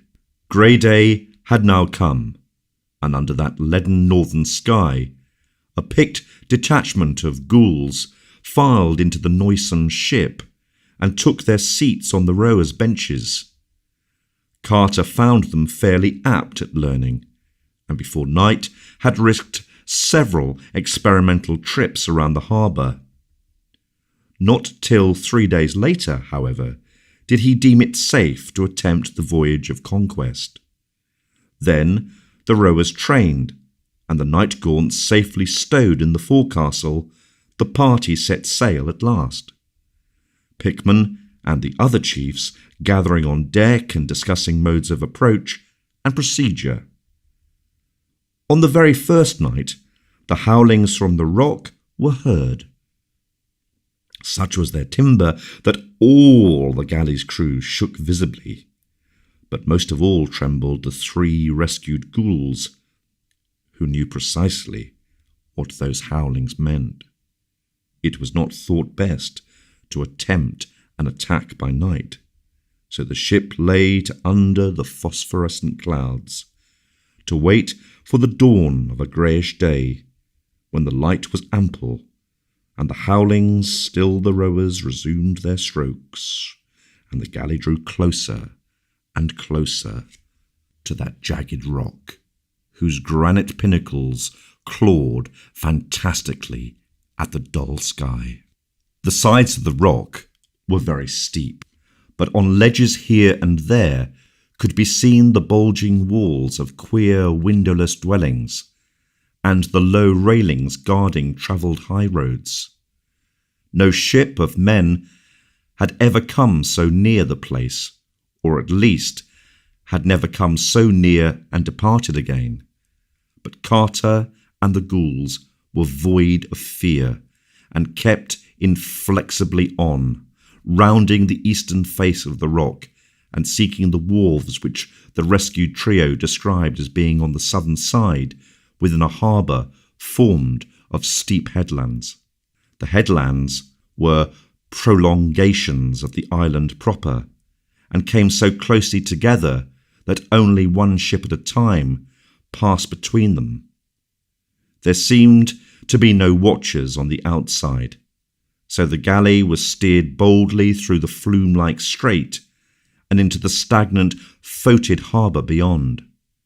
Here, however, all was bustle and activity, with several ships lying at anchor along a forbidding stone quay, and scores of almost human slaves and moonbeasts by the waterfront handling crates and boxes, or driving nameless and fabulous horrors hitched to lumbering lorries. There was a small stone town hewn out of vertical cliff above the wharfs, with the start of a winding road that spiraled out of sight toward higher ledges of the rock. Of what lay inside that prodigious rock peak of granite none might say, but the things one saw on the outside were far from encouraging. At sight of the incoming galley, the crowds on the wharves displayed much eagerness, those with eyes staring intently, and those without eyes wriggling their pink tentacles expectantly. They did not, of course, realize that the black ship had changed hands, for ghouls look much like the horned and hooved almost humans, and the night gaunts were all out of sight below. By this time, the leaders had fully formed a plan, which was to loose the night gaunts as soon as the wharf was touched, and then to sail directly away, leaving matters wholly to the instincts of those almost mindless creatures. Marooned on the rock, the horned flyers would first of all seize whatever living thing they found there, and afterward, quite helpless to think, except in terms of the homing instinct, would forget their fear of water and fly swiftly back to the abyss, bearing their noisome prey to appropriate destinations in the dark, from which not much would emerge alive. The ghoul that was Pickman now went below and gave the night gaunt their simple instructions, while the ship drew very near to the ominous and malodorous wharves. Presently, a fresh stir rose along the waterfront, and Carter saw that the motions of the galley had begun to excite suspicion. Evidently, the steersman was not making for the right dock, and probably the watchers had noticed the difference between the hideous ghouls and the almost human slaves whose places they were taking. Some silent alarm must have been given, for almost at once a horde of the mephitic moonbeasts began to pour from the little black doorways of the windowless houses and down the winding road at the night. A rain of curious javelins struck the galley as the prow hit the wharf, felling 2 ghouls and slightly wounding another. But at this point, all the hatches were thrown open to emit a black cloud of whirring night gaunts, which swarmed over the town like a flock of horned and cyclopean bats. The jellyish moonbeasts had procured a great pole and were trying to push off the invading ship. But when the night gaunt struck them, they thought of such things no more. It was a very terrible spectacle to see those faceless and rubbery ticklers at their pastime, and tremendously impressive to watch the dense cloud of them spreading through the town and up the winding roadway to the reaches above. Sometimes a group of the black flutterers would drop a toad-like prisoner from aloft by mistake, and the manner in which the victim would burst was highly offensive to the sight and smell. When the last of the night gaunts had left the galley, the ghoulish leaders glibbered an order of withdrawal, and the rowers pulled quietly out of the harbour, between the grey headlands, while still the town was a chaos of battle and conquest. The Pickman Ghoul allowed several hours for the night gaunts to make up their rudimentary minds and overcome their fear of flying over the sea, and kept the galley standing about a mile off the jagged rock, while he waited and dressed the wounds of the injured men. Night fell, and the grey twilight gave place to the sickly phosphorescence of low clouds, and all the while the leaders watched the high peaks of that accursed rock for signs of the night gaunt's flight. Toward morning, a black speck was seen hovering timidly over the topmost pinnacle, and shortly afterward the speck had become a swarm. Just before daybreak, the swarm seemed to scatter, and within a quarter of an hour it had vanished wholly in the distance toward the northeast. Once or twice, something seemed to fall from the thinning swarm into the sea, but Carter did not worry, since he knew from observation that the toad-like moon-beasts cannot swim. At length, when the ghouls were satisfied that all the night gaunts had left for Sacamond and the great abyss with their doomed burdens, the galley put back into the harbour betwixt the grey headlands, and all the hideous company landed and roamed curiously over the denuded rock, with its towers and eyries and fortresses chiselled from the solid stone. Frightful were the secrets uncovered in those evil and windowless crypts, for the remnants of unfinished pastimes were many, and in various stages of departure from their primal state. Carter put out of the way certain things which were after a fashion alive, and fled precipitately from a few other things about which he could not be positive. The stench-filled houses were furnished mostly with grotesque stools and benches carven from moon trees, and were painted inside with nameless and frantic designs. Countless weapons, implements, and ornaments lay about, including some large idols of solid ruby depicting singular beings not found on the earth. These latter did not, despite their material, invite either appropriation or long inspection, and Carter took the trouble to hammer 5 of them into very small pieces. The scattered spears and javelins he collected, and with Pickman's approval, distributed among the ghouls. Such devices were new to the dog-like lopers, but their relative simplicity made them easy to master after a few concise hints. The upper parts of the rock held more temples than private homes, and in numerous hewn chambers were found terrible carven altars and doubtfully stained fonts and shrines for the worship of things more monstrous than the mild god's top Kadath. From the rear of one great temple stretched a low black passage which Carter followed far into the rock with a torch till he came to a lightless domed hall of vast proportions, whose vaultings were covered with demonic carvings, and in whose centre yawned a foul and bottomless well, like that in the hideous monastery of Leng, where broods alone the high priest, not to be described.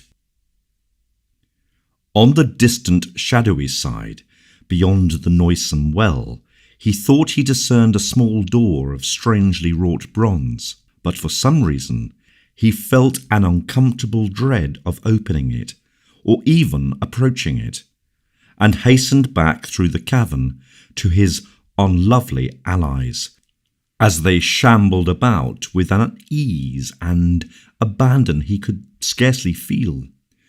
The ghouls had observed the unfinished pastimes of the moon beasts, and had profited in their fashion. They had also found a hogshead of potent moon wine, and were rolling it down to the wharves for removal, and later use in diplomatic dealings, though the rescued trio, remembering its effect on them in Dilathleen, had warned their company to taste none of it. Of rubies from lunar mines there was a great store, both rough and polished, in one of the vaults near the water, but when the ghouls found they were not good to eat, they lost all interest in them. Carter did not try to carry any away, since he knew too much about those which had mined them. Suddenly there came an excited meeping from the sentries on the wharves, and all the loathsome foragers turned from their tasks to stare seaward and cluster round the waterfront. Betwixt the grey headlands a fresh black galley was rapidly advancing, and it could be but a moment before the almost humans on deck would perceive the invasion of the town and give the alarm to the monstrous things below. Fortunately, the ghouls still bore the spears and javelins which Carter had distributed amongst them, and at his command, sustained by the being that was Pickman, they now formed a line of battle and prepared to prevent the landing of the ship. Presently, a burst of excitement on the galley told the crew's discovery of the changed state of things, and the instant stoppage of the vessel proved that the superior numbers of the ghouls had been noted and taken into account. After a moment of hesitation, the newcomers silently turned and passed out between the headlands again. But not for an instant did the ghouls imagine that the conflict had been averted. Either the dark ship would seek reinforcements, or the crew would try to land elsewhere on the island. Hence, a party of scouts was at once sent up toward the pinnacle to see what the enemy's course would be. In a very few minutes, a ghoul returned breathless to say that the moon beasts and almost humans were landing on the outside of the more easterly of the rugged grey headlands, and ascending by hidden paths and ledges which a goat could scarcely tread in safety. Almost immediately afterward, the galley was sighted again through the flume-like strait, but only for a second. Then, a few moments later, a second messenger panted down from aloft to say that another party was landing on the other headland, both being much more numerous than the size of the galley would seem to allow for. The ship itself, moving slowly with only one sparsely manned tier of oars, soon hove in sight betwixt the cliffs, and lay to in the foated harbour, as if to watch the coming fray and stand by for any possible use. By this time, Carter and Pickman had divided the ghouls into 3 parties, one to meet each of the 2 invading columns, and one to remain in the town. The first 2 at once scrambled up the rocks in their respective directions, while the third was subdivided into a land party and a sea party. The sea party, commanded by Carter, boarded the anchored galley and rowed out to meet the undermanned galley of the newcomers, whereat the latter retreated through the strait to the open sea. Carter did not at once pursue it, for he knew he might be needed more acutely near the town. Meanwhile, the frightful detachments of the moon beasts and almost humans had lumbered up to the top of the headlands, and were shockingly silhouetted on either side of the grey twilight sky. The thin, hellish flutes of the invaders had now begun to whine, and the general effect of those hybrid half-amorphous processions was as nauseating as the actual odour given off by the toad-like lunar blasphemies. Then the 2 parties of the ghouls swarmed into sight and joined the silhouetted panorama. Javelins began to fly from both sides, and the swelling meeps of the ghouls and the bestial howls of the almost humans gradually joined the hellish whine of the flutes to form a frantic and indescribable chaos of demon, cacophony. Now and then bodies fell from the narrow ridges of the headlands into the sea outside or the harbour inside, in the latter case being sucked quickly under by certain submarine lurkers whose presence was indicated only by prodigious bubbles.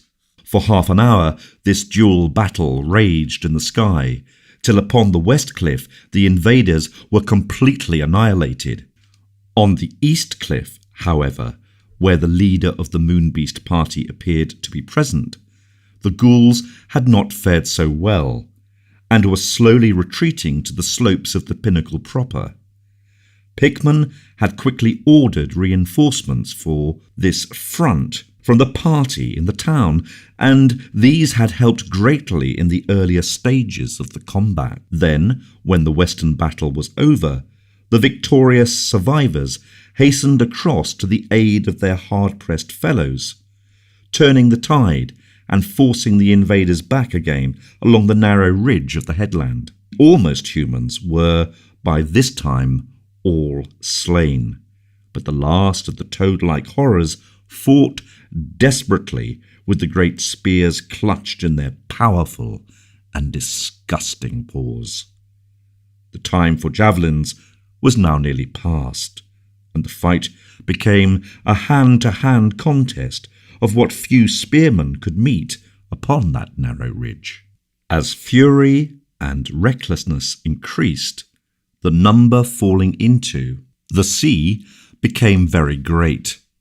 Those striking the harbour met nameless extinction from the unseen bubblers, but of those striking the open sea, some were able to swim to the foot of the cliffs and land on tidal rocks, while the hovering galley of the enemy rescued several moonbeasts. The cliffs were unscalable, except where the monsters had debarked, so that none of the ghouls on the rocks could rejoin their battle line. Some were killed by javelins from the hostile galley or from the moonbeasts above, but a few survived to be rescued. When the security of the land parties seemed assured, Carter's galley sailed forth between the headlands and drove the hostile ship far out to sea, pausing to rescue such ghouls as were on the rocks or still swimming in the ocean. Several moonbeasts, washed on rocks or reefs, were speedily put out of the way. Finally, the moonbeast galley being safely in the distance and the invading land army concentrated in one place, Carter landed a considerable force on the eastern headland in the enemy's rear, after which the fight was short-lived indeed. Attacked from both sides, the noisome flounderers were rapidly cut to pieces or pushed into the sea, till by evening the ghoulish chiefs agreed that the island was again clear of them. The hostile galley, meanwhile, had disappeared, and it was decided that the evil jagged rock had better be evacuated before any overwhelming horde of lunar horrors might be assembled and brought against the visitors. So by night, Pickman and Carter assembled all the ghouls and counted them with care, finding that over a fourth had been lost in the day's battles. The wounded were placed on bunks in the galley, for Pickman had always discouraged the old ghoulish custom of killing and eating one's own wounded, and the able-bodied troops were reassigned to the oars or to such other places as they might usefully fill. Under the low phosphorescent clouds of night the galley sailed, and Carter was not sorry to be departing from that island of unwholesome secrets, whose lightless domed hall with its bottomless well and repellent bronze door lingered restlessly in his fancy. Dawn found the ship in sight of Sackermann's ruined quays of basalt, where a few night-gaunt sentries still waited, squatting like black horned gargoyles on the broken columns and crumbling sphinxes of that fearful city which lived and died before the years of man. The ghouls made camp amongst the fallen stones of Sacamand, dispatching a messenger for enough night-gaunts to serve them as steeds. Pickman and the other chiefs were effusive in their gratitude for the aid Carter had lent them, and Carter now began to feel that his plans were indeed maturing well, and that he would be able to command the help of those fearsome allies, not only in quitting this part of Dreamland, but in pursuing his ultimate quest for the gods atop unknown Kadath, and the marvellous Sunset City they so strangely withheld from his slumbers.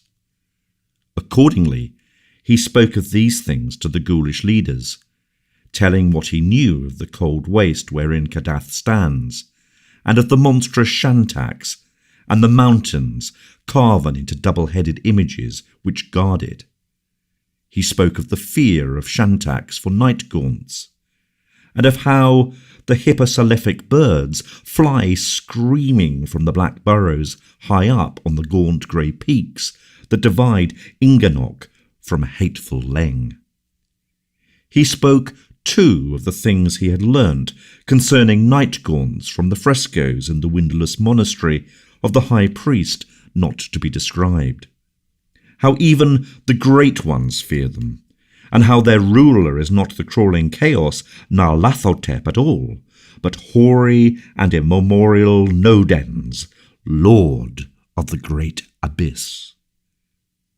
All these things Carter glibbered to the assembled ghouls, and presently outlined that request which he had in mind, and which he did not think extravagant considering the services he had so lately rendered the rubbery, dog-like lopers.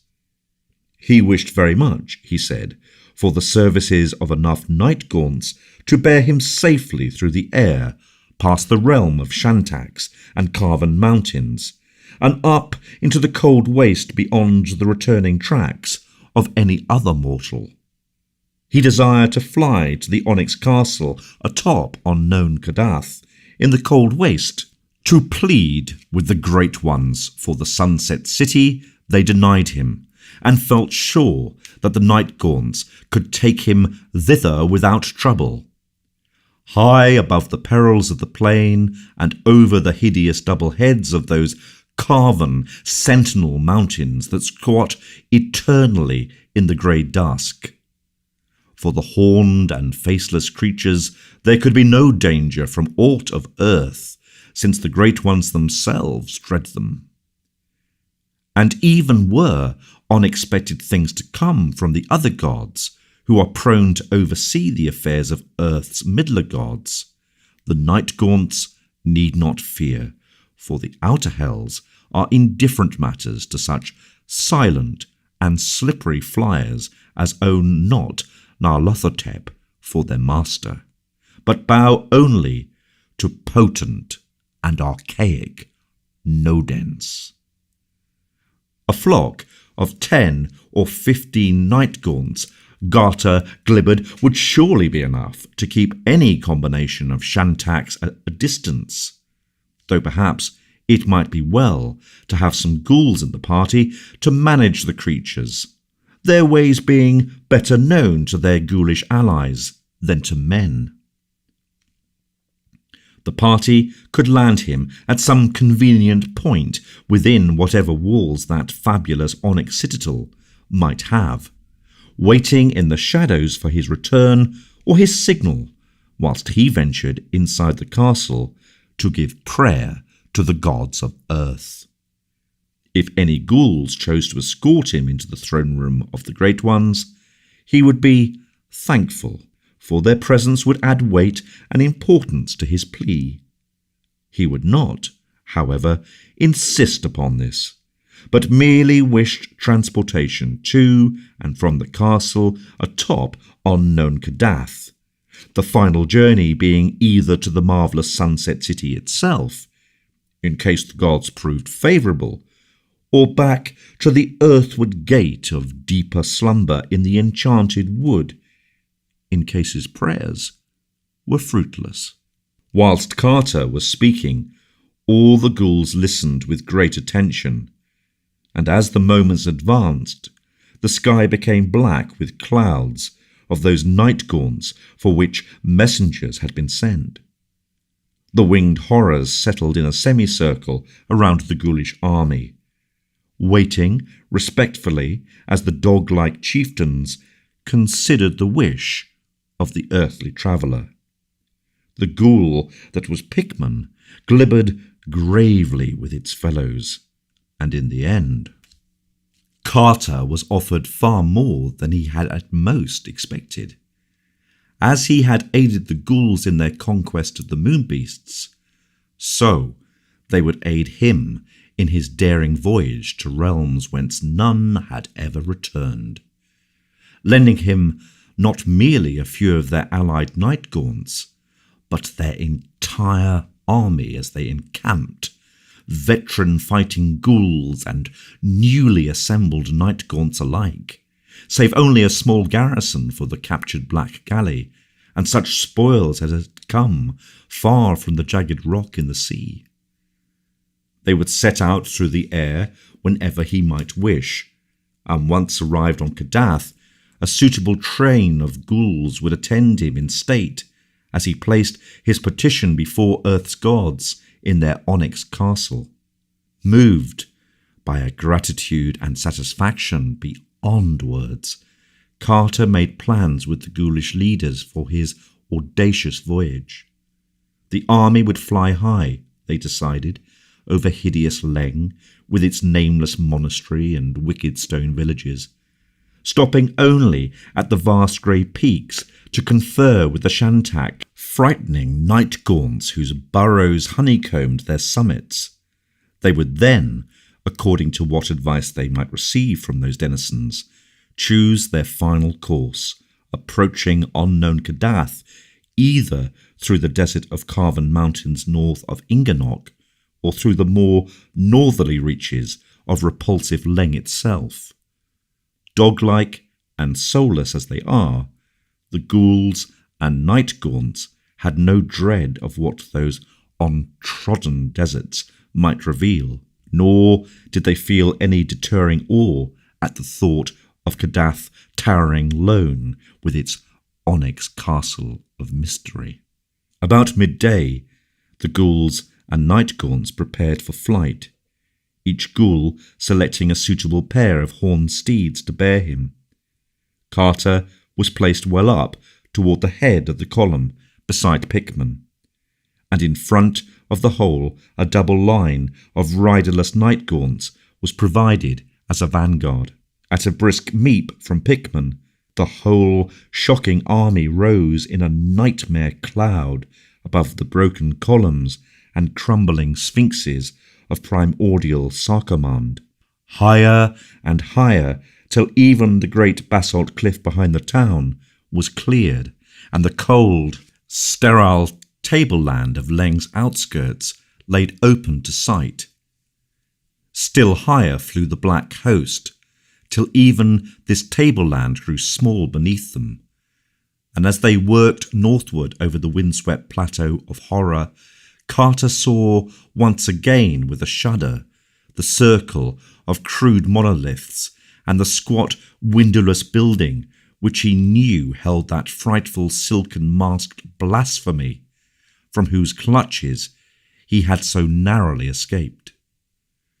This time no descent was made, as the army swept bat-like over the sterile landscape, passing the feeble fires of the unwholesome stone villages at a great altitude, and pausing not at all to mark the morbid twistings of the hooved, horned, almost humans that dance and pipe eternally therein. Once they saw a Shantak bird flying low over the plain, but when it saw them, it screamed noxiously and flapped off to the north in grotesque panic. At dusk, they reached the jagged grey peaks that form the barrier of Inganok, and hovered about those strange caves near the summits, which Carter recalled as so frightful to the Shantak. At the insistent meeping of the ghoulish leaders, there issued forth from each lofty burrow a stream of horned black flyers, with which the ghouls and night-gaunts of the party conferred at length by means of ugly gestures. It soon became clear that the best course would be that over the cold waste north of Inganoch, for Leng's northward reaches are full of unseen pitfalls that even the night-gaunts dislike, abysmal influences centring in certain white hemispherical buildings on curious knolls, which common folklore associates unpleasantly with the other gods and their crawling chaos, Narlethotep. Of Kadath, the flutterers of the peaks knew almost nothing, save that there must be some mighty marvel toward the north over which the Shantaks and the Carven Mountains stand guard. They hinted at rumoured abnormalities of proportion in those trackless leagues beyond, and recalled vague whispers of a realm where night broods eternally. But of definite data they had nothing to give. So Carter and his party thanked them kindly, and, crossing the topmost granite pinnacles to the skies of Inganoch, dropped below the level of the phosphorescent night clouds and beheld in the distance those terrible, squatting gargoyles that were mountains till some Titan hand carved fright into their virgin rock. There they squatted, in a hellish half-circle, their legs on the desert sand and their mitres piercing the luminous clouds, sinister, wolf-like and double-headed, with faces of fury, and right hands raised, dully and malignly, watching the rim of man's world and guarding with horror the reaches of a cold northern world that is not man's. From their hideous laps rose evil Shantaks of elephantine bulk, but these all fled with insane titters as the vanguard of night-gaunts was sighted in the misty sky. Northward above those gargoyle mountains the army flew, and over leagues of dim desert where never a landmark rose. Less and less luminous grew the clouds, till at length Carter could see only blackness around him, but never did the winged steeds falter, bred as they were in earth's blackest crypts, and seeing not with any eyes, but with the whole dank surface of their slippery forms. On and on they flew, past winds of dubious scent and sounds of dubious import, ever in thickest darkness, and covering such prodigious spaces that Carter wondered whether or not they could still be within Earth's dreamland. Then suddenly the clouds thinned, and the stars shone spectrally above. All below was still black, but those pallid beacons in the sky seemed alive with a meaning and directiveness they had never possessed elsewhere. It was not that the figures of the constellations were different, but that the same familiar shapes now revealed a significance they had formerly failed to make plain. Everything focused toward the north. Every curve and asterism of the glittering sky became part of a vast design, whose function was to hurry first the eye and then the whole observer onward to some secret and terrible goal of convergence beyond the frozen waste that stretched endlessly ahead.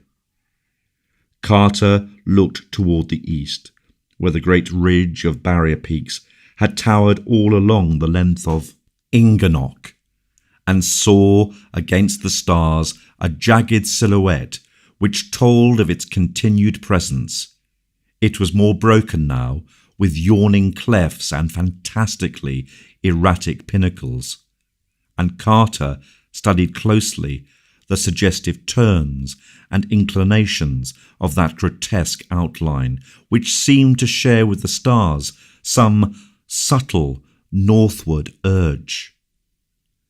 They were flying past at a tremendous speed, so that the watcher had to strain hard to catch details, when all at once he beheld just above the line of the topmost peaks a dark and moving object against the stars, whose course exactly paralleled that of his own bizarre party. The ghouls had likewise glimpsed it, for he heard their low glibbering all about him, and for a moment he fancied the object was a gigantic shantak of a size vastly greater than that of the average specimen. Soon, however, he saw that this theory would not hold, for the shape of the thing above the mountains was not that of any hyposalaphic bird. Its outline against the stars, necessarily vague as it was, resembled rather some huge mitred head or pair of heads infinitely magnified, and its rapid bobbing flight through the sky seemed most peculiarly a wingless one. Carter could not tell which side of the mountains it was on, but soon perceived that it had parts below the parts he had first seen, since it blotted out all the stars in places where the ridge was deeply cleft. Then came a wide gap in the range, where the hideous reaches of transmontane Leng would join to the cold waste on this side by a low pass through which the stars shone wanly. Carter watched this gap with intense care, knowing that he might see outlined against the sky beyond it the lower parts of the vast thing that flew undulantly above the pinnacles. The object had now floated ahead a trifle, and every eye of the party was fixed on the rift where it would presently appear in full-length silhouette. Gradually, the huge thing above the peaks neared the gap, slightly slackening its speed, as if conscious of having outdistanced the ghoulish army. For another minute, suspense was keen, and then the brief instant of full silhouette and revelation came, bringing to the lips of the ghouls an awed and half-choked meep of cosmic fear, and to the soul of the traveller a chill that has never wholly left it. For the mammoth bobbing shape that overtopped the ridge was only a head, a mitred double head, and below it, in terrible vastness, loped the frightful, swollen body that bore it, the mountain-high monstrosity that walked in stealth and silence, the hyena-like distortion of a giant anthropoid shape that trotted blackly against the sky, its repulsive pair of cone-capped heads reaching halfway to the zenith. Carter did not lose consciousness or even scream aloud, for he was an old dreamer, but he looked behind him in horror and shuddered when he saw that there were other monstrous heads silhouetted above the level of the peaks, bobbing along stealthily after the first one, and straight in the rear were three of the mighty mountain shapes seen full against the southern stars, tiptoeing wolf-like and lumberingly, their tall mitres nodding thousands of feet in the air. The carven mountains, then, had not stayed squatting in that rigid semicircle north of Inganok, with right hands uplifted. They had duties to perform, and were not remiss. But it was horrible that they never spoke, and never even made a sound in walking. Meanwhile, the ghoul that was Pickman had glibbered an order to the night gaunts, and the whole army soared higher into the air. Up toward the stars the grotesque column shot, till nothing stood out any longer against the sky. Neither the grey granite ridge that was still, nor the carven and mighted mountains that walked. All was blackness beneath, as the fluttering legions surged northward, amidst rushing winds and invisible laughter in the ether, and never a shantak or less mentionable entity rose from the haunted waste to pursue them. The farther they went, the faster they flew, till soon their dizzying speed seemed to pass that of a rifle ball and approach that of a planet in its orbit. Carter wondered how, with such speed, the earth could still stretch beneath them, but knew that in the land of dream dimensions have strange property. That they were in a realm of eternal night he felt certain, and he fancied that the constellations overhead had subtly emphasized their northward focus, gathering themselves up, as it were, to cast the flying army into the void of the boreal pole, as the folds of a bag are gathered up to cast out the last bits of substance therein. Then he noticed with terror that the wings of the night gaunts were not flapping any more. The horned and faceless steeds had folded their membranous appendages and were resting, quite passive, in the chaos of wind that whirled and chuckled as it bore them on. A force not of earth had seized on the army, and ghouls and night gaunts alike were powerless before a current which pulled madly and relentlessly into the north, whence no mortal had ever returned. At length, a lone pallid light was seen on the skyline ahead, thereafter rising steadily as they approached, and having beneath it a black mass that blotted out the stars. Carter saw that it must be some beacon on a mountain, for only a mountain could rise so vast as seen from so prodigious a height in the air.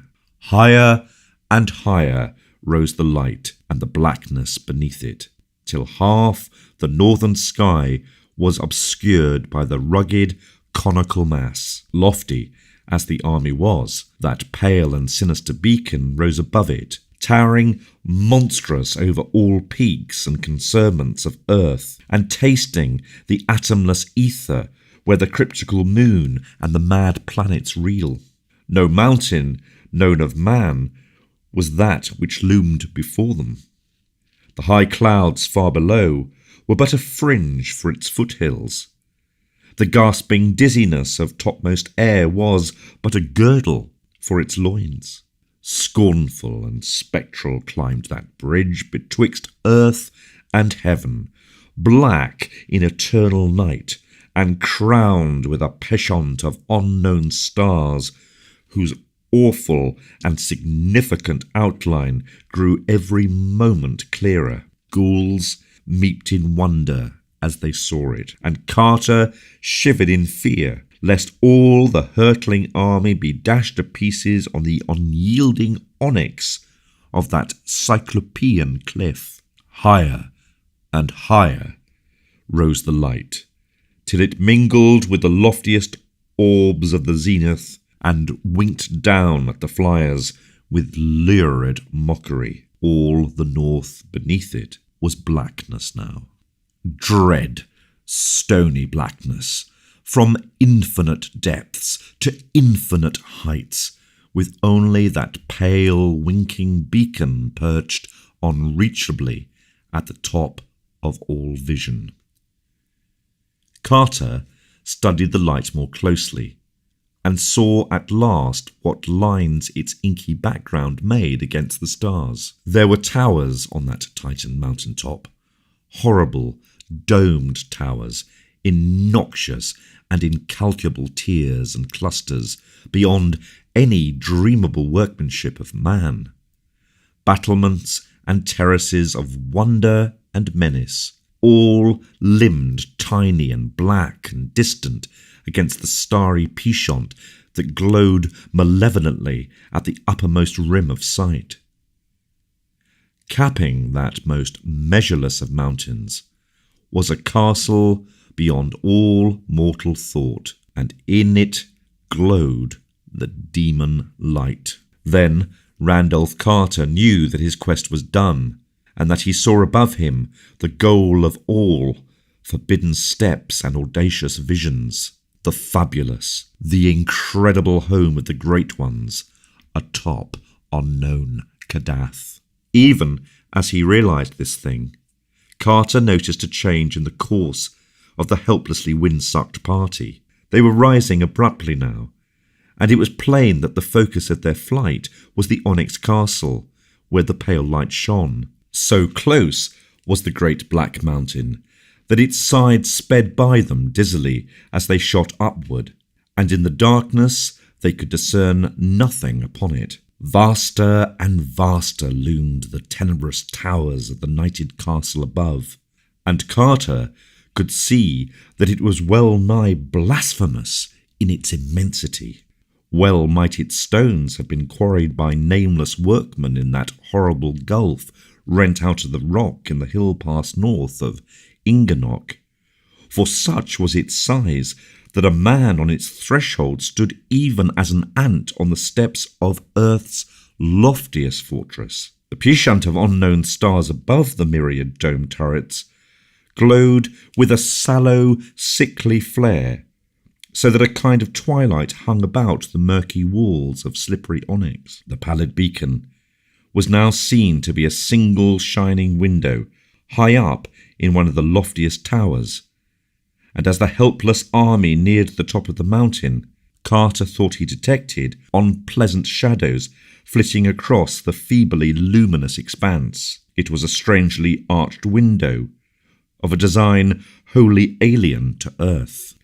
The solid rock now gave place to a giant foundations of the monstrous castle, and it seemed that the speed of the party was somewhat abated. Vast walls shot up, and there was a glimpse of a great gate through which the voyagers were swept. All was night in the Titan courtyard, and then came the deeper blackness of inmost things, and a huge arched portal engulfed the column. Vortices of cold wind surged dankly through sightless labyrinths of onyx, and Carter could never tell what cyclopean stairs and corridors lay silent along the route of his endless aerial twisting. Always upward led the terrible plunge in darkness, and never a sound, touch, or glimpse broke the dense pall of mystery. Large as the army of ghouls and night-gaunts was, it was lost in the prodigious voids of that more than earthly castle. And when, at last, there suddenly dawned around him the lurid light of that single tower room, whose lofty window had served as a beacon, it took Carter long to discern the far walls and high, distant ceiling, and to realize that he was indeed not again in the boundless air outside. Randolph Carter had hoped to come into the throne room of the Great Ones with poise and dignity, flanked and followed by impressive lines of ghouls in ceremonial order, and offering his prayer as a free and potent master among dreamers. He had known that the Great Ones themselves are not beyond a mortal's power to cope with, and had trusted to luck that the other gods and their crawling chaos, Nyarlathotep, would not happen to come to their aid at the crucial moment, as they had so often done before when men sought out Earth's gods in their home or on their mountains. And with his hideous escort, he had half hoped to defy even the other gods if need were, knowing, as he did, that ghouls have no masters, and that night-gaunts own not Nyarlathotep, but only archaic Nodens for their lord.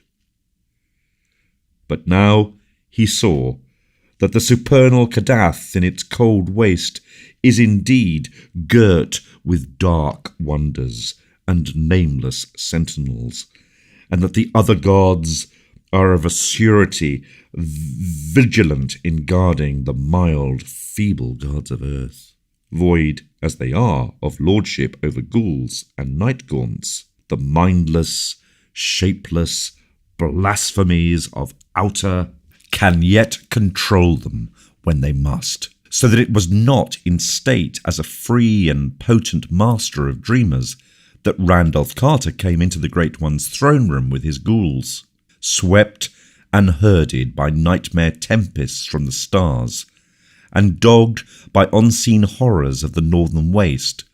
All that army floated captive and helpless in the lurid light, dropping numbly to the onyx floor, when by some voiceless order the winds of fright dissolved. Before no golden dais had Randolph Carter come, nor was there any august circle of crowned and haloed beings with narrow eyes, long-robed ears, thin nose, and pointed chin, whose kinship to the carven face on granite might stamp them as those to whom a dreamer might pray. Save for that one tower room, the onyx castle atop Kadath was dark, and the masters were not there. Carter had come to the unknown Kadath in the cold waste, but he had not found the gods.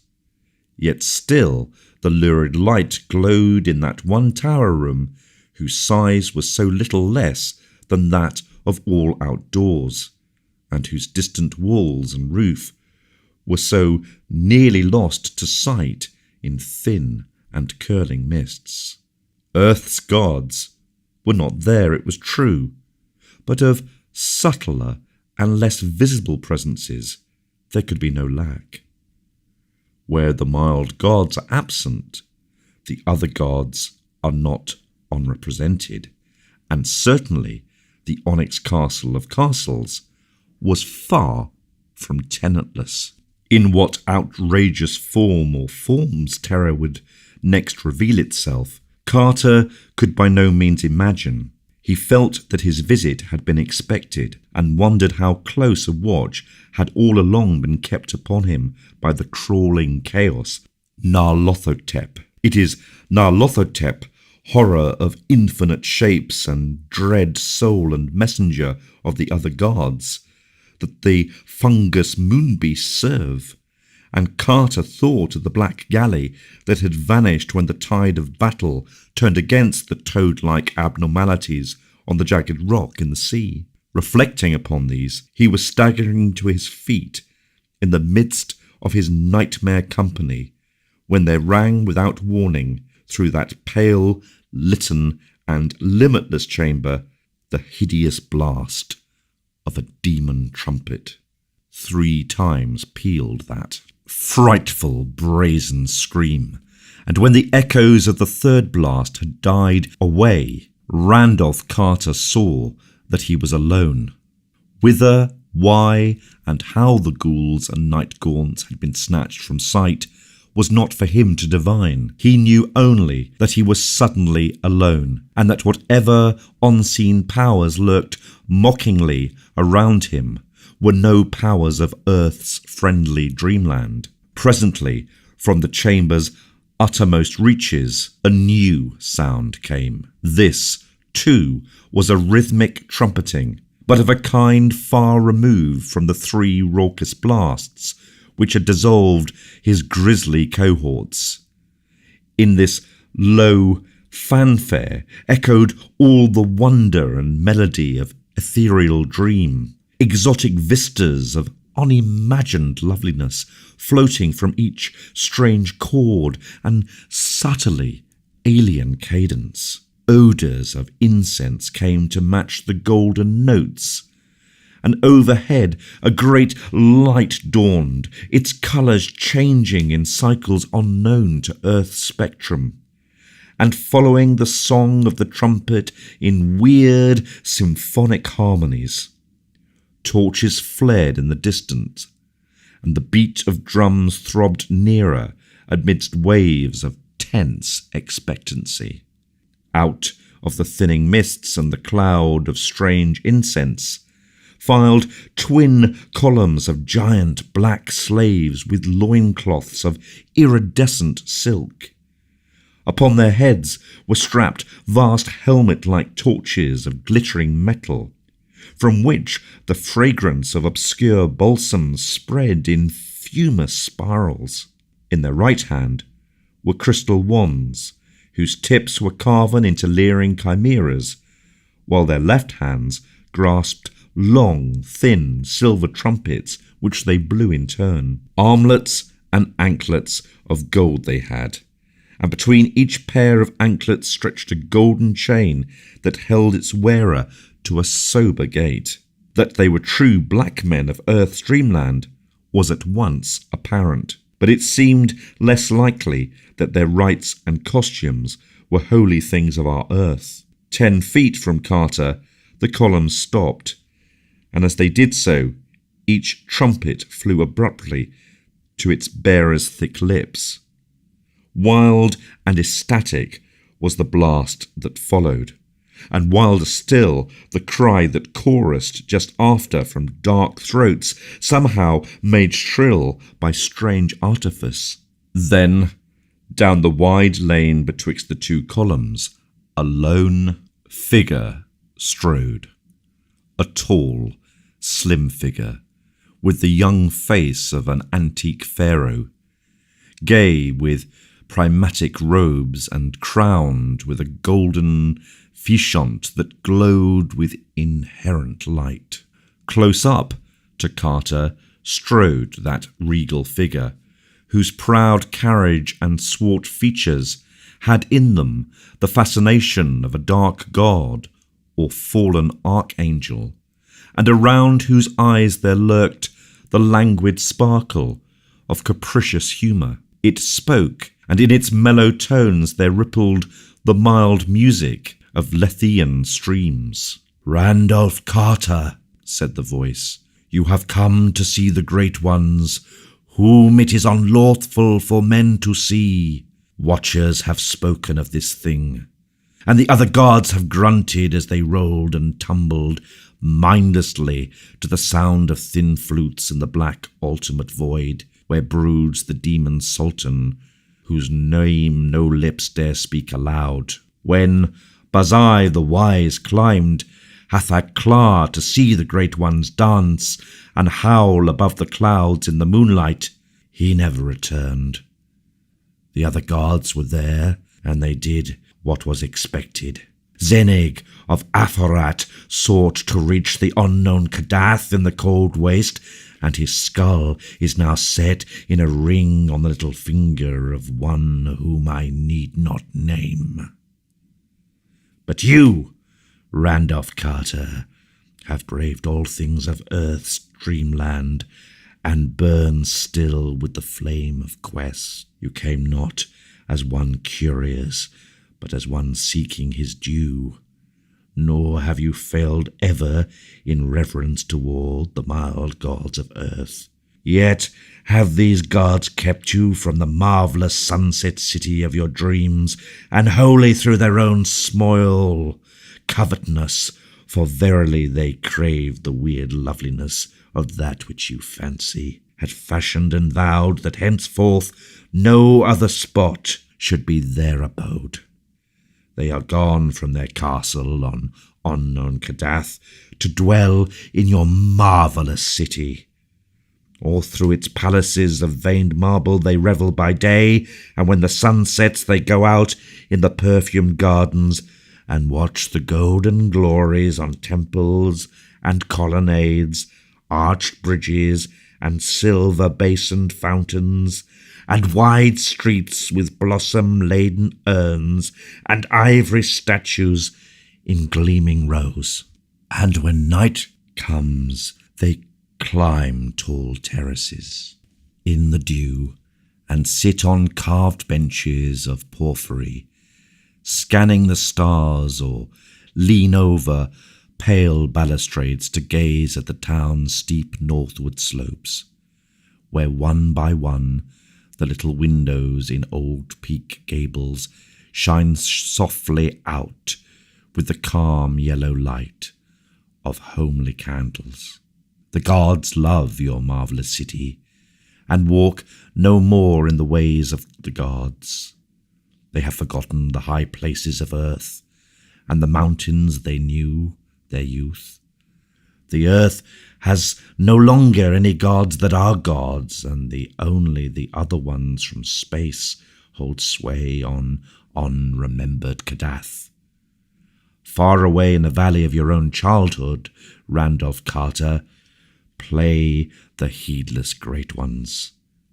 You have dreamed too well, O wise arch-dreamer, for you have drawn dreams' gods away from the world of all men's vision to that which is wholly yours. Having builded out of your boyhood's small fancies a city more lovely than all the phantoms that have gone before. It is not well that earth's gods leave their thrones for the spider to spin on, and their realm for the others to sway in the dark manners of others. Fain would the powers from outside bring chaos and horror to you, Randolph Carter, who are the cause of their upsetting, but that they know it is by you alone that the gods may be sent back to their world. In that half-waking dreamland which is yours, no power of utmost night may pursue, and only you in the cold waste. So, Randolph Carter, in the name of the other gods, I spare you, and charge you to serve my will. I charge you to seek that sunset city which is yours, and to send thence the drowsy truant gods for whom the dream world waits.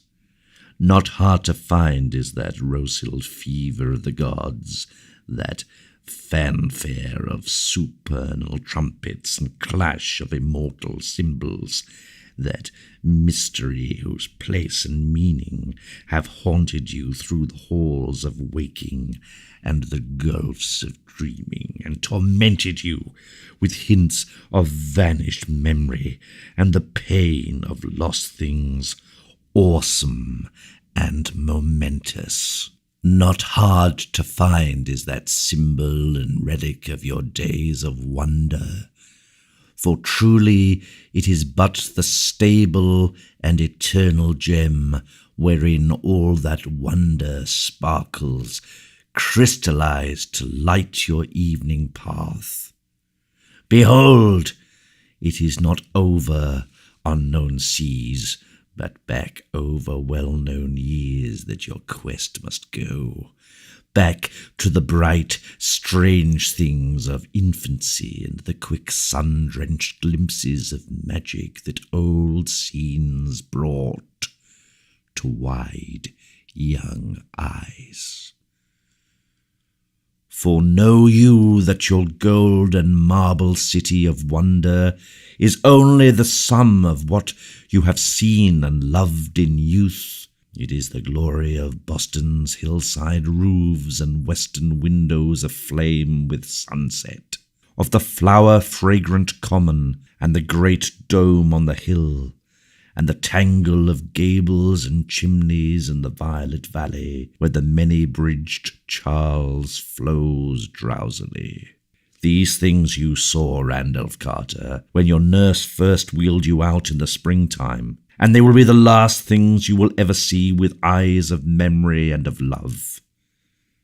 And there is antique Salem, with its brooding years and spectral Marblehead scaling its rocky precipice into past centuries, and the glory of Salem's towers and spires seen afar from Marblehead pastures across the harbour against the setting sun. There is Providence, quaint and lordly on its 7 hills over the blue harbour, with terraces of green leading up to the steeples and citadels of living antiquity, and Newport, climbing wraith-like from its dreaming breakwater. Markham is there, with its moss-grown gambrel roofs, and the rocky rolling meadows behind it, and the antediluvian Kingsport, hoary with stacked chimneys and deserted quays and overhanging gables, and the marvels of high cliffs, and the milky, misted ocean with tolling buoys beyond. Cool vales in Concord, cobbled lanes in Portsmouth, twilight bends of rustic New Hampshire roads where giant elms half hide white farmhouse walls and creaking well sweeps. Gloucester's salt wharves, and Truro's windy willows, vistas of distant steepled towns and hills beyond hills along the north shore, hushed stony slopes and low ivied cottages in the lee of huge boulders in Rhode Island's black country. Scent of the sea and fragrance of the fields, spell of the dark woods and joy of the orchards and gardens at dawn. These, Randolph Carter, are your city, for they are yourself. New England bore you, and into your soul she poured a liquid loveliness which cannot die.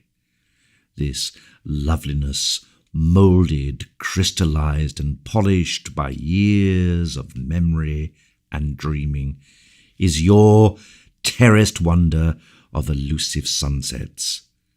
And to find that marble parapet with curious urns and carven rail, and ascend at last those endless balustraded steps to the city of broad squares and prismatic fountains, you need only to turn back to the thoughts and visions of your wistful boyhood. Look! Through that window shine the stars of eternal night. Even now they are shining above the scenes you have known and cherished, drinking of their charm, that they may shine more lovely over the gardens of dream. There is Antares. He is winking at this moment over the roofs of Tremont Street, and you could see him from your window on Beacon Hill. Out beyond those stars yawn the gulfs from whence my mindless masters have sent me. Some day you too may traverse them, but if you are wise, you will be aware such folly. For of those mortals who have been and returned, only one preserves a mind unshattered by the pounding, clawing horrors of the void. Terrors and blasphemies gnaw at one another for space, and there is more evil in the lesser ones than in the greater, even as you know from the deeds of those who sought to deliver you into my hands. Whilst I myself harbour no wish to shatter you, and would indeed have helped you hither long ago, had I not been elsewhere busy, and certain that you would yourself find the way. Shun, then, the outer hells, and stick to the calm, lovely things of your youth. Seek out your marvellous city, and drive thence the recreant great ones, sending them back gently to those scenes which are of their own youth, and which wait uneasy for their return. Easier even than the way of dim memory is the way I will prepare for you. See, there comes hither a monstrous Shantak, led by a slave who for your peace of mind had best keep invisible. Mount and be ready there.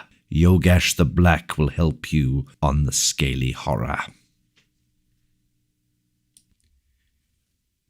Steer for that brightest star just south of the zenith. It is Vega, and in 2 hours will be just above the terrace of your sunset city. Steer for it, only till you hear a far-off singing in the high ether. Higher than that lurks madness. So rein your shantak when the first note lures. Look then back to earth, and you will see shining the deathless altar flame of Irid Na from the sacred roof of a temple. That temple is your desired sunset city, so steer for it before you heed the singing and are lost. When you draw nigh the city, steer for the same high parapet whence of old you scanned the outspread glory, prodding the shantak till he cry loud. Then cry the great ones will hear and know as they sit on their perfumed terraces, and there will come upon them such a homesickness that all of your city's wonders will not console them for the absence of Kadath's grim castle and the feastant of eternal stars that crowns it. Then you must land amongst them with the shantak, and let them see and touch that noisome and hippocelephic bird, meanwhile discoursing to them of unknown Kadath, which you will so lately have left, and telling them how its boundless halls are lonely and unlighted, where of old they used to leap and revel in supernal radiance. And the shantak will talk to them in the manner of shantaks, but it will have no powers of persuasion beyond the recalling of elder days. Over and over you must speak to the wandering great ones of their home and youth, till at last they will weep and ask to be shewn the returning path they have forgotten. Thirit, can you lose the waiting shantak, sending him skyward with the homing cry of his kind, hearing which the great ones will prance and jump with antique mirth, and forthwith stride after the loathly bird in the fashion of gods, through the deep gulfs of heaven to Kadath's familiar towers and domes. Then would the marvellous sunset city be yours to cherish and inhabit forever, and once more will earth's gods rule the dreams of men from their accustomed seat. Go now. The casement is open and the stars await outside. Already your shantak wheezes and titters with impatient. Steer for Viga through the night, but turn when the singing sounds. Forget not this warning, lest horrors unthinkable suck you into the gulf of shrieking and ululent madness. Remember the other gods. They are great and mindless and terrible, and lurk in the outer voids. They are good gods to shun. Hey, Shanta Naga! You are off. Send back earth's gods to their haunts on unknown Kadath, and pray to all space that you may never meet me in my 1,000 other forms. Farewell, Randolph Carter, and beware, for I am Nyarlathotep, the crawling chaos. And Randolph Carter, gasping and dizzy on his hideous shantak, shot screamingly into space toward the coal-blue glare of boreal Viga, looking but once behind him at the clustered and chaotic turrets of the onyx nightmare, wherein still glowed the lone, lurid light of that window above the air and the clouds of Earth's dreamland. Great polypious horrors slid darkly past, and unseen bat wings beat multitudinous around him. But still he clung to the unwholesome mane of that loathly and hypersalaphic scaled bird. The stars danced mockingly, almost shifting now and then to form pale signs of doom that one might wonder had not been seen and feared before, and ever the winds of ether howled of vague blackness and loneliness beyond the cosmos. Then, through the glittering vault ahead, there fell a hush of portent, and all the winds and horrors slunk away, as night things slink away before the dawn. Trembling in waves that golden wisps of nebula made weirdly visible, there rose a timid hint of far-off melody, droning in faint chords that our own universe of stars knows not. And as that music grew, the Shantak raised its ears and plunged ahead, and Carter likewise bent to catch each lovely strain. It was a song, but not the song of any voice. Night and spheres sang it, and it was old when Space, Analtholtep, and the other gods were born. Faster flew the Shantak, and lower bent the rider, drunk with the marvels of strange gulfs and whirling in the crystal coils of outer magic. Then came too late the warnings of the evil one, the sardonic caution of the demon legate who had bidden the seeker beware the madness of that song. Only to taunt had Nyarlathotep marked out the way to safety and the marvellous sunset city. Only to mock had that black messenger revealed the secret of those truant gods, whose step he could so easily lead back at will. For madness and the void's wild vengeance are Nyarlathotep's only gifts to the presumptuous. And frantic though the rider strove to turn his disgusting steed, that leering, tittering Shantak coursed on, impetuous and relentless, flapping its great slippery wings in malignant joy, and headed for those unhollowed pits whither no dreams reach, that last amorphous blight of nethermost confusion, where bubbles and blasphemes at infinity's centre the mindless demon sultan Azoth, whose name no lips dare speak aloud. Unswerving and obedient to the foul legate's orders, that hellish bird plunged onward through shoals of shapeless lurkers and caperers in darkness, and vacuous herds of drifting entities that poured and groped and poured, the nameless larvae of the other gods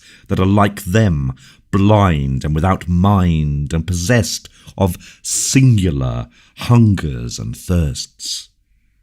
Onwards, unswerving and relentless, and tittering hilariously to watch the chuckling and hysterics into which the siren song of night and the spheres had turned. That eldritch, scaly monster bore its helpless rider, hurtling and shooting, cleaving the uttermost rim, and spanning the outmost abysses, leaving behind the stars and the realms of matter, and darting meteorite-like through stark formlessness towards those inconceivable unlighted chambers beyond time, wherein black Azoth gnaws, shapeless and ravenous, amidst the muffled, maddening beat of vile drums and thin, monotonous whine of accursed flutes. Onward and onward, through the screaming, cackling, and blackly populous gulfs, and then from some dim, blessed distance there came an image and a thought to Randolph Carter the doomed. Too well had Nyarlathotep planned his mocking and his tantalizing, for he had brought up that which no gusts of icy terror could quite efface. Home, New England, Beacon Hill, the waking world. For you know that your golden marble city of wonder is only the sum of what you have seen and loved in youth. The glory of Boston's hillside roofs and western windows, aflame with sunset, of the flowers' fragrant common, and the great dome on the hill, and the tangle of gables and chimneys in the violet valley where the many-bridged Charles flows drowsily. This loveliness, moulded, crystallized, and polished by years of memory and dreaming, is your terraced wonder of elusive sunsets. And to find that marble parapet with curious urns and carven rail, and descend at last those endless, balustraded steps to the city of broad squares and prismatic fountains, you need only turn back to the thoughts and visions of your wistful boyhood. Onward, onward, dizzily onward to ultimate doom, through the blackness where sightless feelers poured, and slimy snouts jostled, and nameless things tittered and tittered and tittered. But the image and the thought had come, and Randolph Carter knew clearly that he was dreaming, and only dreaming, and that somewhere in the background of the world of waking and the city of his infancy still lay. Words came again. You need only turn back to the thoughts and visions of your wistful boyhood. Turn, turn, blackness on every side. But Randolph Carter could turn. Thick though the rushing nightmare that clutched his senses, Randolph Carter could turn and move. He could move, and if he chose, he could leap off the evil Shantak that bore him, hurtling downwards at the orders of Nyarlathotep. He could leap off and dare those depths of night that yawned interminably down, those depths of fear whose terrors yet could not exceed the nameless doom that lurked, waiting at chaos. Or he could turn and move and leap. He could, he would, he would. Off that vast hoposaliphic abomination leaped the doomed and desperate dreamer, and down through endless voids of sentient blackness he fell. Eons reeled, universes died and were born again, stars became nebulae, and nebulae became stars. And still Randolph Carter fell through those endless voids of sentient blackness.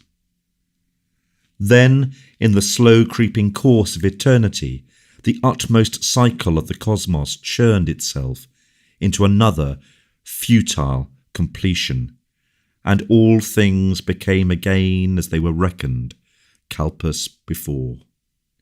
Matter and light were born anew, as space once had known them, and comets, suns, and worlds sprang flaming into life, though nothing survived to tell that they had been and gone. Been and gone, always and always, back to no first beginning. And there was a firmament again, and a wind, and a glare of purple light in the eyes of the falling dreamer. There were gods, and presences, and wills, beauty and evil, and the shrieking of noxious night robbed of its prey. For through the unknown ultimate cycle had lived a thought and a vision of a dreamer's boyhood, and now there were remade a waking world, and an old cherished city to body and to justify these things. Out of the void, Signac, the violet gas, had pointed the way, and archaic Nodens was bellowing his guidance from unhinted deeps. Stars swelled to dawns, and dawns burst into fountains of gold, carmine, and purple, and still the dreamer fell. Cries rent the ether as ribbons of light beat back the fiends from outside, and hoary Nodens raised a howl of triumph when Nyarlathotep, close on his quarry, stopped, baffled by a glare that seared his formless hunting horrors to grey dust. Randolph Carter had indeed descended at last the wide memorial flights to his marvellous city, for he was come again to the fair New England world that had wrought him. So to the organ chords of morning's myriad whistles and dawn's blaze thrown dazzling through purple panes by the great gold dome of the State House on the hill, Randolph Carter leaped, shoutingly awake within his Boston room. Birds sang in hidden gardens, and the perfume of trestled vines came wistful from arbours his grandfather had reared. Beauty and light glowed from classic mantle and carven cornice and walls, grotesquely figured, while a sleek black cat rose yawning from hearthside sleep that his master's start and shriek had disturbed, and vast infinities away, past the gate of deeper slumber, and the enchanted wood and the garden lands, and the Cenarian sea, and the twilight reaches of Ingernog, the crawling chaos, Nyarlathotep, strode, brooding into the onyx castle atop unknown Kadath in the cold waste, and taunted insolently the mild gods of earth, whom he had snatched abruptly from their scented revels in the marvellous sunset city.